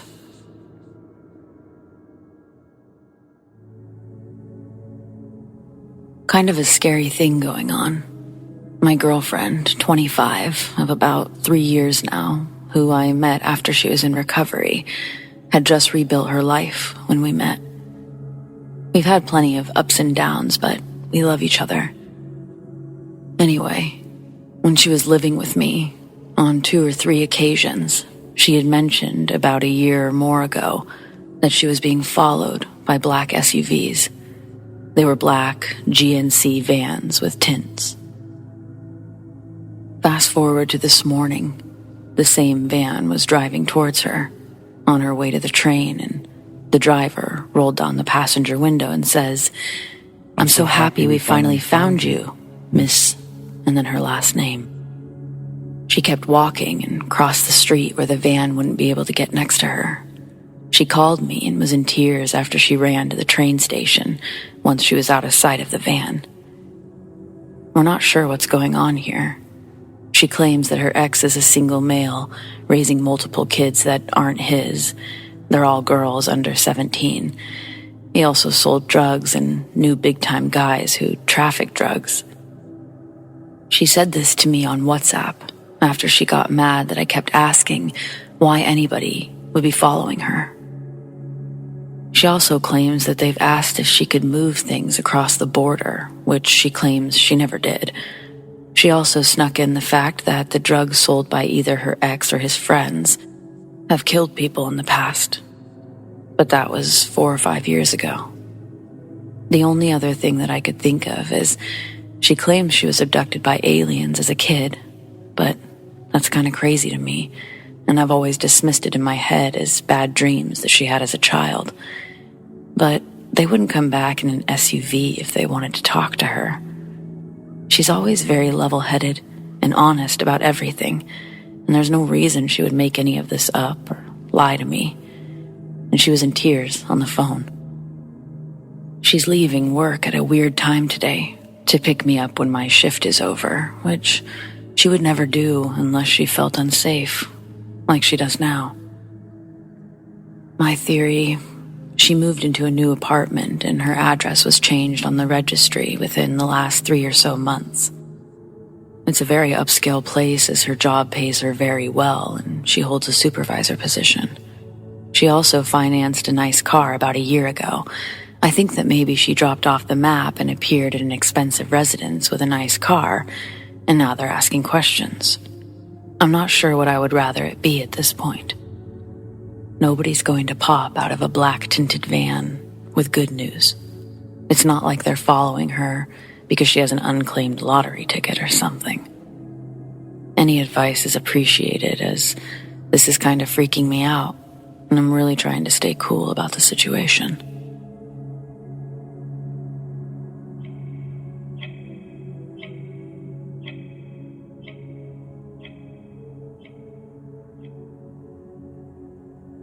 This all happened exactly a year ago. Shout out to Facebook Memories for reminding me. I lived in a ground floor apartment in a heavy foot traffic area. It used to be a corner storefront, so the living room windows were huge and only one small one could be opened. I had a very violent upstairs neighbor, and even angrier dealers living across the street. I've had to make multiple calls to the police and give statements. Aside from them, the neighborhood was pretty lovely, and I got along well with all of my sane neighbors. One of my cats even became a local celebrity, thanks to a haunted Halloween tour that would make a stop at my corner every night. They would tell stories, and the second he heard them, he'd sprint from wherever he was to jump up on the windowsill and listen while they all cooed at him. Anyway, because of the large windows, I didn't have any privacy in my living room. Usually I didn't mind this because I'm a people watcher, and my cats also loved the view. I had blinds and sheer curtains, but you could always see straight into my apartment. Thankfully, I had plenty of privacy in my bathroom and bedroom. One night, I was sitting at my computer desk in the living room, just watching YouTube and sipping on a beer.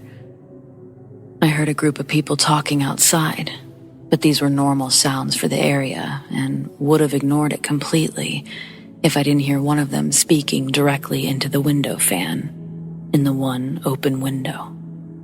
Oh, she's drinking a beer. Doesn't she usually drink whiskey? I spun around in my chair instantly, and then I heard, "Oh shit, she saw us," and scuffling as they ran away. I could not see them because it was dark outside, but it sounded like there were at least 2 women and 2 men.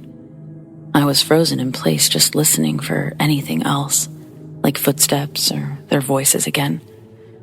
It took me a while to fully realize what I'd just heard. I do typically prefer to sip on whiskey at night, but that day I wanted to try a new beer flavor I saw at the store.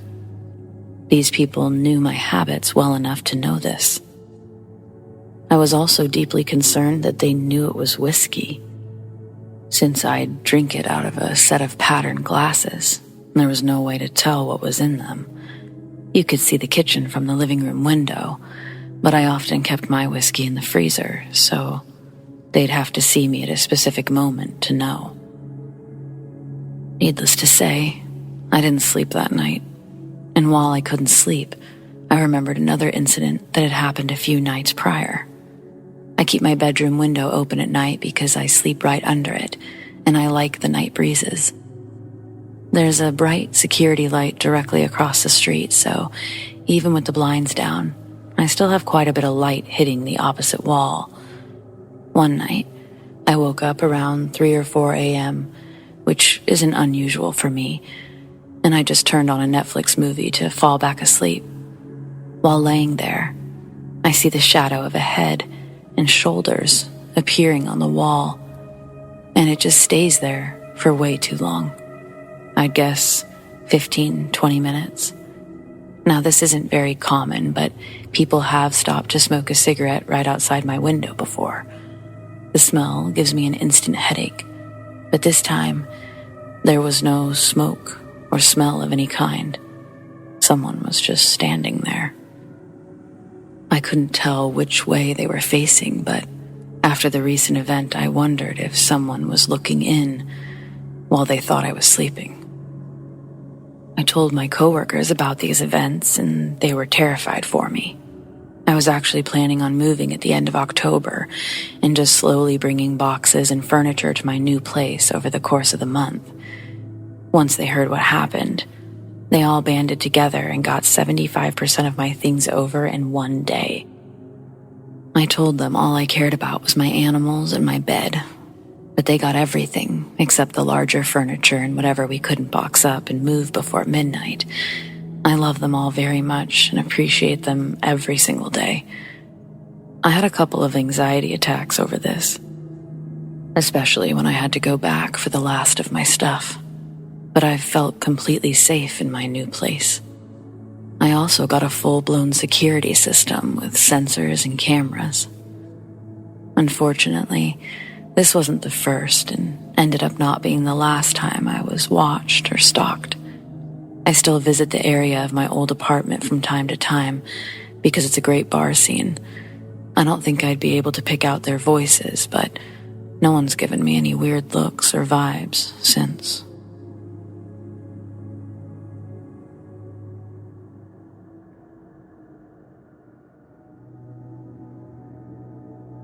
I was watching Monster, the Jeffrey Dahmer series at home, and I felt sick to my stomach. This was around midnight. Then, a few minutes went by and I felt like going to 7-Eleven to grab a hot chocolate. As I drove and parked my car in the parking lot, I saw a creepy blonde-haired guy who looked to be around 30, 5'8", standing right in front of the door. I was worried, but brushed it off. I then tried entering from the side, going inside the 7-Eleven, but the tall guy was just blocking the door. At this point, I didn't care about his looks or how attractive he seemed to be because I thought in my head, that's how psychos look. They look charming and have bad intentions or motives. However, stupidly, I said in a pleasing voice, "I'm sorry," and nudged him to move. He just smiled in a weird way and said, I'll be waiting outside. I just got my stuff, and as I ran to my car, even though I have asthma and it was hard, I didn't want to take any risks of being killed, so I ran. As I ran, he kept saying, Hey, I'm a good man, I swear to God. Why are you running now? The guy was heading to my car in such a slow pace, left hand in one pocket, and the right hand gestured and made a shh sound to his lips. He was 3 feet away, and then came up quickly and was about to open my door. I quickly locked it before he came close, and then I showed him my middle finger. He tried opening the fucking door and was banging on the window. I sped off like a maniac. I was shaking, literally, and was about to cry, but I didn't want to seem weak, and I headed to the highway. He was following me, fast, and I quickly went someplace else, exited the highway faster. This was the decision when I felt threatened. I should have went somewhere else. I should have not drove a higher speed limit over the highway, or I could have been stopped. Why the fuck didn't I think of that? Fuck. I did call the cops and gave all the info about this man, and then I drove further away. Then I went to a populated place, the mall, parked my car in the parking lot. I ran into the mall. I stayed sitting on a bench. After an hour had passed by, I looked around carefully, and I didn't see him. I think I accidentally manifested something evil while watching the series, without knowing or manifesting it later. I'm not watching creepy, gruesome killer stuff anymore. I'm scared and paranoid. After that, I told my older sister about it. She told me I'm delusional or hallucinating ever since I saw the series. I've been feeling so much anxiety about it.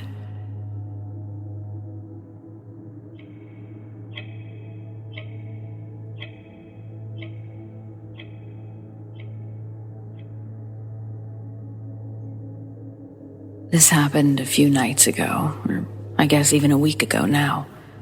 I can't go to my favorite gas station at night anymore, and I basically avoid it in the day too.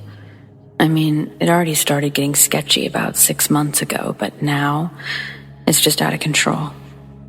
Before I get into this, please know I'm not judging people who struggle with addiction in general, but at the same time, I am about to pass judgment on somebody who is very likely on drugs. If that offends you, just remember, they're not the ones who walked away with scratches. I usually hit up this gas station every night after my shift. I'm a bartender who works down at the waterfront, and my last shift ends around 11:30. I get to this place a bit before midnight. I grab my drinks, my jewels, maybe some Skittles, and then I'm out. Well, about a week ago, it didn't go half as smooth. I got in okay, grabbed my goods, though no Skittles this time, just a blue Powerade and my jewels. It was getting out of there that gave me trouble. I never even saw anyone near the store, not when I had pulled up. But heading out to my car, I see tucked on the side of the building are 2 or 3 guys smoking. I don't know what they're smoking, it's none of my business, so whatever. I fiddle for my keys, and I hear someone right up in my space speak into my left ear. They're close as fuck to my face, and I'm frozen for a split second before I whip around, asking what the fuck is going on and telling them to back up. It registers with me that the guy said, "You smoke dope?" To which I'm answering him now, "I don't smoke dope, now back up." I realize that he doesn't look armed and his hands aren't in his pockets, so I feel comfortable continuing to open my car door to get the fuck out of there. Then, a hand slams my door shut as I barely get it opening. His angry, sluggish voice lets out a sharp, "Bitch," followed by one of those weird-ass, loud whistles. I see the 3 or so guys on the side start to make their way over to where I'm standing. Before they even take a few steps, I'm whipping around to push the man away from me. He barely moves, his hand only lifting off the car for a moment, but I'm running out of time before these 3 dudes surround my car. Before I can swing on him with my bag of goods, he presses my shoulder against the car, and it wasn't a gentle nudge either. It's funny though, I didn't think to scream. I had this moment where I thought, no one's going to give a fuck if I start screaming. I knew that the man that worked at the gas station at this time was so old, like barely hanging on for life, and man couldn't hear shit. The only other people around at the time are the group of men I'm trying to avoid. I go to knee him in the balls, and like some sort of Matrix junkie, he swings his hips backwards, causing my knee to miss his junk. But he's pissed and almost distracted, enough to where I was able to smack his arm away and grab my car door handle, unpin my shoulder. I'm now trying to put the bag of goods between me and this fucker. I open the door slightly, and while part of me wants to reach my arm through the small crack that's open, I don't want this man to push me or the door, suddenly crushing my hand or worse. But doing nothing causes the man to grab my free arm, gripping it hard with his dirty hand, fingernails digging into my forearm. And for the first time, I yelled out. As I'm screaming for the guy to let the fuck go, 2 other guys attempt to open the passenger side door. I say fuck it, and I use all my strength with my other arm to pry the door open, kicking the man's leg to push him away. Then, the 3rd man of the group joins this guy, grabbing my arm. I use my foot to kick him in the balls. I make contact and he falls. He loosens the grip, and it causes the man to loosen slightly, and I take that chance to remove my arm. I can't get it entirely free, but I've gotten the door open. I've launched myself into the driver's seat, and I keep pulling, but he hasn't fully let go. I grab my steering wheel for leverage and I pull. With one painful yank, I feel the man's nails dig and scrape into my skin as I pull. And then I'm free. He quickly tried to put his hand back in to grab anything, but I quickly slammed the door on his hand, opening it only slightly for him to remove it. Now, all of the men were on the driver's side, but I've got all of the doors locked. I practically was crying the whole way out of the parking lot and home, but I wasn't going to go home. These were angry tears. I was so fucking pissed that these guys had scared me away from my favorite gas station, that it was almost so much worse, that I had these fucking disgusting scratches on my arm to remind me of this for God knows how long. Before going home, I drove to the police station to file a proper report. I had them take photos of my arm. I explained what happened, when and where, but I also described each of the men in detail. I told the police I didn't want to stick around to see if they were there still, but I urged them to keep an eye on that gas station and an eye out for these men. Truthfully, I have no idea what their intentions were. All I know is that when someone puts their hands on you, invades your space, and has like power in numbers, that shit's terrifying. I still drive by occasionally, sometimes before work, sometimes after. It may not be those guys, not all of them anyway, but the place isn't looking too safe these days. The side of the building is sketchy, and it's sad. I filed a report because if any other woman or human has to experience that shit, I'm gonna know that it's because the police failed them. Someone who could do something about it failed them, not me.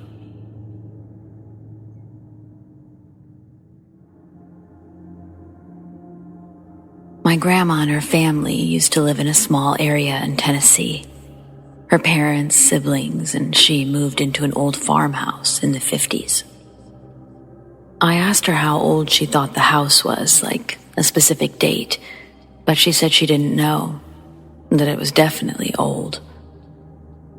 At night, they would hear doors open and shut in the house, all night long, and the sound of a cat screeching. Finally, her daddy had had enough and removed the hinges and replaced them with leather hinges to see if that would stop the door from opening and shutting. It didn't. It still kept doing it, opening, shutting, and the sound of a cat screeching. Also, under this house was enough room for her and her siblings to play underneath. The house was set up high on stones. There was no skirting under the home. It was just open. Someone had tried to build a cellar to connect to the home, but never finished it. On the ground, every day that they went down there, they would find balls of long hair. It looked gray and like women's hair. And underneath the hair was coins or change. They would just toss the hair and grab the coins. Again, no explanation for this. One day, Grandma's mom got sick, so great-great-grandma, which was Grandma's mom's mother, came over to help with the kids and help her daughter. Interesting side fact was that great-great-grandma was Cherokee, but she would never ever admit to it. I asked. She would always claim Black Dutch. She was terrified of being taken to Oklahoma, to a reservation. Anyway, great-great-grandma only stayed one night and got ready to leave before the sun came up.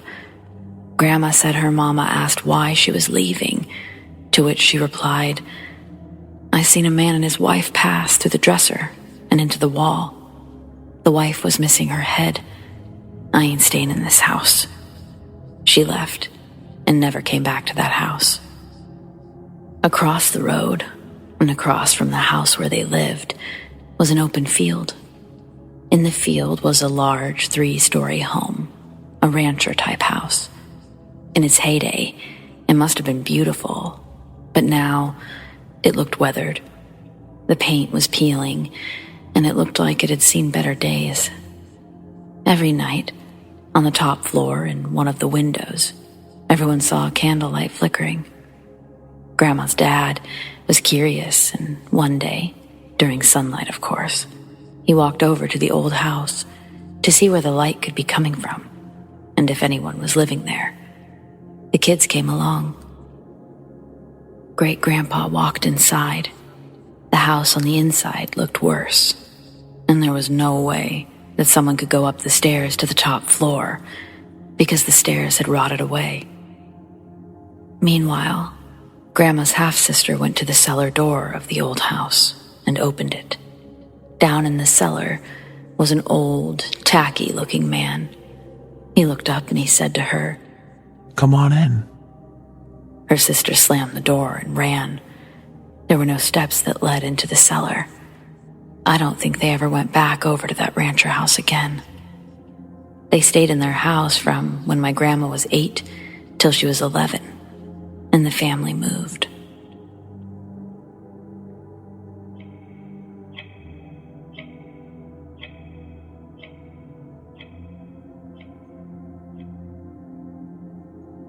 This occurred when I was around 10 years old.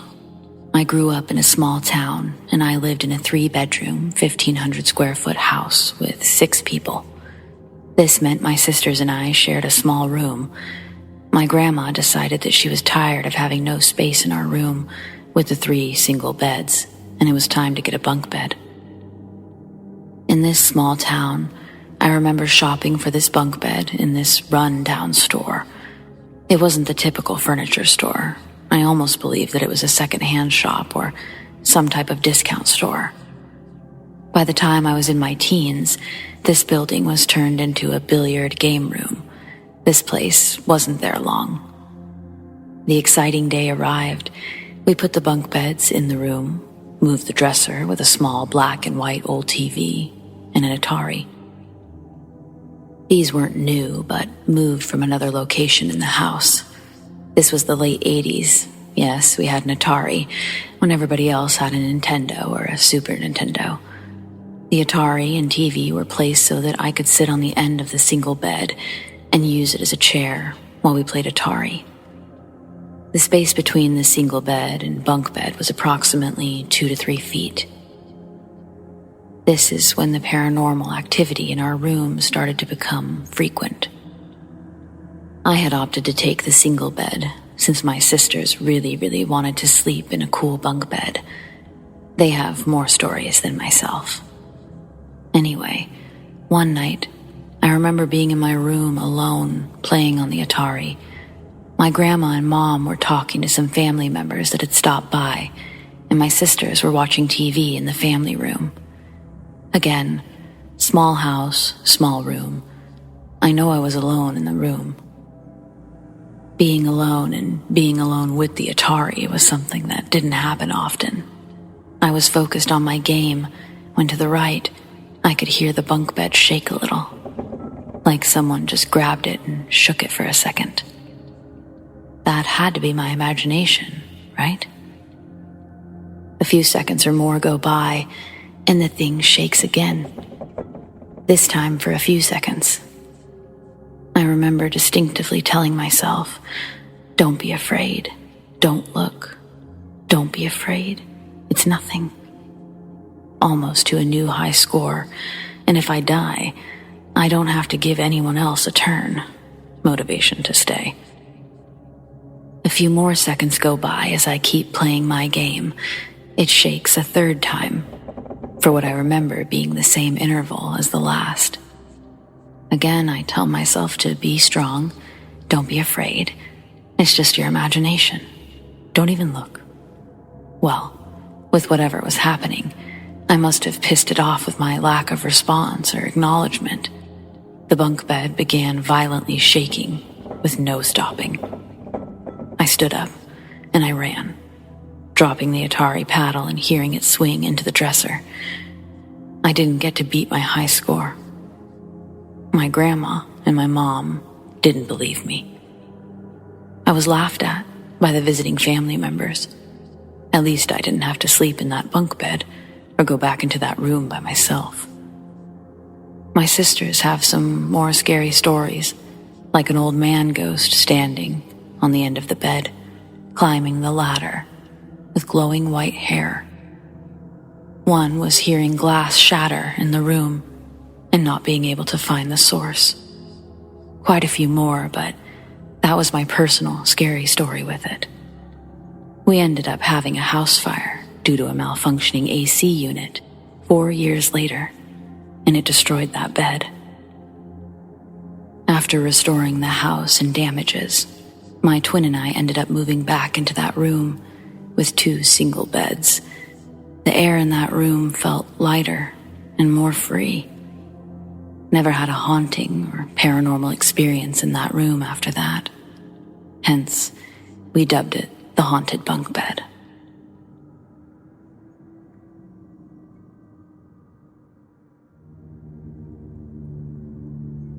My little sister's been drawing progressively more and more violent pictures in her notebook. She's 5, and yesterday her kindergarten teacher had a meeting with our mom after school when we came to pick her up. I waited in the car with my sister while they spoke in the classroom. I knew it was bad because windows to the kindergarten room faced the front courtyard parking lot.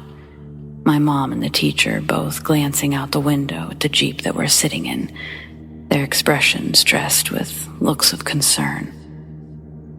When my mom returns to the car, she's carrying a handful of papers that my sister Jaden's covered in some pretty horrific imagery using her crayons. Pictures of houses with people burning inside, families hanging in trees, and this tall, dark scribble with red eyes floating above a bed while a girl is crying in it. I flipped through the pages again. I noticed the black scribble was hidden everywhere in each of the drawings that Jaden had made. Sitting in the kitchen of the firehouse, I originally didn't notice it until I saw the red eyes, which I'd thought was smoke originally. The next picture, it's crouched in the branches above the hanging family. I turned to ask what these scary drawings were about, but my mom stopped me, advising to wait until we got home. The rest of the trip home, Jaden danced to Kids Bop, and I couldn't help but stare at the art that she'd created. Crayon marks with raised edges of crushed wax, a result of how hard she was pressing while drawing these vile depictions. When the Jeep pulls to a stop in our driveway, Jaden jumps out and runs inside the house, giving my mom a chance to briefly tell me what the kindergarten teacher had told her. At recess, earlier that day, Jaden fell to the ground and started convulsing. When the patrol staff saw her, they ran over, and Jaden instantly got back up to her feet, saying, Gotcha. then laughing and running off. It really scared the elderly woman who first saw Jaden bouncing and squirming on the ground. I asked my mom if she saw that Jaden had drawn a red-eyed black scribble person in every picture. She said yes, her teacher did too. Although this doesn't need mentioning from an emotional perspective because we love Jaden like she is our real family, but she is in fact my stepfather Jeff's daughter from a previous marriage. My mom and Jeff got married when she was in her terrible 2s. Jaden was actually relatively decent as a toddler, though. She always used to be a good kid, and that's why this recent spike in behavior has been quite unsettling to the rest of the family. That weekend, Jeff managed to get Jaden a Zoom appointment with a therapist. After Jaden got off the call, the therapist stayed on a little longer with Jeff and my mom. I sit off screen and I listen as they discuss the conversation. The therapist tells them Jaden mentioned the red-eyed entity during their time together. Jaden's named it Mr. Red. She says it shows her how she died in past lives. Her pictures are from the images that are shown in her head. Jaden explained it as a movie behind her eyes. The therapist asked if Jeff or my mom know where she could be getting these inspirations from. They both shake their heads. Jeff and my mom are two of the most laid-back individuals you'd ever meet. Our house isn't filled with chaos, and no routines have drastically changed. The therapist concludes by scheduling another follow-up later the next week and asks us to continue observing her behavior, writing down anything out of the ordinary. Later that night, after dinner, while Jeff and my mom are outside smoking cigarettes, I go into Jaden's room and I ask about Mr. Red. I'm not one to beat around the bush. The fastest way to find something out is simply by asking. So I asked, "Who's Mr. Red?" As if common knowledge, Jaden tells me Mr. Red's an angel and that they had met in her before life. She says Mr. Red brought her to her now mom, Latrish. Jaden was familiar with his presence and spoke of Mr. Red like referencing a friend from school who'd been absent. She then says she hadn't seen Mr. Red since being Jaden. I ask how recent was his last visit. She says at school today. Jaden says that she thinks she fell because Mr. Red was picking her up off the ground, telling her to go have fun. She doesn't remember telling the recess teacher, "Gotcha." Trying not to scare her, I act casual while she tells me all of this, which I then relay to Jeff and my mom the moment I exit Jaden's room. My mom wrote it all down for the therapist. Their appointment's scheduled for next Wednesday at 3. But I don't think my anxiety can wait that long for a theory as to what my sister's doing. Could this just be a wild attempt at getting attention? Are there any other questions I should be asking her? Parents or older siblings, is this just what kindergartners do?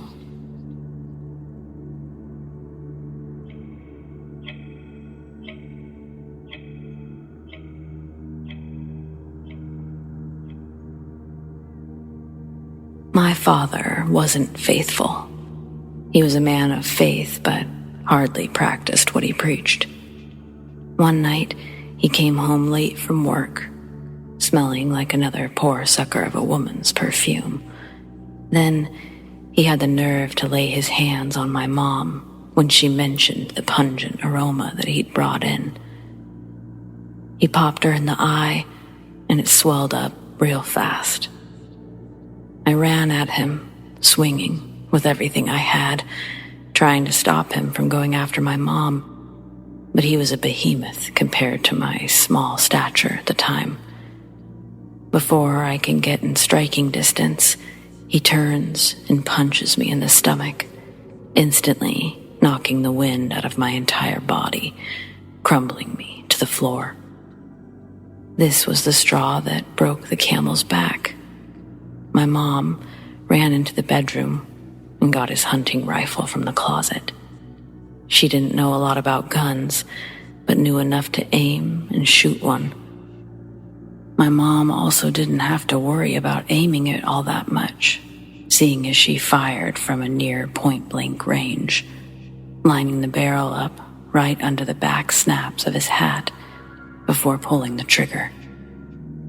Recoil kicked the rifle up and out of her hands, bouncing off the ceiling at the exact same time his hat did. We left his body in the living room until the next day. Early in the afternoon, my mom thinks, his work will be suspicious if he no-call no-shows. She calls his boss, fabricating a lie about a foodborne illness that her husband's come down with, explaining this is why he's been unaccounted for. His boss tells her that Jeremy, my dad, was let go back in August. They hang up, and I can't help but to question my mom about her poor choice in men. Jeremy was never a good father or husband, but for some reason, my mom had built a life and a family with this man over 10 years ago, before that night. Years of abuse, physical and mental, walking on eggshells every night, in fear something we'd do would set him off. We both felt a sense of morbid relief when the rifle's boom silenced his degrading tirade. My mom took the whole next day digging a hole in the outskirts of our property. It's where she buried my dad. I stayed at my grandma's house while she deep cleaned the living room and every item of clothing we wore that night. Jeremy's car was pushed deep into the lake off the interstate. My mom then walked the 12 miles back home in the dark. But even in death, his torment persisted. My mom would see his shadow standing in doorways or walking from room to room. I remember one morning when I walked into her room, she was sitting on the edge of her bed, staring at the door. Quickly, she asked me if I was just in her room, but I wasn't. Before walking in, I'd been in my room, sleeping. Sometimes, she would wake up screaming, even crying out, usually something like no or stop. Often, loud enough to wake me up 2 doors down. I couldn't believe that it was possible to be tormented even after death. You think the worst is over, that the bad is gone, until it's sharing some sort of realm with you, still. From time to time, I'd catch him in the corner of my eye, always with more detail than I would like. I'd spot his red flannel standing out against the other more gray spatial colors. Of course, it was his red flannel, accompanied by a radiating dark feeling of dread, walking on eggshells. Only I knew now that it was only a feeling. I hated it. I resented it. I resented the whole house, probably, my life in general, but I was too young to understand that. I would usually ignore him entirely. I wouldn't try to make eye contact or engage. I only talked to him once. I knew he'd been scaring my cat, Smithers. He liked to sleep between my mom's room and my room, which is why we keep the doors open. At night, my dad, he'd close the door, and he'd stand in my mom's doorway, a towering dark figure in the night. Smithers, horrified. For several days, I found him sleeping in the bathtub in the bathroom next to my room. So, I'd been really actually pissed off. Laying in bed, I shouted, not caring if my mom heard me or not. I yelled that I hated him, to leave me the fuck alone. I told him to stop scaring my cat, that he was a dead guy. He needed to move on. After that outburst, I felt pretty good. I was young, but proud of myself for swearing, for standing up to the guy, even if he was dead. From there on out, I spent my time avoiding his energy, focusing on mine. Whether I could or not, it doesn't really matter. I believed I could control my experiences. My mom, not so much. This happened for 2 months, until my mom couldn't take it anymore. She called the police to dig up the body. I then spent the rest of my adolescence up north with my aunt and uncle. I often wonder what happened to that property, and if his spirit, or whatever you call it, is still roaming. Of course, I can't personally bring myself to go back there. I mean, I escaped the guy twice now. I'm not gonna risk it.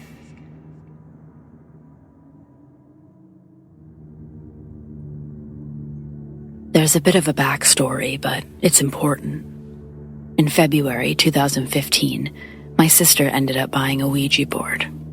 She bought it from Spencer's Gifts, so it was cheap and plastic.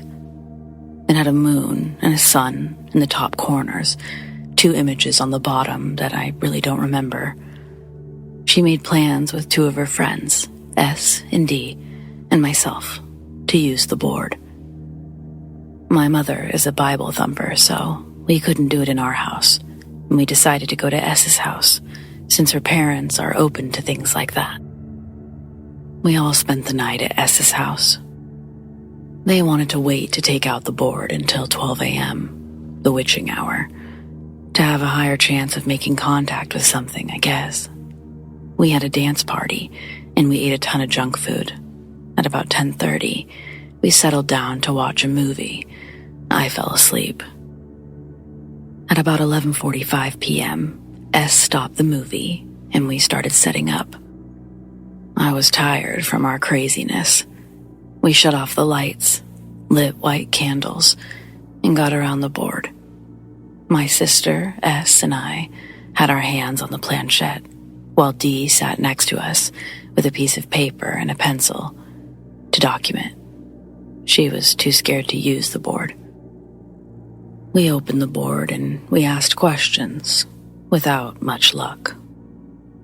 We stopped and we talked about what we could do to help move things along. After a while, my sister looked up an app on her phone that would take words that ghosts were saying, or something like that. S thought that it was stupid, but we were going to try anything. The phone was handed off to D to keep an eye on it. We kept talking about how the candles were too bright, or someone wasn't open enough to it. And D said that the phone just said plastic and board, one after the other. We took that as a sign that something may be happening. The moment I put my fingers on the planchette, I started shaking. Dread washed over me so intensely, but I couldn't let go of the planchette. I didn't want to. It took all I had to keep myself from crying. The board started off silent, but all of a sudden it moved to Z, and then Y, and then X. My sister instantly got scared and said, "Move it to goodbye, now." We did, and the feeling was gone, as quickly as it came. My sister explained that if whatever is moving the planchette starts counting down, moving up or down in the alphabet, making figure eights, or moving to the four corners, it's a bad spirit or a demon trying to make the board a portal. We stopped for the night after that. I didn't tell them how I felt. I was worried that they would just think that I was messing with them, that they wouldn't believe me. I had trouble sleeping because I thought that it would come back as I slept. I'd never experienced dread quite like that before. It felt violating. It felt like whatever it was tried to possess my body.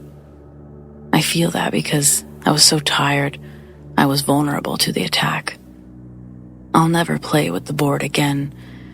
It's not a game.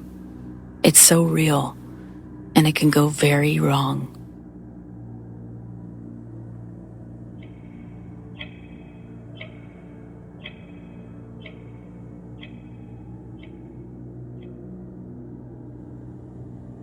This story takes place around 2010-2011, when I was in high school.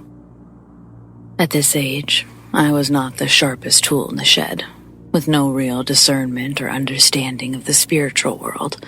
At that time, I had a weird obsession with anything occult or satanic. Just to clarify, I'm now 27 and a firm believer and follower of Jesus Christ. And I realize how insane I was to open a door for something evil to enter my home, my life. I experimented with a crudely home-constructed Ouija board a few times and experienced some weird occurrences. It all started when one afternoon, a few friends and I headed to my house for our almost daily after-school smoking session, which always took place in the detached garage. This is also where we had attempted to contact something with the aforementioned Ouija board. We succeeded, and when we asked the entity its name, the planchette moved and spelled out, Keith. Keith answered all of our questions, explaining that he died in 1990 and that his favorite band was Nirvana. I can't really remember anything else that was exchanged. But I awoke the next morning to scratch marks on my side. And though they were only superficial, my stomach dropped when I examined it closer. The scratches were all placed methodically to form a perfect drawing, if you will, of the Nirvana logo. For those who don't know what I'm talking about, it's a smiley face with X's for eyes and a squiggly mouth with its tongue sticking out. My friends came over to my house again the next day, and we confronted Keith, asking if he'd been the one to do this. I already knew, but it was confirmed when the planchette moved to yes. Sometime after this, during summer break, I had a group of about 7 people over for a bonfire in the backyard. One of these friends lived in another city, and they were staying at my house for a week. We'll call her April. It was dark, and still, not even a slight breeze could be felt that night. The friends which had been present for the Keith sessions and I had been talking to the rest about what we'd experienced, and we all agreed to try the board, see if it would happen again. I can't remember exactly what was said, or if the planchette was responding. But what I do remember was asking if whatever I was addressing hated me. Instantly, the planchette flew over yes, and a huge gust of wind started blowing all around me. Just me. It was like a dust devil had formed and enclosed me like a cocoon, as dust and leaves and debris violently flew over me and at me in every direction. I looked at my friends as they were watching this occur, and I swear to you, not one hair on their heads moved. When it stopped, we immediately moved the planchette to goodbye and just kind of sat there in shock for a while. After everyone else left, April and I headed inside, as it was very late. Then I took the most uncomfortable shower of my life. You know how when someone is standing near or enters the room, you can just feel their presence? Well, that feeling hung in the air like a thick cloud. Just the feeling of someone straight up watching me. Now, I'm notorious for taking long showers, using up all the hot water, but I got out of there in what felt like 3 minutes. The next part, it requires a bit of a layout of the house. When you enter, there's a family room with a single large window facing the front yard, a couch in front of said window, and a TV. From this room, going right, you'd go down an L-shaped hallway, with my room on the immediate right, and a bathroom, my brother's, and my parents' room down the hall. And left, you'd be in the kitchen, which led to what my dad had dubbed the music room, since we kept all of our instruments and sound equipment in there. It also functioned as a second living room. It too contained a couch and TV, separating this room from the kitchen with a glass door. April and I were sitting at the kitchen table, chatting. She was sitting on one side, her back facing the music room, and I sat on the other, facing her. As she was speaking, I noticed movement behind her. I looked, and I watched in shock as the glass door, which had been slightly ajar, was slowly opening. I should mention that there were no windows open in the house, no draft. The air conditioning was not running at the time, and my parents and brother were fast asleep. "April," I said in a hushed but panicked tone as I pointed to the door. She turned and saw it too, looking back at me for a split second in horror. When the door had completely opened, everything was still and silent for about 3 seconds. Then, the door suddenly and forcefully slammed shut. Needless to say, we were freaked the hell out and retreated to my room. After we'd calmed ourselves down, we tried in vain to sleep, as throughout the night, We could hear what sounded like scratching coming from inside my closet. I've always dealt with insomnia, and I'd often have to sleep in the family room, as the TV was the only thing that could make me drowsy.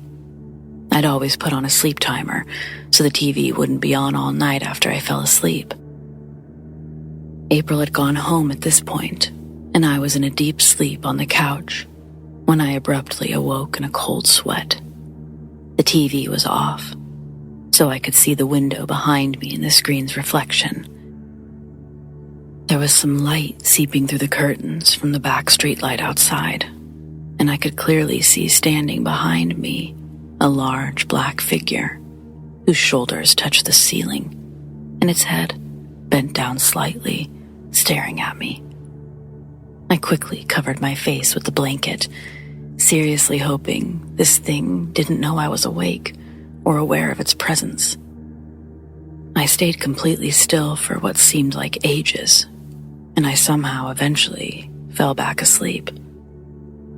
The following day, I made a call to have the house blessed. Thank God it worked, and nothing ever happened again. My brother confided in me years later that he used to hear someone calling his name in that house. But whenever he'd ask our parents if they'd called him, they'd tell him that they hadn't.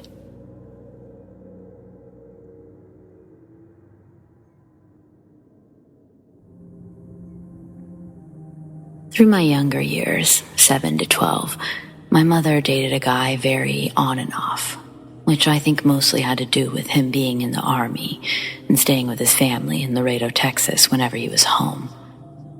Either way, he invited us to visit his cousin's summer cabin in Monterrey, Mexico for a weekend, so we did. The cabin was very ranch style, longer in one dimension and shorter than the other, so it was built like an architectural rectangle.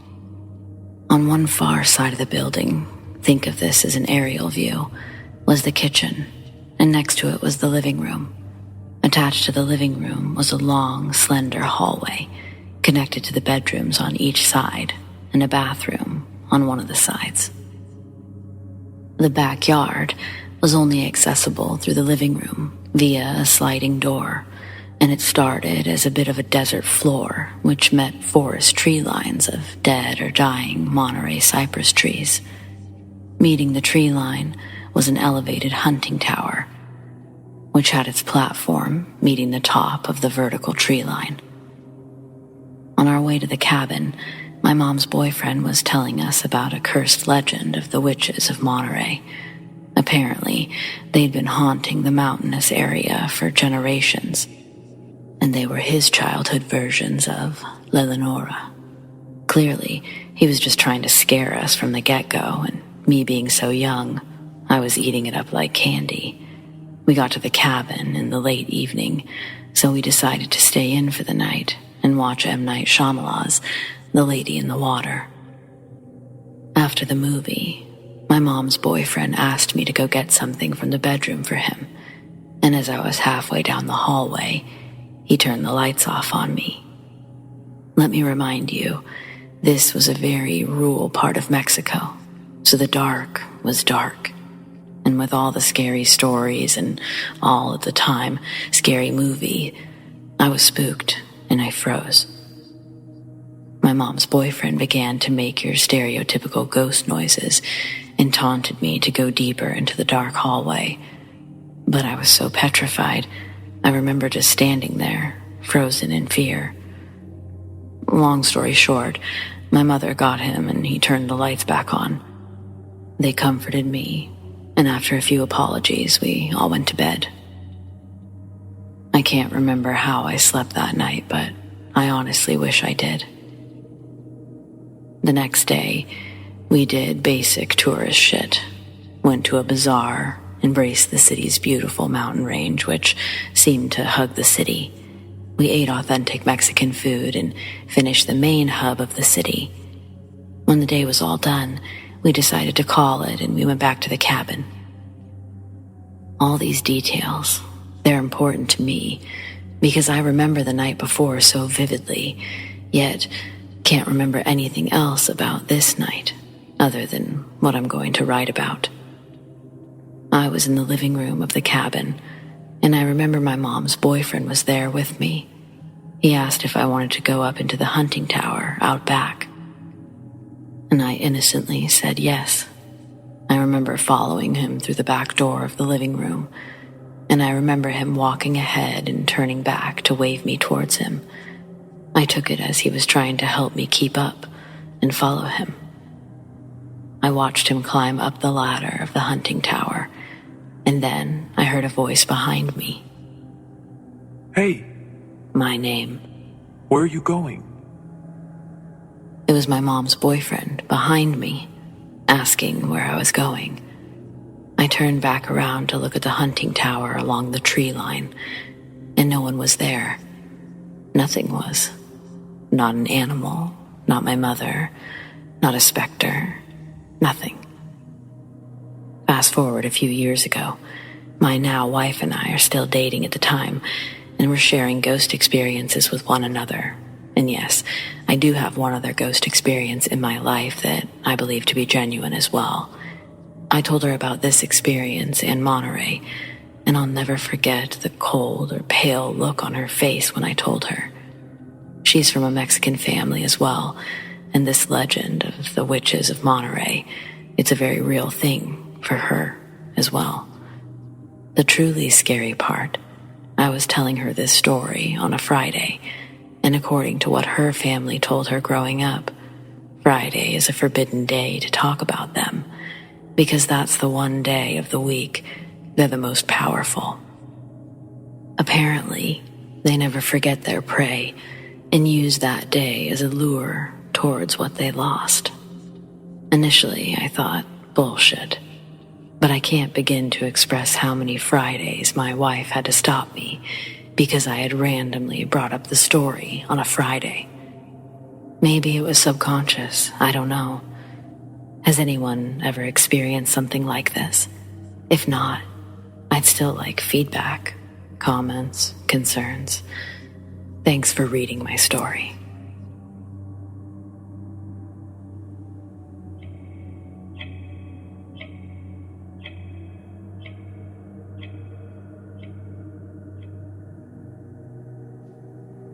Almost 10 years ago, my family took a vacation to the Hawaiian Islands, specifically the Big Island. The hotel we stayed at was a nice one. It was a Sheraton hotel, but I know there was another name before it, like Kona or King. But I don't remember anyone telling me or anyone recalling it being haunted or not. Either way, we were there for about 5 days total. On day 3, or night 3, something happened that made the next 2 days a bit different, to say the least. Sleeping got harder and became something I tried in the afternoons. Even then, didn't get much sleep. On the 3rd night, I was with my cousin in the master bedroom of my parents' suite, watching a movie, and at some point, we fell asleep. That night, my parents had essentially given their room or suite to the kids, and the adults were in the adjoining room that my aunt and uncle had reserved. My cousin was still asleep, but I had woken up. It sounded like my little brother and my little cousins had fallen asleep too. I got up and I walked around the room to make sure that everyone was asleep, and I went to turn off the TV in the living room, which was blaring some sort of infomercial. As soon as I shut it off, I heard some sort of soft, muffled sound. It sounded like a group of people. I immediately assumed it was my parents or the adults having a late night, but I hadn't heard them a moment ago in the master bedroom, so I just walked over to the wall that was shared with the other suite, and that's when I saw that it was past 3 a.m. At first, I only thought it was strange that they would be awake so late, but shortly after making it to the wall, I realized the sound had ceased. It was silent throughout both our suite and theirs. But as I walked back to the master bedroom, I heard the low, soft mumble return, and it was as though they were just in the other room. the living room behind me. Turning around, I could see that nothing had changed. No one was awake, and the TV remained off. So I chalked it up to being tired, and I just went back to bed. Possibly someone was around us, neighbors even. As I tried to fall back asleep, I couldn't drown it out. I remember putting a pillow over my head just to try to make the sound go away. Eventually, it must have been even the slightest successful because it was morning. I told my parents about the whole ordeal, and they basically told me that this was a vacation spot.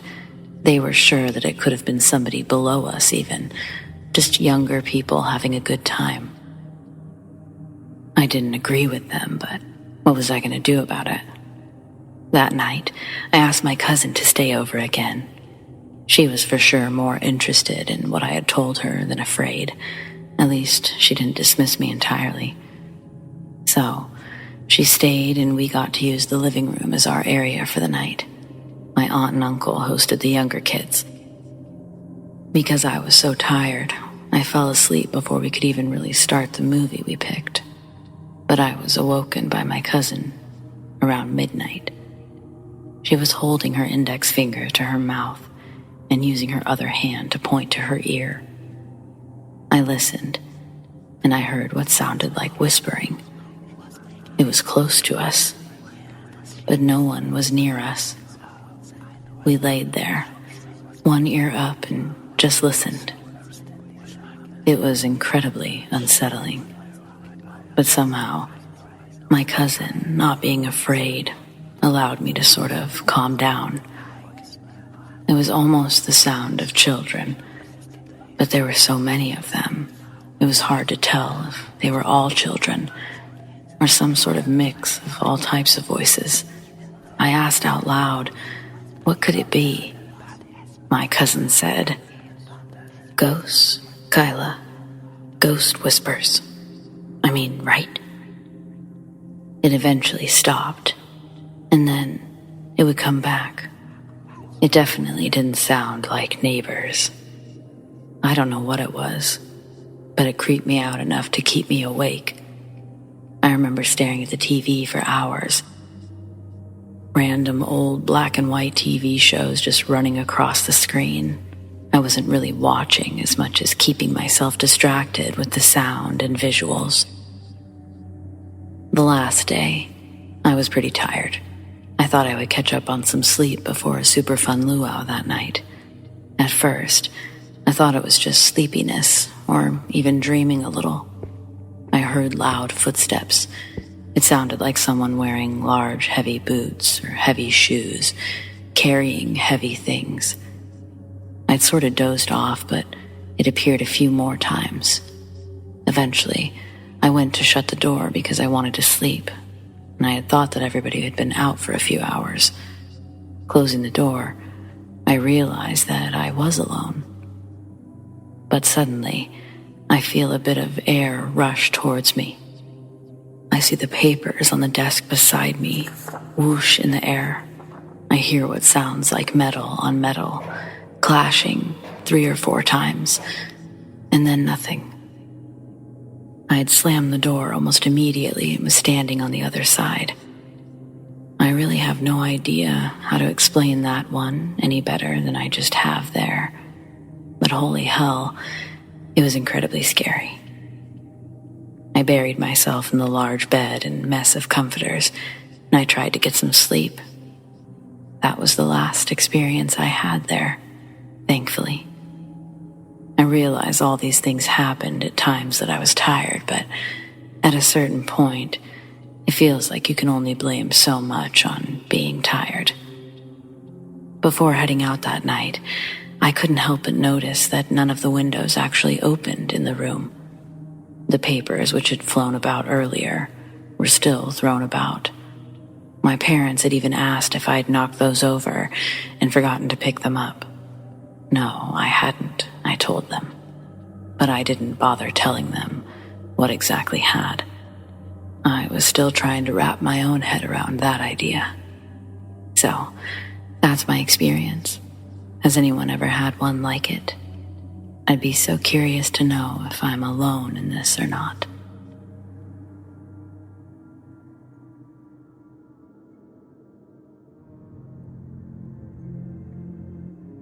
Before I call bullshit on my coworker, I'm wondering if any of my UK friends could chime in and tell me if this chick is just crazy, or if she's telling the truth. Tara, my coworker, moved to Tampa from York, England last year. On Saturday, we have an office party and she flirtatiously requests for a ride home.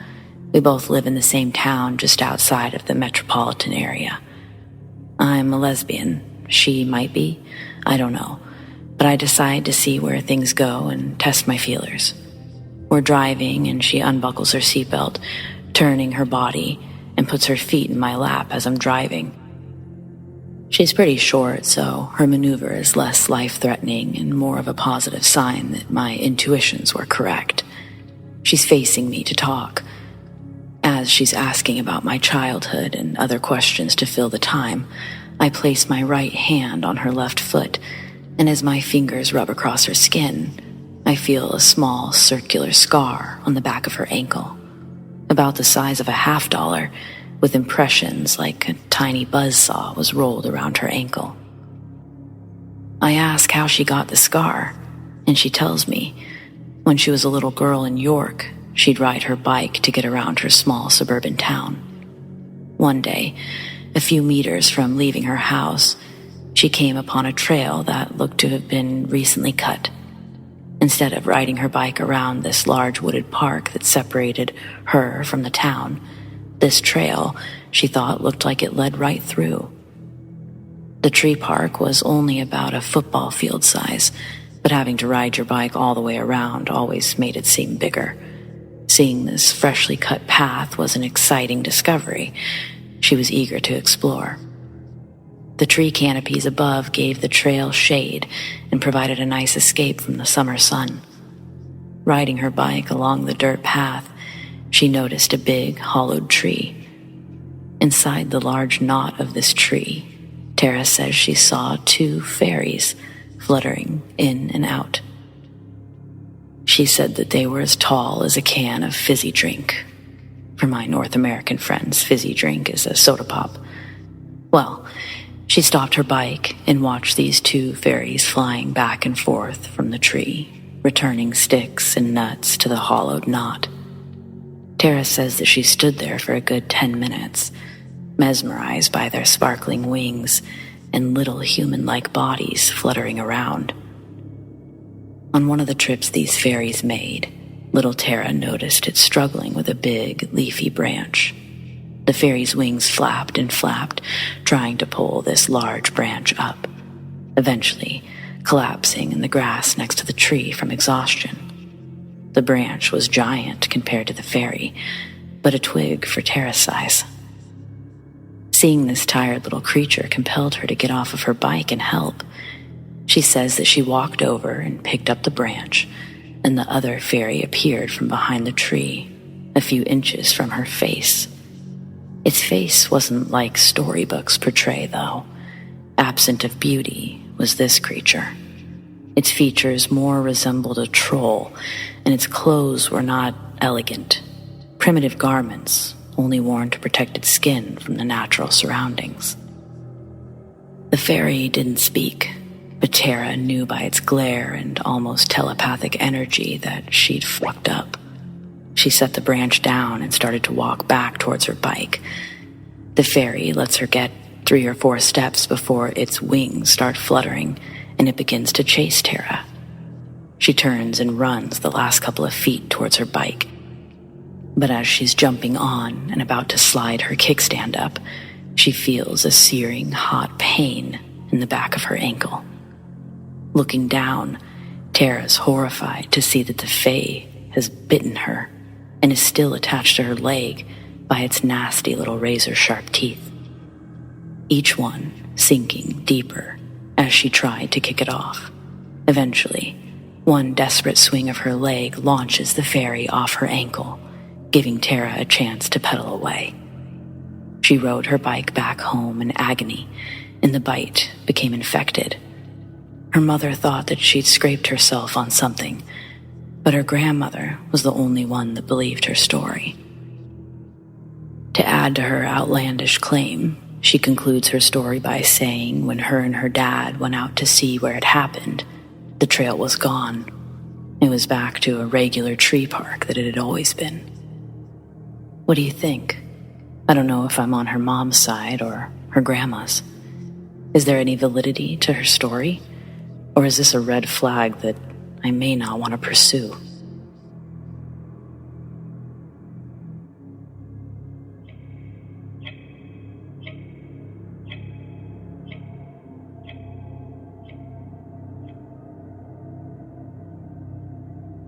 So I've got a lot of vivid memories as a child.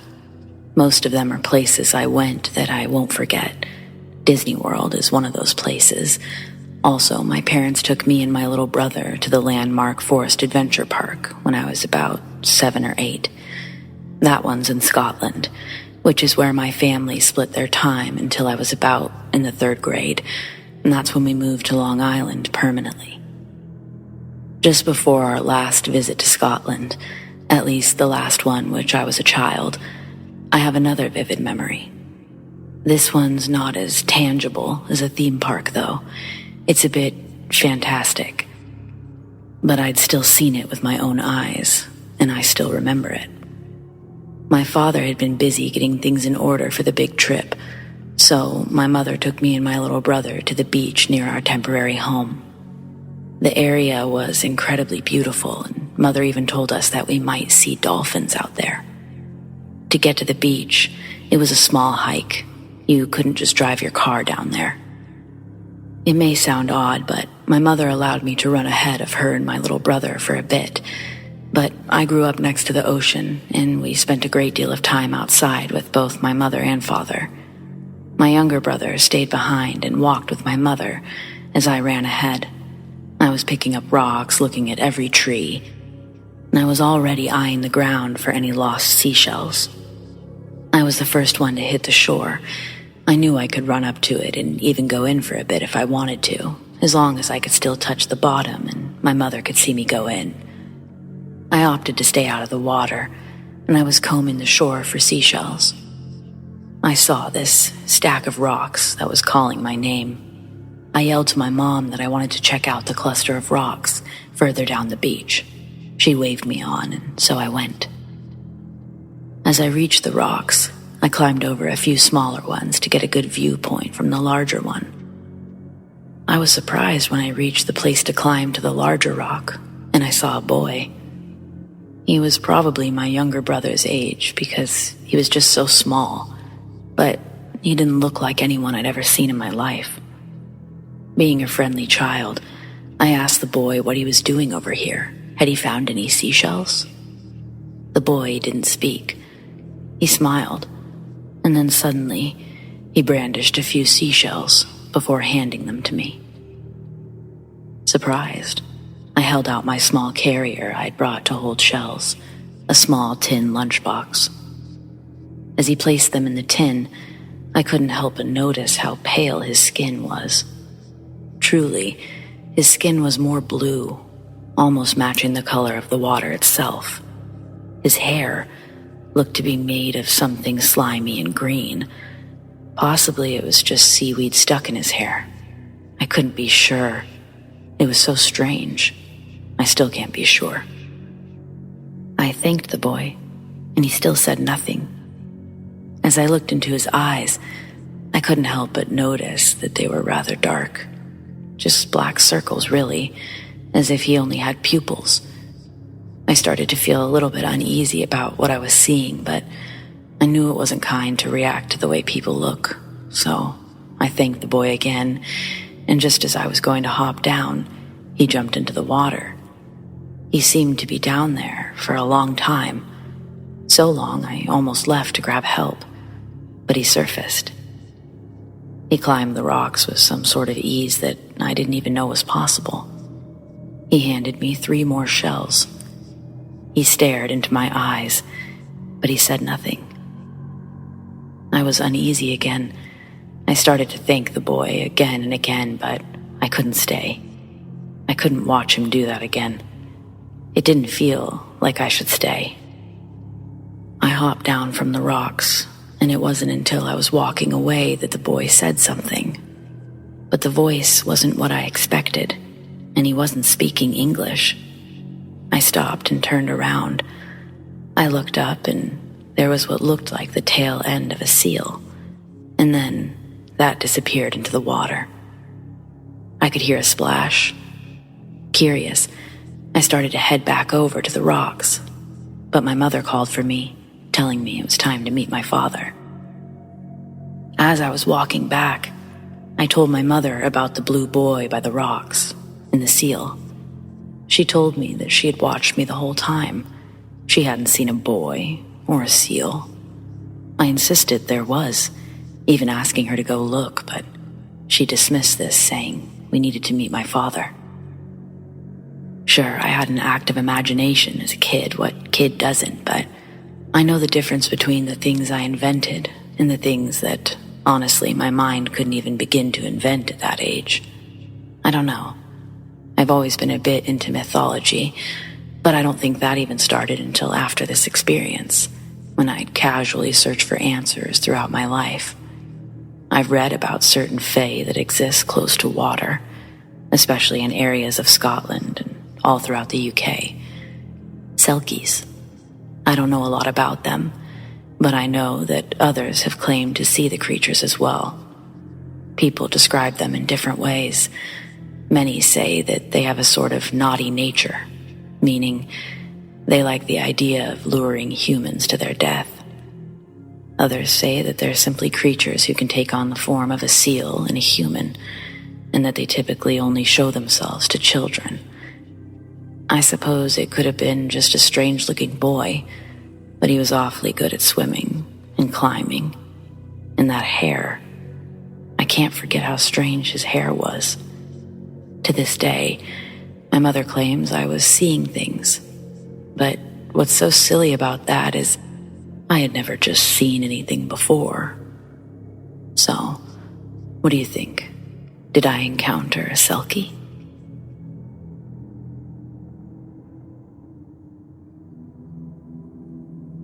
When I was around 4 or 5, I lived with my mom in the Philippines. Back then, it was always a fun pastime to share stories about hauntings with my cousins and friends, but I personally never had one at that point. That all changed one night. As a kid, I had very vivid nightmares that I considered to be extreme for a child like myself to handle. Because of these dreams, I have a habit of waking up in the middle of the night and being afraid to go back to sleep. Unusually, I woke up abruptly one night, but I don't remember having a nightmare that time. Then I had the sense that I should look behind me, like when one's watching a scary video and you feel the need to check your surroundings. Before I did, I looked at my mom, who was in a deep sleep next to me. After doing so, I looked behind me to my pillow, and to my utter dismay, there was a man lying down on my pillow as I sat up. I'll try my best to recall what I saw in detail, seeing as it was about 14 years ago now. The man's face had a weird look to it. His skin was painted with what I could only describe as camouflage, like the ones that soldiers used on themselves. I got only a brief glimpse, but he looked like he was resting, both eyes closed. He made no interactions with me, nor did I attempt to interact with him. I quickly turned back to look away from what I just saw, and I began to mumble prayers to myself. I began to break down, and that's as far as I can remember. I don't remember if I got sleep that night or what I did after. I believe about a year before that experience, my grandfather from my dad's side of the family had passed away. I didn't know much about him, aside from small calls I got from him and my dad. Interestingly enough, when I brought this story up to my grandmother years later, after moving to California, she said that it might have been him paying a visit. She told me that He was a veteran. He served in World War II. I hadn't known about this prior to her mentioning it, and in retrospect, I guess the camouflage thing makes more sense now. It was a really weird experience because it was the only time I could say that I've seen a ghost. My grandfather's, to be exact. Ironically, I don't have a strong feeling towards ghostly presences anymore since my move to California. It's almost like I don't believe in them anymore. But that one experience was so vivid and traumatizing in a way that it always reminds me to believe that there are more than we know out there.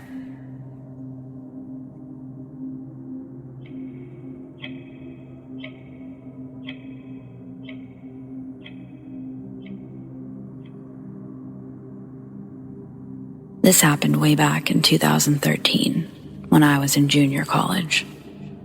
It was our college organization's annual art camp. For a short description, we're all in the fine arts department, and our organization holds this art camp where there's seminars from our professors and mentors, and all in all, team building activities. It's usually set up in a recreational venue. So, as I said, I was in junior, and it was our year as the officers of the said organization. So, we're the ones who chose the venue, planned the games, itineraries, and such. To give a brief description of the place, it's a rural area around Laguna in the Philippines. It's a huge recreational area with a hanging bridge leading to a campfire, pool area, and obstacle courses. In the middle of the venue, there's a huge open space function hall where the seminars were held. Our cabins were hidden by trees located far behind the hall. The first cabin was for the mentors and professors, while the last two were occupied by higher year students. The middle three were occupied by the rest of the students. On the right side of the function hall, there's an outdoor lounge area with a life-size chessboard. If you walk straight further, there's the obstacle course area. Further from it, the pool and the foresty area where the campfire and hanging bridge are located. This particular story was experienced by my classmates. It was already night, around 8 p.m. Our scheduled seminar was already finished and everyone was done with their dinner. Some of the students were chilling in the patio area of the cabin, some walking around, and others, us, the officers, were busy planning tomorrow's activities. The guys, Gab, Wally, Kev, Alan, and Hero, were chatting and chilling inside their cabin. One of them decided to explore around. Hero suggested that they play at the chessboard area, so they decided to go, all of them, except for one. Gab approached Frank, a freshman, dozing at the top bunk. He asked if he wanted to come with them, but Frank was sleepy and he said no, turning his back to them. Before leaving, Gab asked Frank if it's all right to borrow his slippers because he had none, and Frank signaled okay. So the 5 guys were heading out of the cabin, fooling around, laughing. They look around and they saw students slowly heading to each of their cabins to rest. They were almost a few yards away from the chessboard when Gabe noticed that someone was walking parallel to them. The guy was heading to the large old coconut tree adjacent to the chessboard area. Gab was confused and stopped walking. Wally, Kev, Alan, and Hero noticed the walking guy as well. It was already dark, and with minimal lights around, it was hard for them to see far. Gab tried to rub his eyes and he recognized the walking guy. It was Frank. They all shouted, "Frank, come here!" Hero realized that Frank stopped walking and turned to them. No expression at all. Alan was confused as well, and he asked if it was really Frank. Gab realized something creepy and faced the guys. "How could it be Frank when I'm wearing his only slippers?" he mumbled nervously. They all looked at the guy that they were calling earlier and noticed it continued walking, and then suddenly disappeared behind the old tall coconut tree. The guys collectively gasped. ran, and shouted loudly back to their cabin. When they reached the door, Wally opened it, only to find out that Frank was sleeping deeply with his headphones on. They woke him up, slapped him softly, and asked him if he was okay or if he had walked outside. Frank rubbing his eyes open, saying no, confusedly. The 5 guys had gotten so scared that they were trying to outrun each other, heading to our cabin to tell us what happened. I was so scared, but not actually surprised, since it felt creepy around the area during nighttime. It just felt really strange and off. I had my experience the night before, but I wasn't sure it was paranormal. I was the only one awake at the time. It was 2 a.m., and I hear giggling around our cabin, like kids running around, chasing each other. I also noticed silhouettes walking past our screen door, though I personally tried to dismiss it, thinking of it as some of the students were just still awake, fooling around outside. But I wasn't able to sleep until 5 a.m. So, I believe that place had ghosts and elements in it, as per the recount of some of the students as well, not just mine. You can easily tell if something is creepy in a place just by the feels it gives off.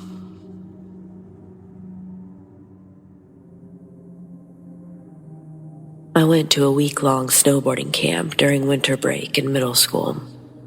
Living near a mountain, I'd never really had an interest in the sport. But a few of my friends were going, and I didn't want to spend the whole vacation sitting at home by myself while they got to go make memories that would solidify them as better friends than me, of course. So, a week earlier, my dad takes me to a little winter sports shop to get my board, required gear. The camp had sent out a letter explaining everything I'd need to be prepared for the week. At camp, the cabins were separated by boys on the left and girls on the right side of the hill. Then, we were grouped off by skill levels. I was assigned to the Green Gecko's cabin, meaning for one whole week I'd have to wear a bright green t-shirt with a smiling, toothy gecko on it, while rarely getting to see my friends because they were in the intermediate cabins. Each troop had 5 girls and a counselor. The cabins were relatively big, and on the left and the right walls are 2 bunk beds each, then 1 normal bed toward the back wall for the counselor. I got the bottom bunk, but each bed had a little window, probably 24 inches by 12 inches, longer than it is wide. You could open the window to let in air, but there was a thick mesh screen to keep the animals out. Since getting there, I've kept my window open while sleeping. I enjoyed breathing in the crisp air while in my warm sleeping bag as I dozed off. But midweek, I thought I was still dreaming when I was awoken by someone whistling to get my attention. Assuming one of my friends had snuck out, I rolled over and looked through the mesh. But peering through the other side of the fabric barrier, there was a girl, and she looked identical to me. She wore a smile as if she already had known how familiar we were. I couldn't help but smile back. She gestured for me to come outside. I whispered, no, too afraid of waking up my counselor. The girl crawled out of view. When she returned, she had a small black plastic bag, like one you'd get from the gas station. She opened the plastic bag, revealing a heap of candy. Again, I whispered, no. I didn't want to risk getting caught. I suggested that we meet up at breakfast the next morning. She made a high, squealy grunt before standing and running away, leaving the bag of candy next to the window. When she stood up, I noticed that she had no shoes on. Then I noticed her shirt was the same green and white as my cabin's colors. Then she was gone, into the darkness of the trees. I laid there for a moment, questioning if I'd just had a lucid waking dream. I laid back down, and maybe a half hour later, I heard camp security quietly open our cabin door. They shine the flashlight from bed to bed. I pretend I'm asleep, facing the wall as the light scans the bunks. The security guard then quietly steps out, beeps his walkie-talkie saying, "No, they're all accounted for," before walking away.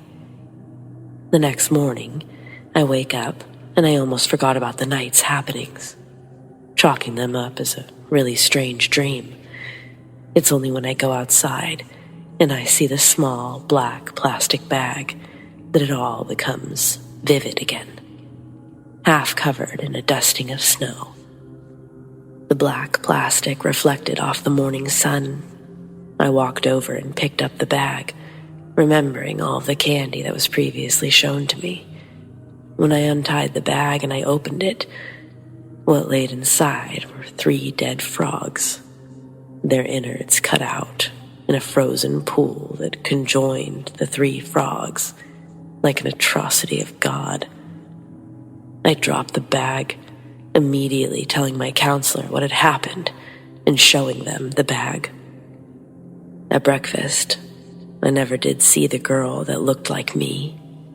For the rest of the week, camp security heightened their patrols on their snowmobiles around the cabins.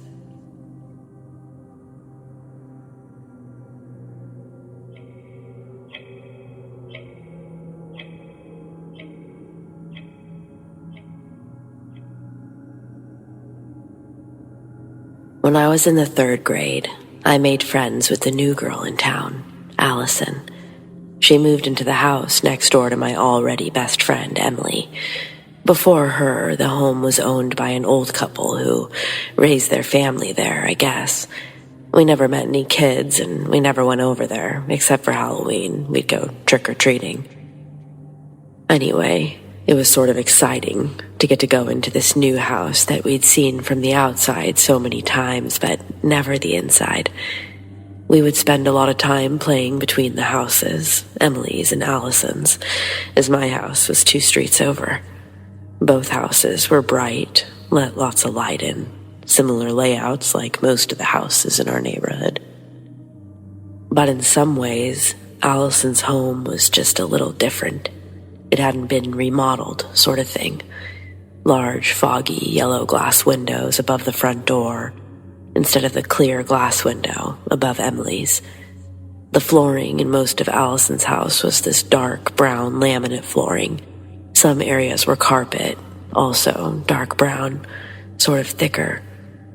Either way, Allison's family was really nice. Everything was normal there, but there were times that it felt straight out of a dream, despite being wide awake. The first sleepover, it was actually the last one. I came up with many excuses in the future, as did Emily, for why we couldn't stay the night. The other thing about Allison's house, it was her basement.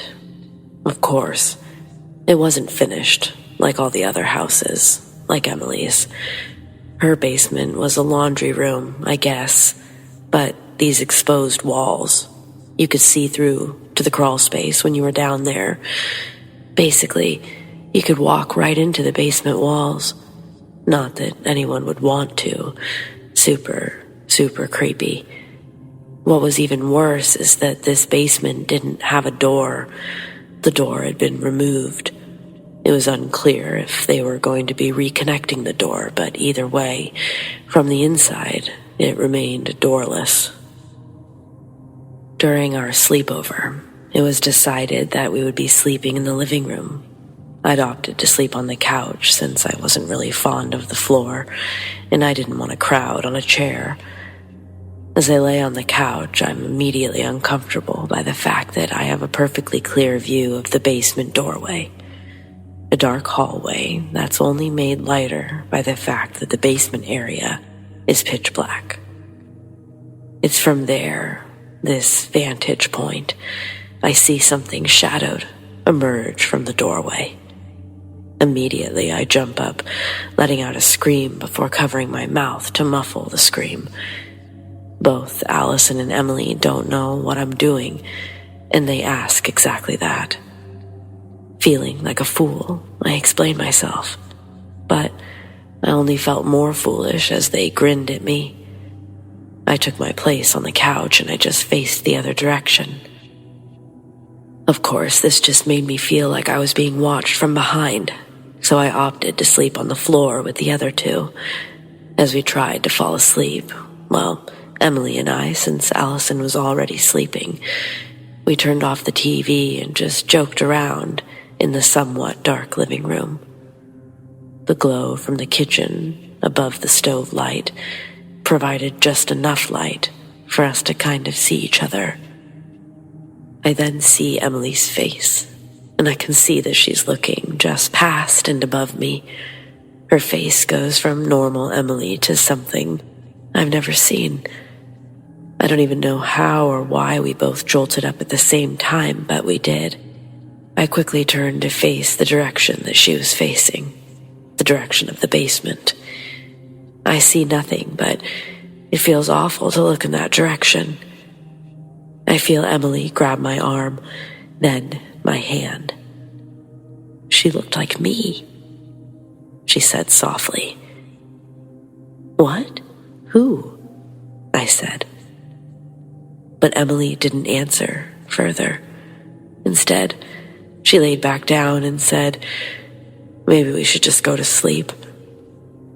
And I guess that's when we both tried and eventually succeeded in falling asleep.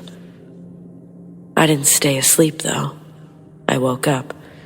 No idea what time it was or how much time had passed because I didn't move. The sun hadn't come up yet. I woke up to Emily, but it wasn't Emily, it was her voice. It sounded like she was talking to someone in the other room, in the basement.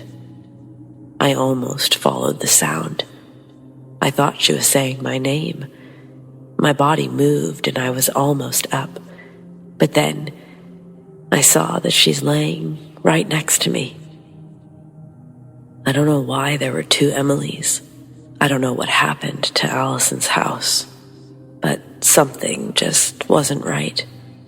Hated that feeling so much. Is that what an evil spirit feels like, you think? Why did it choose Emily's form? Has anyone else ever experienced anything like this before?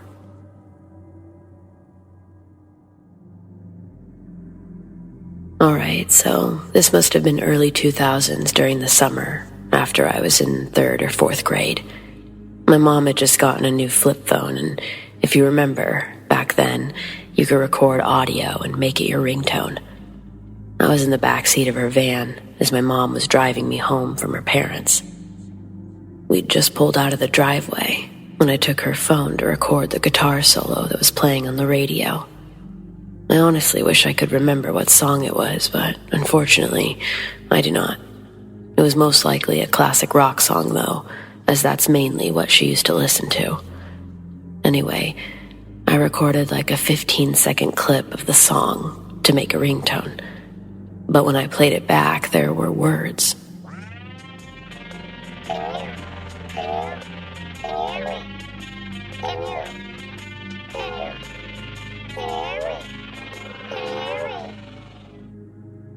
It was very clear, and I showed it to multiple people that all heard the same thing.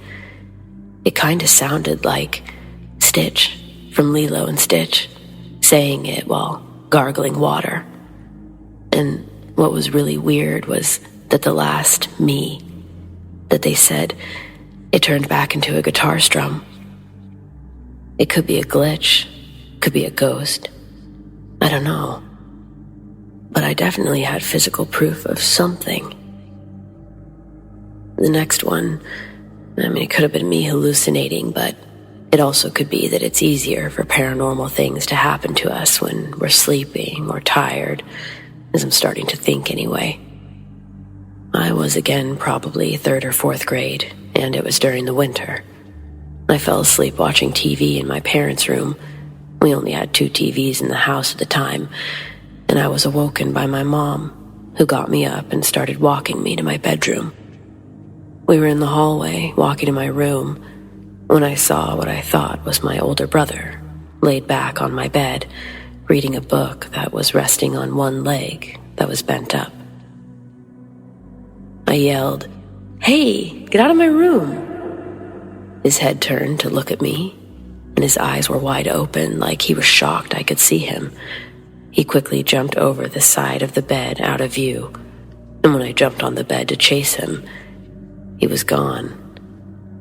It happened pretty fast and freaked my mom out. A few things thinking back after it happened. The lights were off, but he was kind of bluish in color. He was also wearing oldish-looking glasses, which my brother did not wear at all. Needless to say, I didn't sleep alone for a long time after that.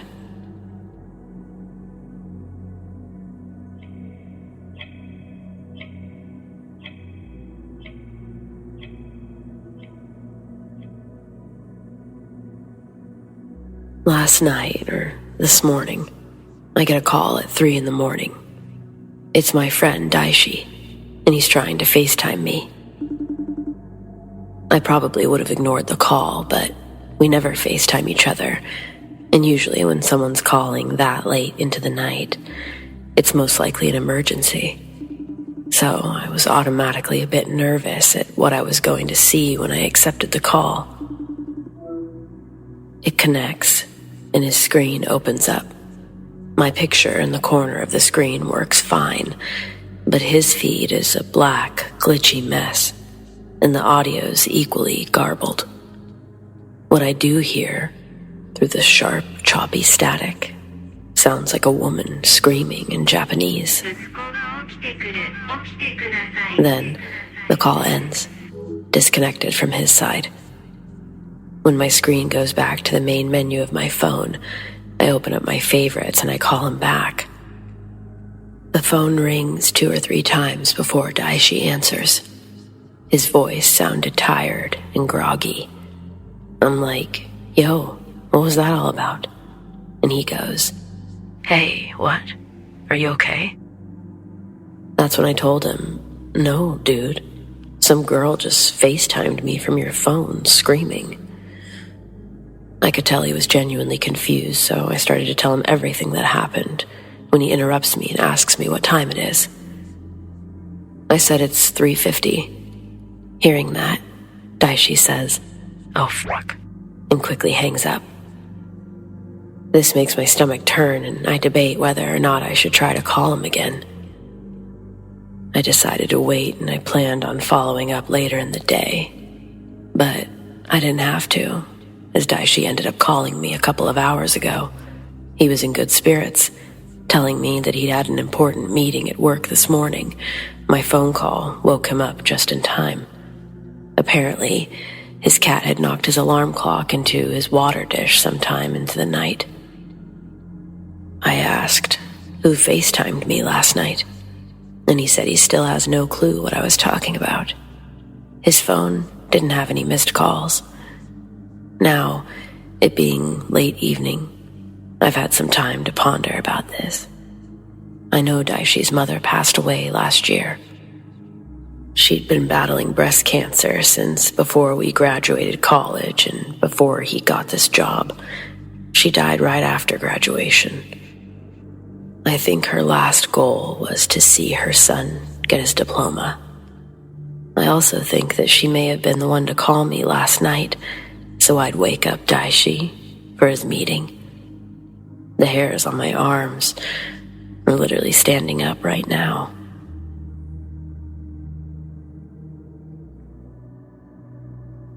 For as long as I can remember, I've never been able to escape the paranormal.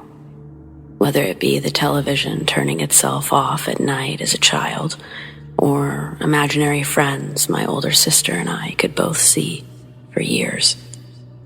I've grown to become almost desensitized to anything out of the ordinary.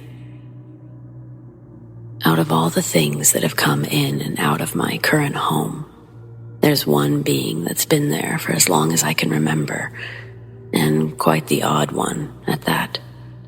For simplicity's sake, I'll just refer to him as Old Man. He's often heard walking throughout the basement, mostly in the spare living room that connects to another spare room. He's not spoken a word to any of us, but he really seems to dislike my mother's best friend, as when she lived with us for a short while, he'd bang on the laundry room walls when she was alone in there, and she'd swear up and down that he'd told her to get out. Nobody else had ever been told the same. Typically, the most that we would get was a whisper calling our names. And who knows if that was even him in the first place. So this was always perplexing to me. Personally, I think the Old Man is all right. He's been docile with my family, never moves things or bugs any of us. I've only seen him briefly here and there, but the description I have of him, it matches what everyone else in the house has seen of him. And everyone, except my mom's friend, can pretty much agree that he's harmless. When my room was in that spare room connected to the basement's living room, I'd often come home to an empty house after school and crash for a couple of hours while waiting for anyone else to come home. Sometimes I'd be so tired from staying up too late and having to get up so early that I'd fall asleep with the lights on, and in those cases, I'd wake up 90% of the time with the lights having been turned off for me. Nobody in my family ever admitted to doing it. And my parents really wouldn't have been the type to turn the lights off for me to sleep, since they found my messed up sleeping cycle and daily naps to be frustrating. With both of my siblings being gone most of the time around then, it was also unlikely that they'd lie about doing that for me. So I can only assume that it was the Old Man who had helped me out with the lights. I've always wondered if perhaps he's some sort of guardian. Yet the way he acted towards my mom's friend contradicts that, since she's by no means a bad person or deserving of that. Though I can't even say for certain that it was the Old Man who did any of that, since she never saw him when the walls were being banged on. I wonder how many of you have had similar experiences with a being acting hostile to some while docile towards others.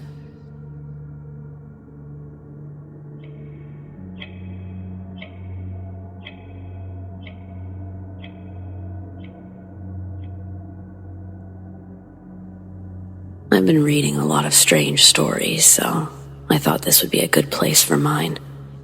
It happened over 30 years ago, but I remember it like it was yesterday. Every summer, I spent June and July serving hard labor on Grandpa's farm, and if I never have to see another live pig, I'll die happy. I hated it there, but my opinion didn't count for much. In fact, it didn't count for fuck at all.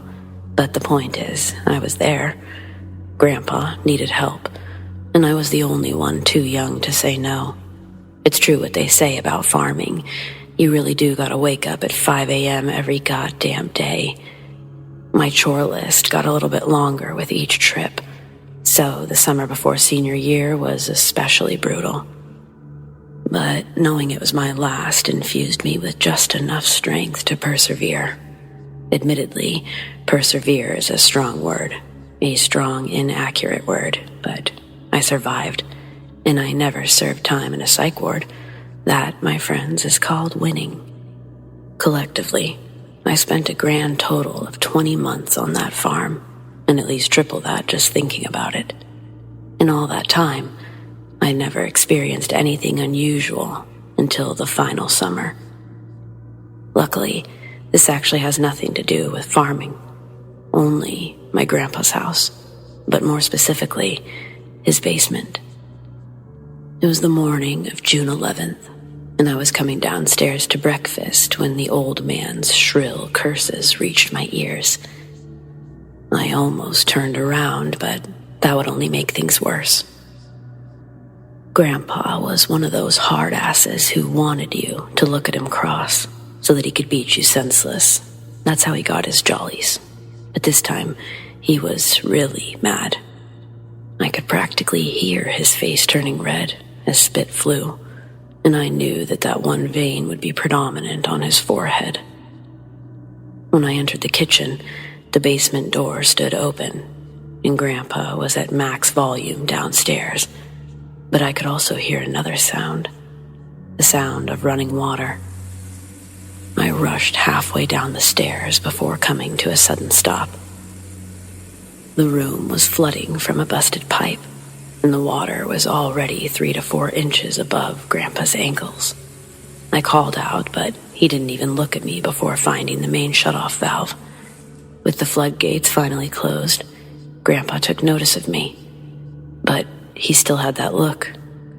So I quickly averted my gaze lest he interpret it as a challenge. Thankfully, he had bigger concerns at the moment, and I returned to being invisible. Once he was safely back up the stairs, I rolled up my pants and dove in. A ton of stuff was getting ruined. Random junk was floating by the steps, and dozens of boxes were half submerged. If I didn't fish them out, I would be the only one to blame later. I began placing boxes onto higher shelves as I circled the room, but in the corner, opposite the stairs, I froze at the sound of a large splash behind me. Grandpa didn't have any pets, and there's no way he returned to help. My head snapped to the sound's direction, but nothing was there. Just the same, almost calm, water surface.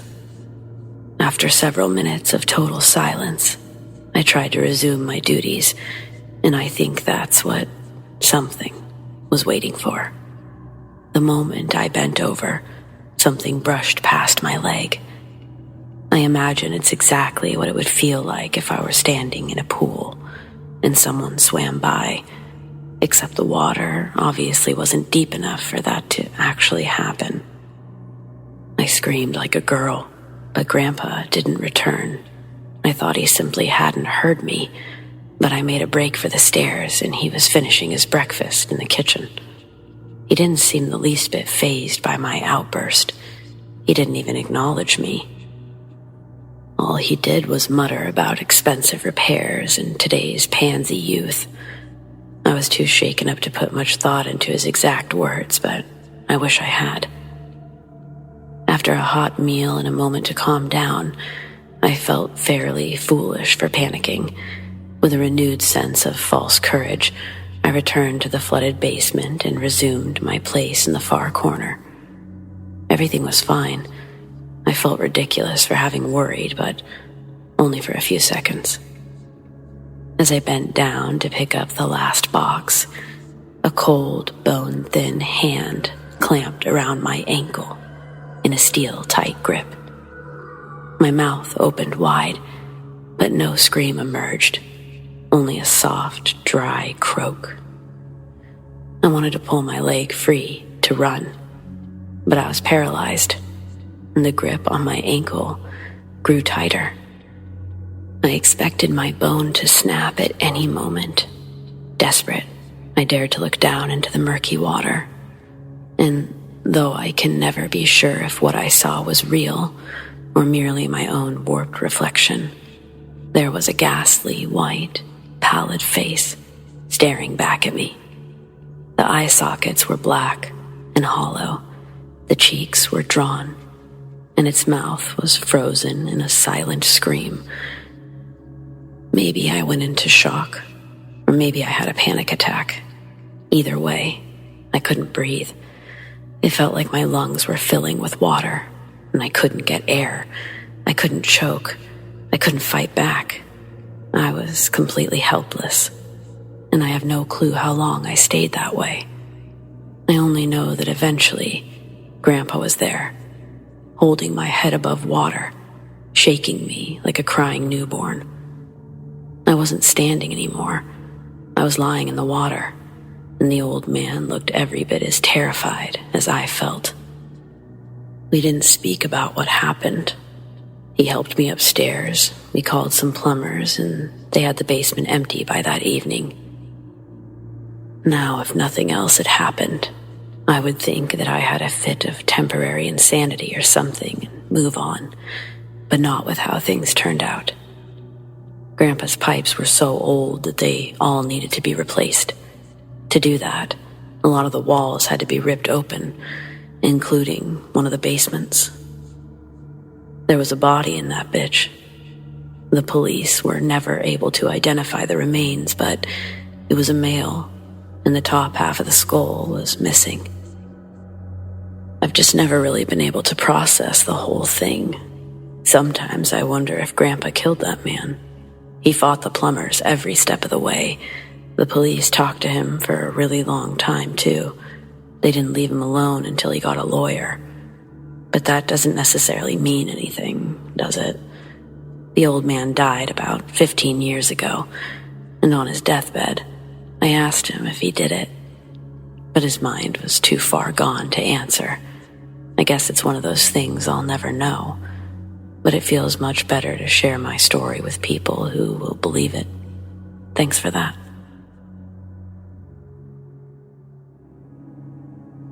My name is Marcy. I'm 21 and I'm home for the summer. But soon I have to go back to college. And that's why I'm here with you. The commute involves a 4-hour ride through the endless sea of cornfields. And it's incredibly boring, especially if you go alone. That's why I wanted to find a few traveling buddies, but in the end, I only had Kathy and Margot. I didn't know them, and they didn't know each other, but we had a few friends in common. Kathy actually needed to stop about an hour before the cornfield leg of the journey, but Margot was stuck with me the whole ride, so ultimately, still a win. At least I thought it was. Apparently, Kathy and Margot really hit it off. Enough for Margot to ditch her own plans for a romp in the country. I definitely didn't see that one coming, but there was nothing to do about it. Nothing but get the next 4-hour drive over with. The cornfields began right on time and stretched as far as the eye could see. Within 30 minutes, I was already beginning to doze off, and by the hour mark, I realized loud music wasn't enough to keep me going. It was only 10 p.m., but there hadn't been a single change in scenery, not even a passing vehicle, to break the monotony of that fucking corn. I almost didn't believe it when I saw a human-shaped blob come into view on the side of the road. I didn't think it was an actual person. I figured it was just a discarded piece of junk that looked weird in the distant light of the high beams. But once I did realize it was a man, I genuinely didn't know what to do. I didn't have much time to think it through. Normally, I would never stop for a stranger, but I considered it out of concern for their safety. Anyone in the middle of this road, on foot, had to be in a bad way, and that line of thought kind of made me think to keep driving even more. If he was in trouble, what would I be getting myself into? If he wasn't in trouble, why would he be there, flagging me down? If he was dangerous, what the hell could I really do about it?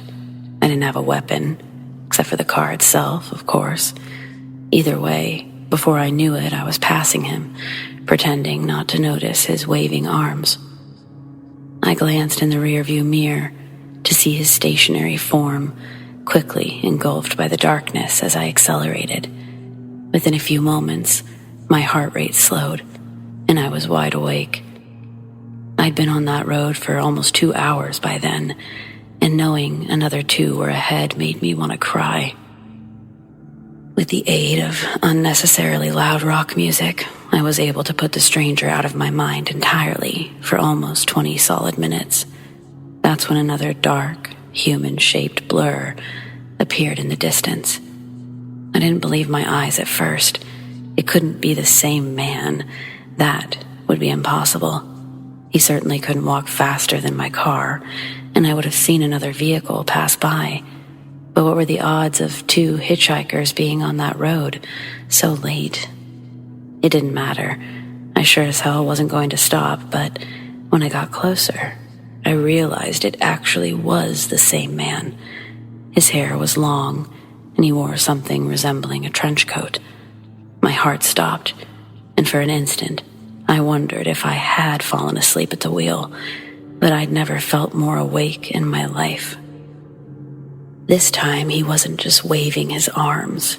He was running into the road, fully illuminated by the high beams. I could see his greasy hair slick to the side of his head. Then, as I drew closer, I realized it wasn't because his hair was greasy. It was caked in blood. Had this been the first time I saw the man, I probably would have stopped, but it wasn't. Injured or not, there was something very wrong about the whole situation. There was just no way he got to that spot before me. And it was the same man. I'm positive. Before I knew it, I was accelerating again, but only a few yards separated us. He still made no effort to move out of the way. At the last second, every part of my body, from my eyes to my asshole, clenched, and I swerved into the other lane. I only had my eyes closed for maybe 10 seconds, but it felt like an eternity as I waited for the inevitable impact. Only the collision never came.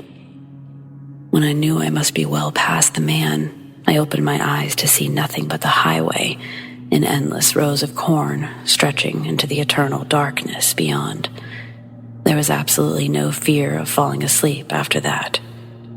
I drove as fast as I dared, hoping to put the last half of the trip behind me, but just after the 3-hour mark, I saw him one last time. When the light reached his form, he dropped down into a crouch. I was beyond terrified. Simple words cannot express that level of fear.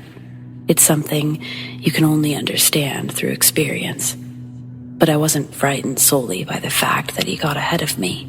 Again, it was the crouch that really did it. He wasn't hiding from me. He was lying in wait, ready to pounce. I could feel it. My eyes remained fixed on the man as I closed the distance, and when I came within range, he leapt forward into the road.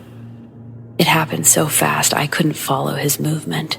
A dark blur suddenly sprang forward just as I was passing, and it collided with my front passenger side bumper. I felt the impact as I swerved, and this time, I lost control of the vehicle. I didn't know what to do. No one taught me how to handle this situation, but I managed to bring myself to a stop before the entire car was in corn. Had there been a ditch or something harder than corn stalks, I would have been stranded, or much worse.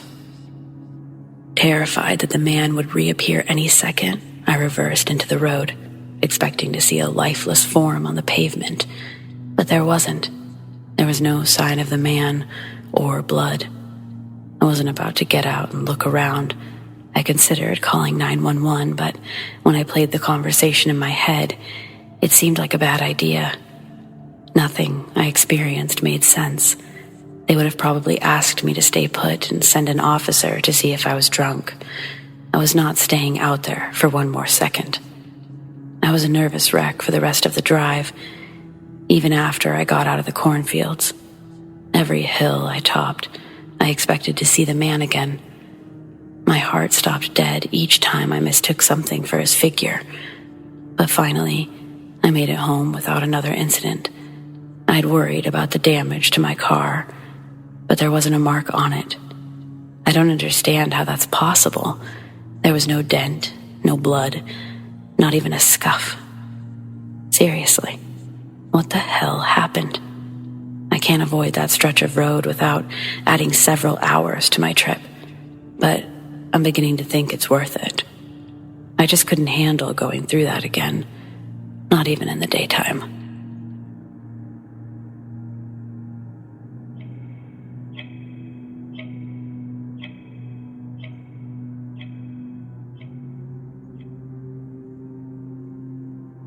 I love road trips.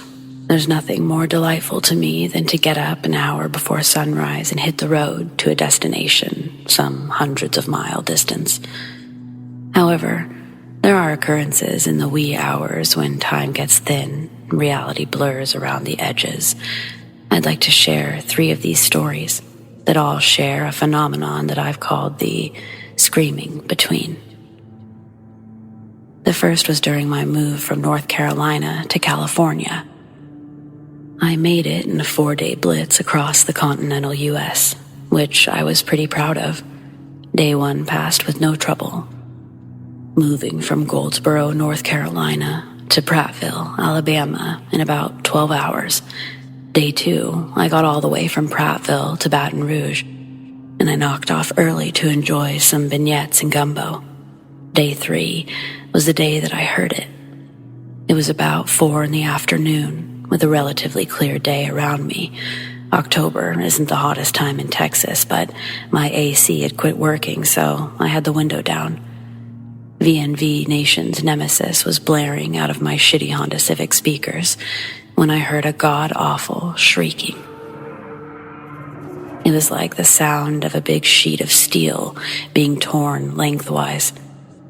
In a panic, I turn off into a small pullout on the side of the I-10. And before I can even begin to figure out what's going on, rain is hitting the car. A couple of drops, then a torrent. And just ahead of me, where the road dips a bit, I see a runnel of water start. I look to my left, down to the south, and this massive thunderhead is pulling from behind a butte, and this wall of water is starting to pour across the road.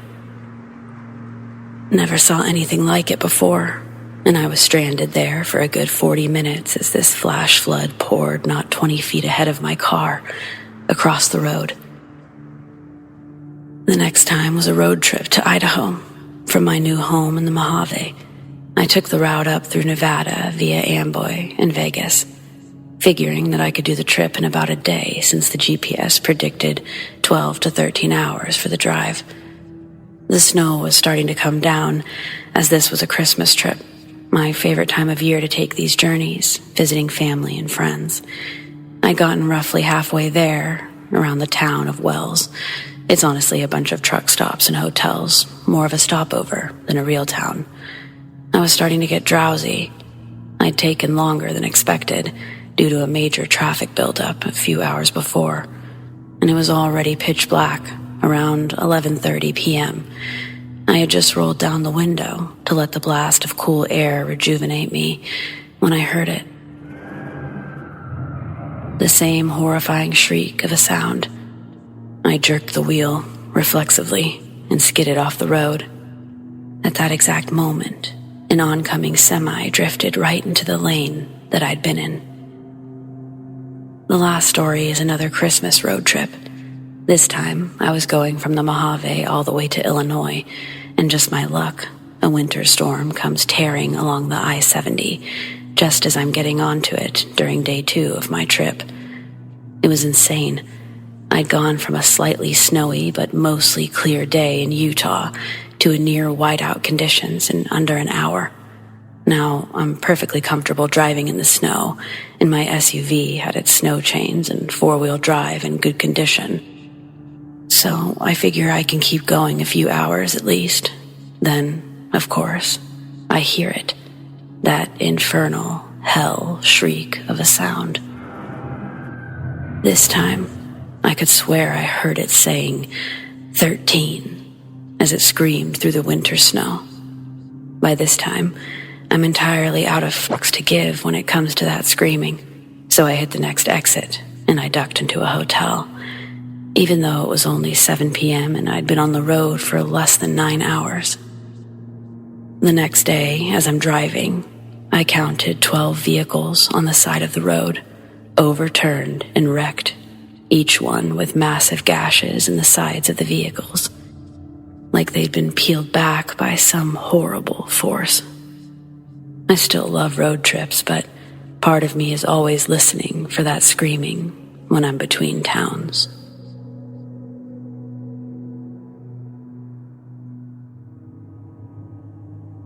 So this isn't my personal story. It's from my friend Jackson. We've been friends for 17 years, and in all that time, there's only one incident scarred in his memory. Years ago, we were on a camping trip with his family. It was the summer of 2008, We were relaxing on the way to our campsite. We arrived in a small town and decided to set up camp in their woods. Jackson's mom made dinner, and afterwards, we watched other camping videos. We made marshmallows, and we just all around had a fun time. Then, at roughly 8:30, we went to bed. And this is where we need to shift to Jackson's perspective. At around 1 a.m., he woke up, not knowing why, but since he was up, he decided to take a walk. It was around 5 minutes later when he heard something. He hadn't noticed it before, but there was a faint noise, a thump, drag, thump. Jackson, being the cocky shit that he is, muttered, "Assholes, don't know how to keep it down." He assumed it was a drunk, just taking long, exaggerated steps, but it stayed at the same volume. And then he got curious and walked towards the noise, hiding behind a bush when he got close enough. What he saw scared him so badly, he forgot to scream, and that's what saved him. A man was attempting to stick multiple dismembered body parts to a tree. He had a bag full of axes. That's what Jackson was hearing. The thump was the sound of the axe being used to stick a body to a tree, and the drag was from the man moving to the next tree. Then, the man looked directly at my friend, and Jackson ran. He somehow managed to lose the man, but he realized he was also lost. Switching to my perspective, I woke up hours later and I saw that Jackson was gone. I woke his parents and we eventually found him, but his clothes were torn, his eyes were baggy, and he was clearly in shock. We took him to the hospital and he began having nightmares. Every night, he'd wake up screaming, "Don't kill me, please." When he finally calmed down, he told me the story, and I believed him. I knew that he wouldn't lie to me. Now it's 14 years later. We're still good friends. This incident was never forgotten, only ignored, but I wanted to get it off my chest.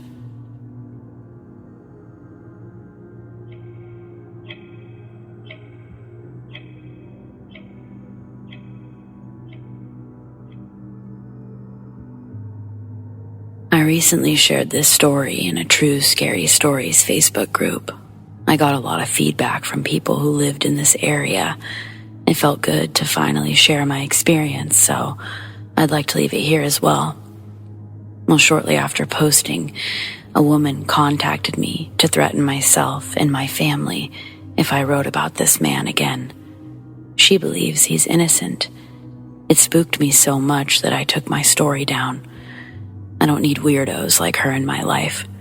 I've since thought about this and decided to share my story again, but anonymously. It's my experience, and I'm not going to be frightened by some crazy bitch who dates child killers. So, here it is. I originally thought this incident happened in January of '84, but I now realize it was probably later in '83. I was 8 years old and lived in Aurora, Colorado, a suburb southeast of Denver. We lived in a brand new subdivision, and I loved it. Our ranch-style house was busy. I had 3 sisters, an older brother, a grandmother, and my mom living in our home. My 10-year-old sister and I shared a bedroom on the main floor. I loved this room. My twin bed was pushed against the wall that had the window facing our backyard, and at night, I liked pushing the curtains aside to look out. The window was elevated, but not so high that I couldn't easily see into the yard. My older sisters shared the room next to us, and my grandmother was in a large room across the small hallway. My mother stayed in a finished bedroom downstairs in the basement, and my brother had the rest of the basement. He was 16 at the time and had lots of friends that were always coming and going. I remember our house always being full of guests. We had a severe cold spell that week, so it was super icy outside. My sister and I had been playing in the backyard, which had not been enclosed with a fence. We had circular snow sleds that we would stand on and slide across the grass, and we left them strewn across the yard. That night, something woke me out of a sound sleep, and I thought about going downstairs to sleep with my mother. I did this from time to time, and she and I were really close. Then I heard a noise outside my window. It sounded like someone was slowly walking through the snow in the backyard. I could hear frozen grass crunching under their feet. Then I heard someone say, "Shit," and something clinked. I moved my curtain aside and I looked out the window. I expected to see my brother, one of his friends. He often came home past curfew and snuck through the backyard into an open basement window. I remember thinking he shouldn't be doing this on a school night. And in the morning, I planned to tell Mother that he woke me up. Only, it wasn't my brother. I saw a young man, probably in his early 20s, that I didn't recognize. I made eye contact with him and then quickly scanned the rest of the yard for my brother. I didn't see him anywhere. I was going to move away from the window, but the man's eyes were glued on mine, and he started walking towards my gaze. I froze. I couldn't move. He came as close as he could to the glass. He smiled at me. It was an eerie smile. It was an, "Oh look, you caught me doing something I shouldn't be doing," kind of smile. I remember he had crystal blue eyes, almost gray. Something about his expression was not right. Took me a few seconds to realize I was feeling fear. He was not a friend of my brother's, nor was he supposed to be in our yard at that time of night.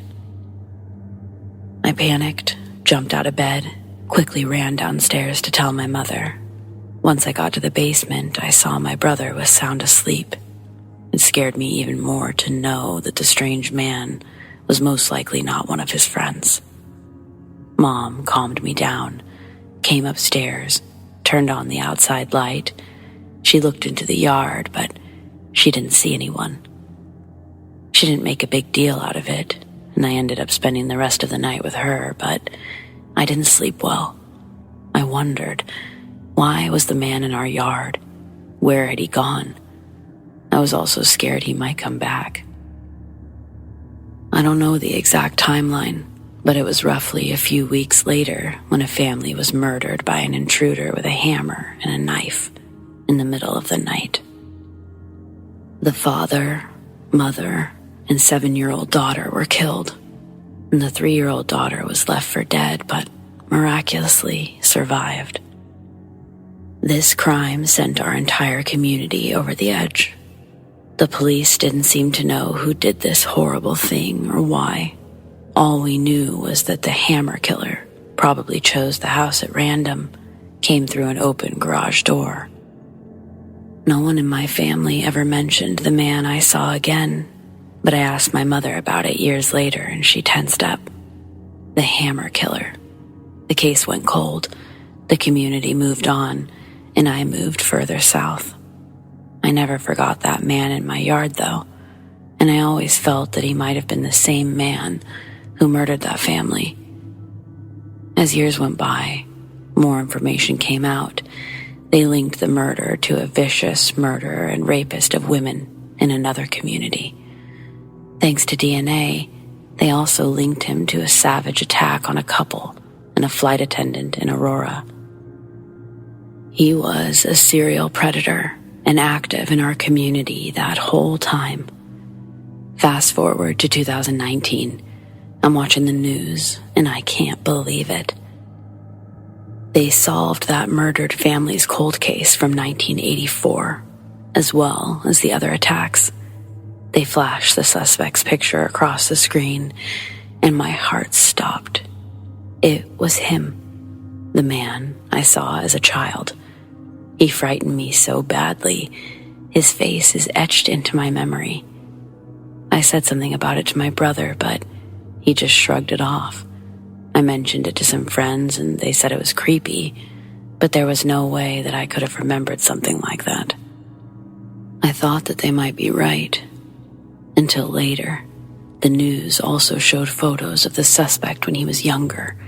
That is exactly the man I saw. I know it.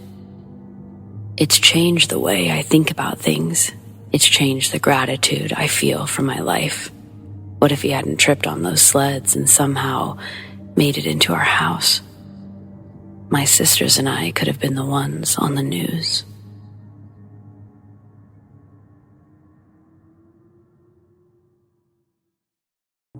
So this starts out rather boring. A few years ago, I signed a lease on an apartment for my final years of university. It's a studio apartment, nothing special. The building itself is only notable for the fact that the architecture is so unremarkable. There's a modern high-rise across the street and a historic apartment building next door. When I first picked up my keys, the landlord's employee who gave them to me told me that she lived in the building and that I could go to her if I needed anything after hours. This wasn't a weird or sexual comment, as the property office closed at 3 on weekdays and noon on Fridays. Fast forward several months and I'm noticing strange behavior from her. She no longer says hello to me or any of the other tenants. She's complaining about loud noises coming from my apartment when I'm not home, and I've made sure all of my appliances are off and in power save mode. She'd also wake up at an ungodly early hour, 4 a.m., and have an extensive phone call, 2 hours, and then go back to sleep, only to wake up crying loudly by 9 a.m. This was a consistent pattern, 4 or 5 days a week. After the Christmas holiday, I receive a call from the landlord's office, asking me if I've recently had contact with this girl. I say no, as I've been in my home state for the holiday for over a week. The rep from the office says that she didn't properly prep the building before she left on holiday, and there was a pipe that burst, some ventilation damage, and other assorted issues. I return to my apartment the day before New Year's Eve so I can celebrate with friends, and I run into her boyfriend on the front stoop of the building. He tells me that he hasn't heard from her in a few days, which is unusual behavior for her. We knocked on her apartment door. She immediately began shouting at us, screaming our names, even though we never identified ourselves, merely knocked. Her boyfriend left shortly thereafter. He was needed at work. I went into my unit to make dinner, but began to receive a flurry of rage-filled, hateful text messages from her number. Given the contrast of the violence in her messages and what I perceived was her normal self, I was alarmed. I texted her boyfriend and I called the landlord. The landlord said they would look into it when business resumed on January 2nd. Her boyfriend texted me several hours later, something about her dad was going to be visiting that following week. I shrugged off the angry texts and I deleted them. I had no intention of pressing harassment charges. Later that week, I see her father's truck in the lot behind the building while I was taking out garbage. I walk up and I say hello, exchange a few pleasantries. I didn't notice right away, but his pupils were quite small. Without attempting to be intrusive, I asked how his daughter was doing, just to be polite. At that moment, his demeanor changed profoundly, and he seemed to be in a hurry to leave the lot. Thinking nothing of it, I went back inside. Maybe 2 or 3 weeks later, I started having trouble sleeping, not just tossing and turning, but I would take sleeping pills and I would get only 6 hours of sleep every 2 days. It was a very difficult period. One night, I decided to forego the over-the-counter sleep aids to try to reset my body clock. As I lay there in the dark, I could see things moving in my apartment. People have said it was like a trick of the light or something. But the thing is, I use 2 layers of blackout curtains on each window, and I unplug all of my electronics each night. There was nowhere for the light to come in from in order to create this sort of shadow play. So I decided to lie still until I was fully able to finally fall asleep.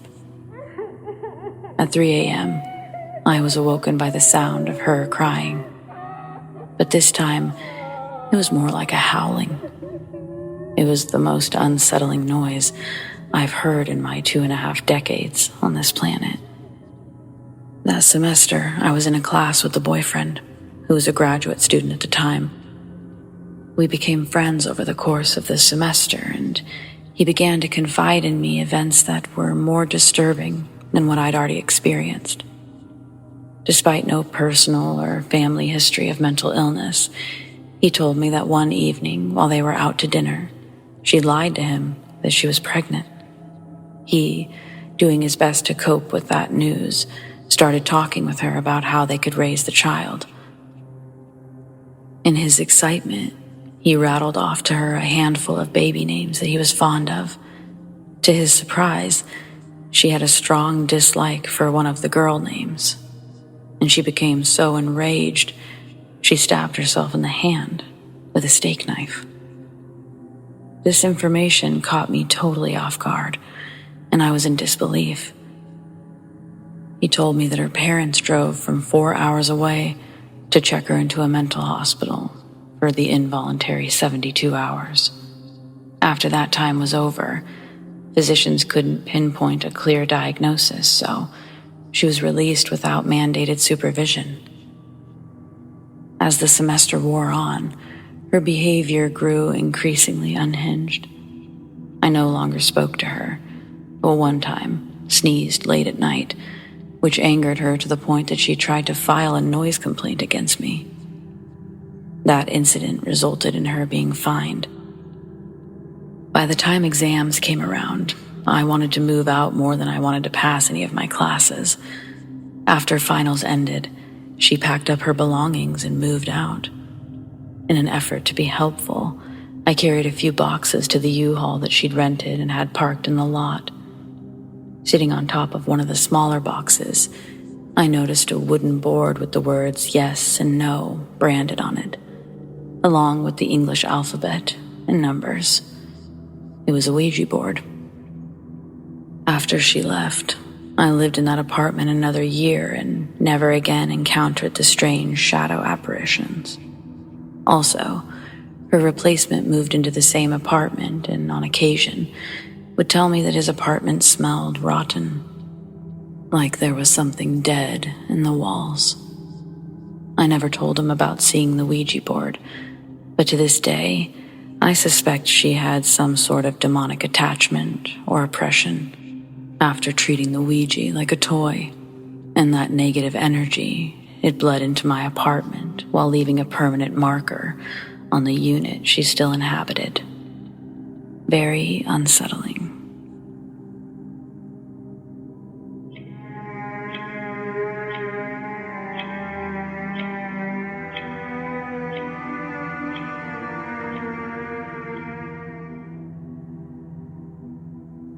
I wanted to share my experience from quite a few years ago.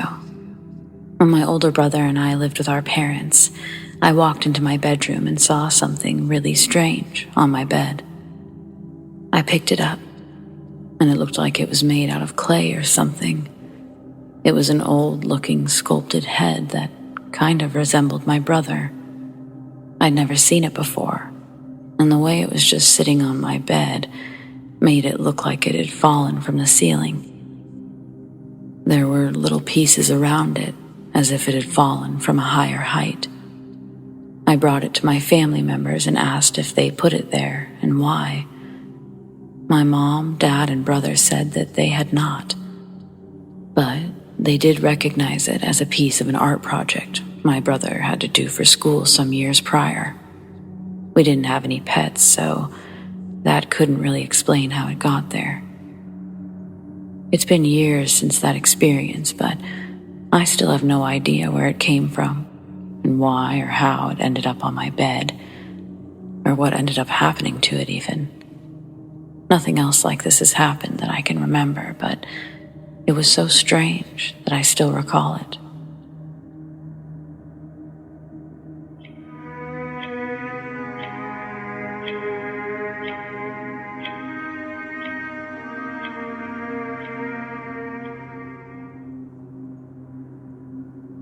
This happened a long time ago, when I was 13 or 14. At the time, there were already phones like BlackBerry and iPhone, the very first model, but my family was so poor that we couldn't afford to get fancy phones like that.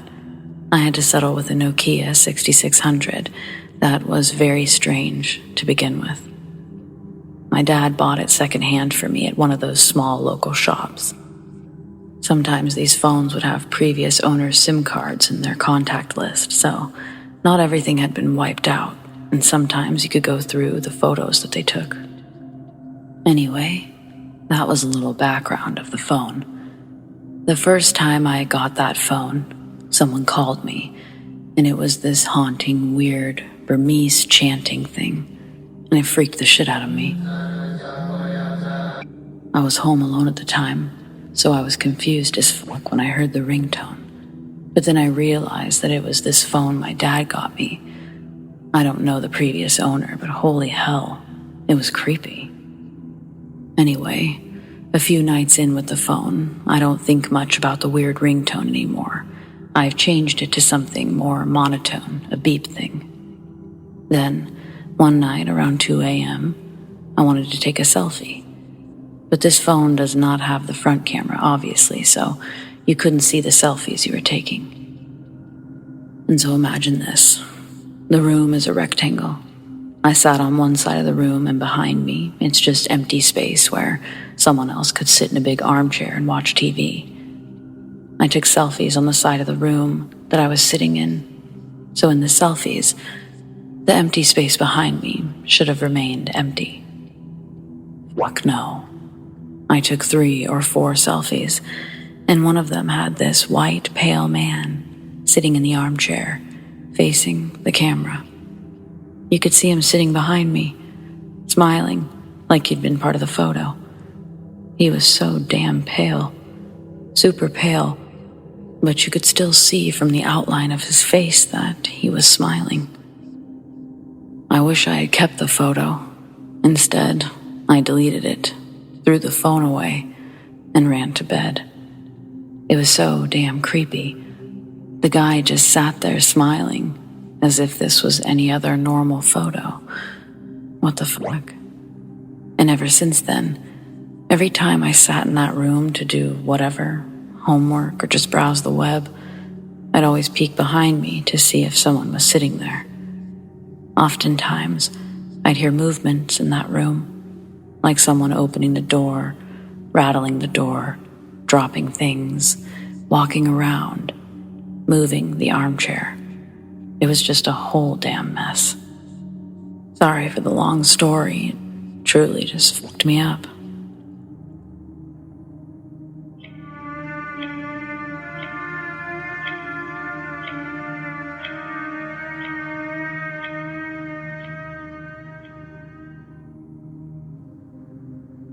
When I was 15 or so, me and my group of friends all slept over at one of our friends' houses. This dude lived in the most absolutely rural area of our already rural town, basically in the middle of the woods, a house just absolutely surrounded by thick walls of trees. In the evening, we decided to go out and start a bonfire deep in his woods.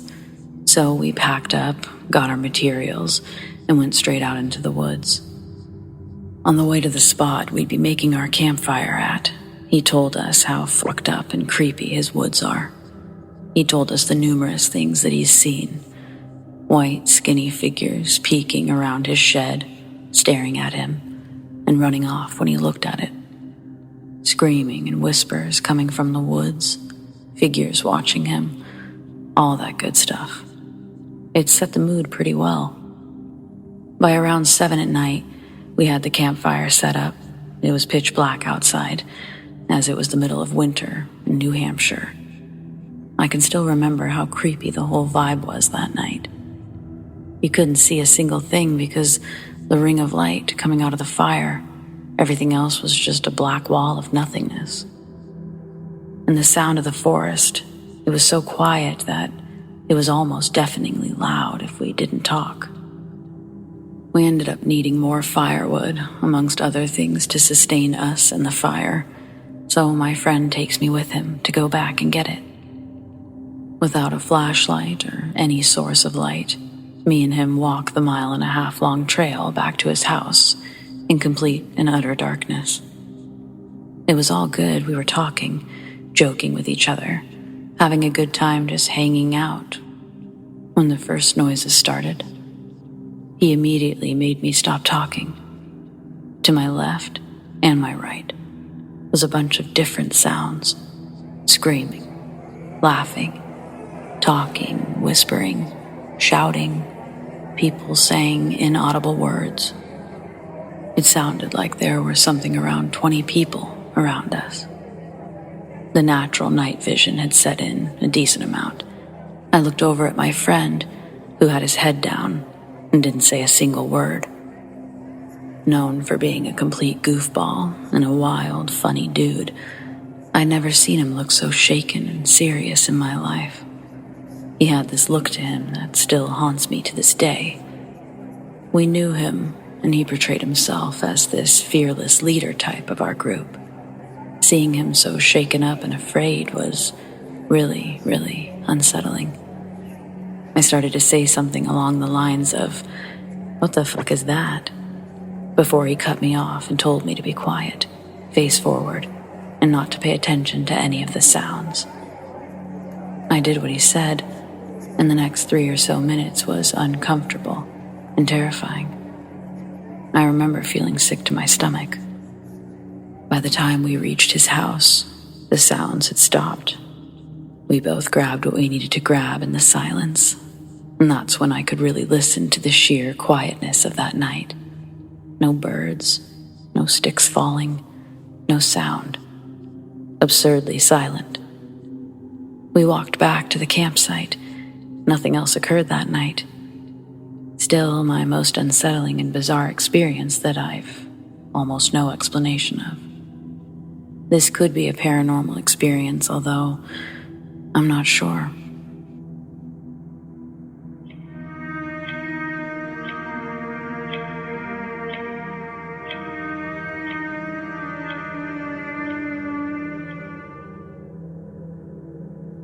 My friends and I had this goofy paranormal group. We got together maybe a year ago and did this seance at my friend's apartment. We do have a friend who's likely psychic, Frances. She couldn't come because she was working. That night we were recording because we were trying to see if we could get EVPs. We used this ghost app on someone's iPad, which I don't think any of us took very seriously, but we were using it for what it's worth.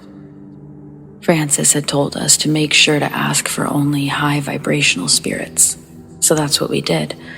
And she told us to ask for signs like making the candles flash. Later that night, I texted Frances, and she said that the spirit wanted us to close the window. That made a lot of sense because the window was open, and if we'd closed the window, we probably would have been able to hear the sounds clearer and louder. Frances was texting me throughout, and that's why we were asking certain questions, like if their name was Ellen. Also, Frances mentioned something about a piano when I first got there. I didn't think much of it until later, when I heard the notes. To me, it sounded like the sounds were coming from right in front of their apartment door, inside the apartment. It was like coming out of the ether or something. I've tried Googling, but I haven't come up with anything like this. Has anyone experienced something like this before? I also feel like an idiot. In this session, I keep asking for a sign, and the person or spirit did give us a sign. Oh well. My friends and I have a date to try a seance again to communicate this Saturday. Anyone have any advice on what I can or should do to encourage the spirit? We believe it's friendly. Sniffers, my friend's cat, was also there. We did a Ouija board thing a couple of years ago there as well. The planchette kept going off the board towards my friend Kim, who wasn't there the night of the seance. I'd never seen that happen before. I read later that it means something is trying to escape the board. Anyone ever heard that before? Weird.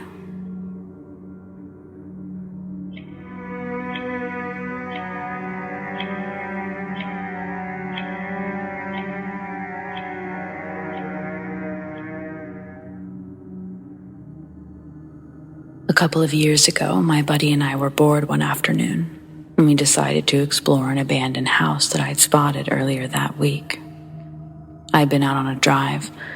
We live in a small town that's mostly suburbs, but if you drive 5 minutes north, it's all country roads, farmland, forests, etc. The abandoned house I spotted was in the middle of a field. There wasn't a paved road or gravel driveway that led up to it, so we parked as close as we could to the side of the road and walked through the tall grass to reach it. The house looked pretty old, most likely built in the early 1900s. There were plants engulfing the entire home, and part of the roof was missing from what looked like fire damage. It had obviously been abandoned for some time. My friend tells me that he's going to hang back when we get close to the house. He couldn't shake this feeling that something was off, and he said that he was getting bad vibes. I decided to keep going. When I reached the house, I looked in through the windows, and I saw lots of weather damage and signs of neglect. The door, however, was locked. I walked around the perimeter of the house, and I found a cellar door, unlocked.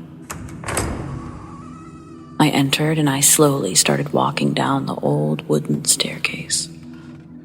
I got about halfway down and I squinted, waiting for my eyes to adjust to the darkness. The only light source was the sunlight coming in from the open cellar door. It was full of old belongings, furniture and junk. Then, in the far right corner, I saw what looked like a figure, standing in the darkness, facing me. My stomach sank. It was a tall person, just standing there, straight, with their arms at their side. I couldn't make out what they were wearing, or facial features. I stood there for a few seconds, staring back at them in shock. I thought it had to have been my mind playing tricks on me. I squinted harder, trying to make out if what I was seeing was actually a tall figure, when suddenly it moved slightly and made a deep grunting sound. I panicked. I ran up the stairs as fast as I could. When my friend saw the look on my face when I exited the basement, he started running towards the car. He said it looked like I'd seen a ghost. When we drove away, I kept looking back to see if we were being followed, but nobody was there. So when I was 9 months pregnant with my son, 2 years ago, for 3 weeks, every single night, I woke up at 3:38 a.m. Not a second sooner, not a second later. When I'd wake up, it felt like someone was near me, like I felt like someone was there, but not physically felt. It felt like someone was just in my room. But it wasn't a scary feeling, so I brushed it off, went back to sleep. I used to watch this psychic medium live on Facebook, so one night, something told me to tell him about it and ask him what it meant. He told me that he's sensing a father figure around me. He said that he's sensing that I have the gift of mediumship, which he said is a rare gift. He said that that time of night, when I'm sleeping, is when I'm most open and my light is the brightest. When he said father figure, I assumed he meant my godfather, who passed away in 2015. I started looking up ways to be more open to these connections, and I practiced each night. 3 nights later, I had a dream. I'm friends with this girl on Facebook. She doesn't ever share anything personal about her life, so I really don't know her. But I had a dream about her. In my dream, I was a man in his mid-30s. I had dark brown hair and dark brown 5 o'clock shadow, stubble. So anyways, it was the man, me, the girl, and her mom. We were at a lake, and the man is in the water, and the girl had just gotten in. The bottom was slimy and full of algae, so the mom didn't want to get in. The man, me, was playfully calling her names and telling her to get in. Then we are all in the water, and a turtle swims by. Then we're in the water, and the man and the mom start arguing. He tells her that she deserves more. She deserves to be loved and happy, and that she could find someone else. When I woke up, those are the parts that stood out to me, and something told me to contact this girl and tell her about it. Y'all, this girl told me that her mom's fiance had passed away a few years ago, and the last thing they did as a family was go to the lake, and that her mom was scared to get in the water because the bottom was slimy, and her fiance was teasing her, calling her names and telling her to get in. They caught a turtle while they were there, and she still has it. She said her mom has been trying to start dating again, but stopped because she felt so guilty about trying to move on. Fast forward, the last 2 weeks I've been waking up at 3:38 a.m., but this time, when I wake up, I have this horrible feeling in my stomach and in my chest. My chest will hurt so badly because of the anxiety it gives me.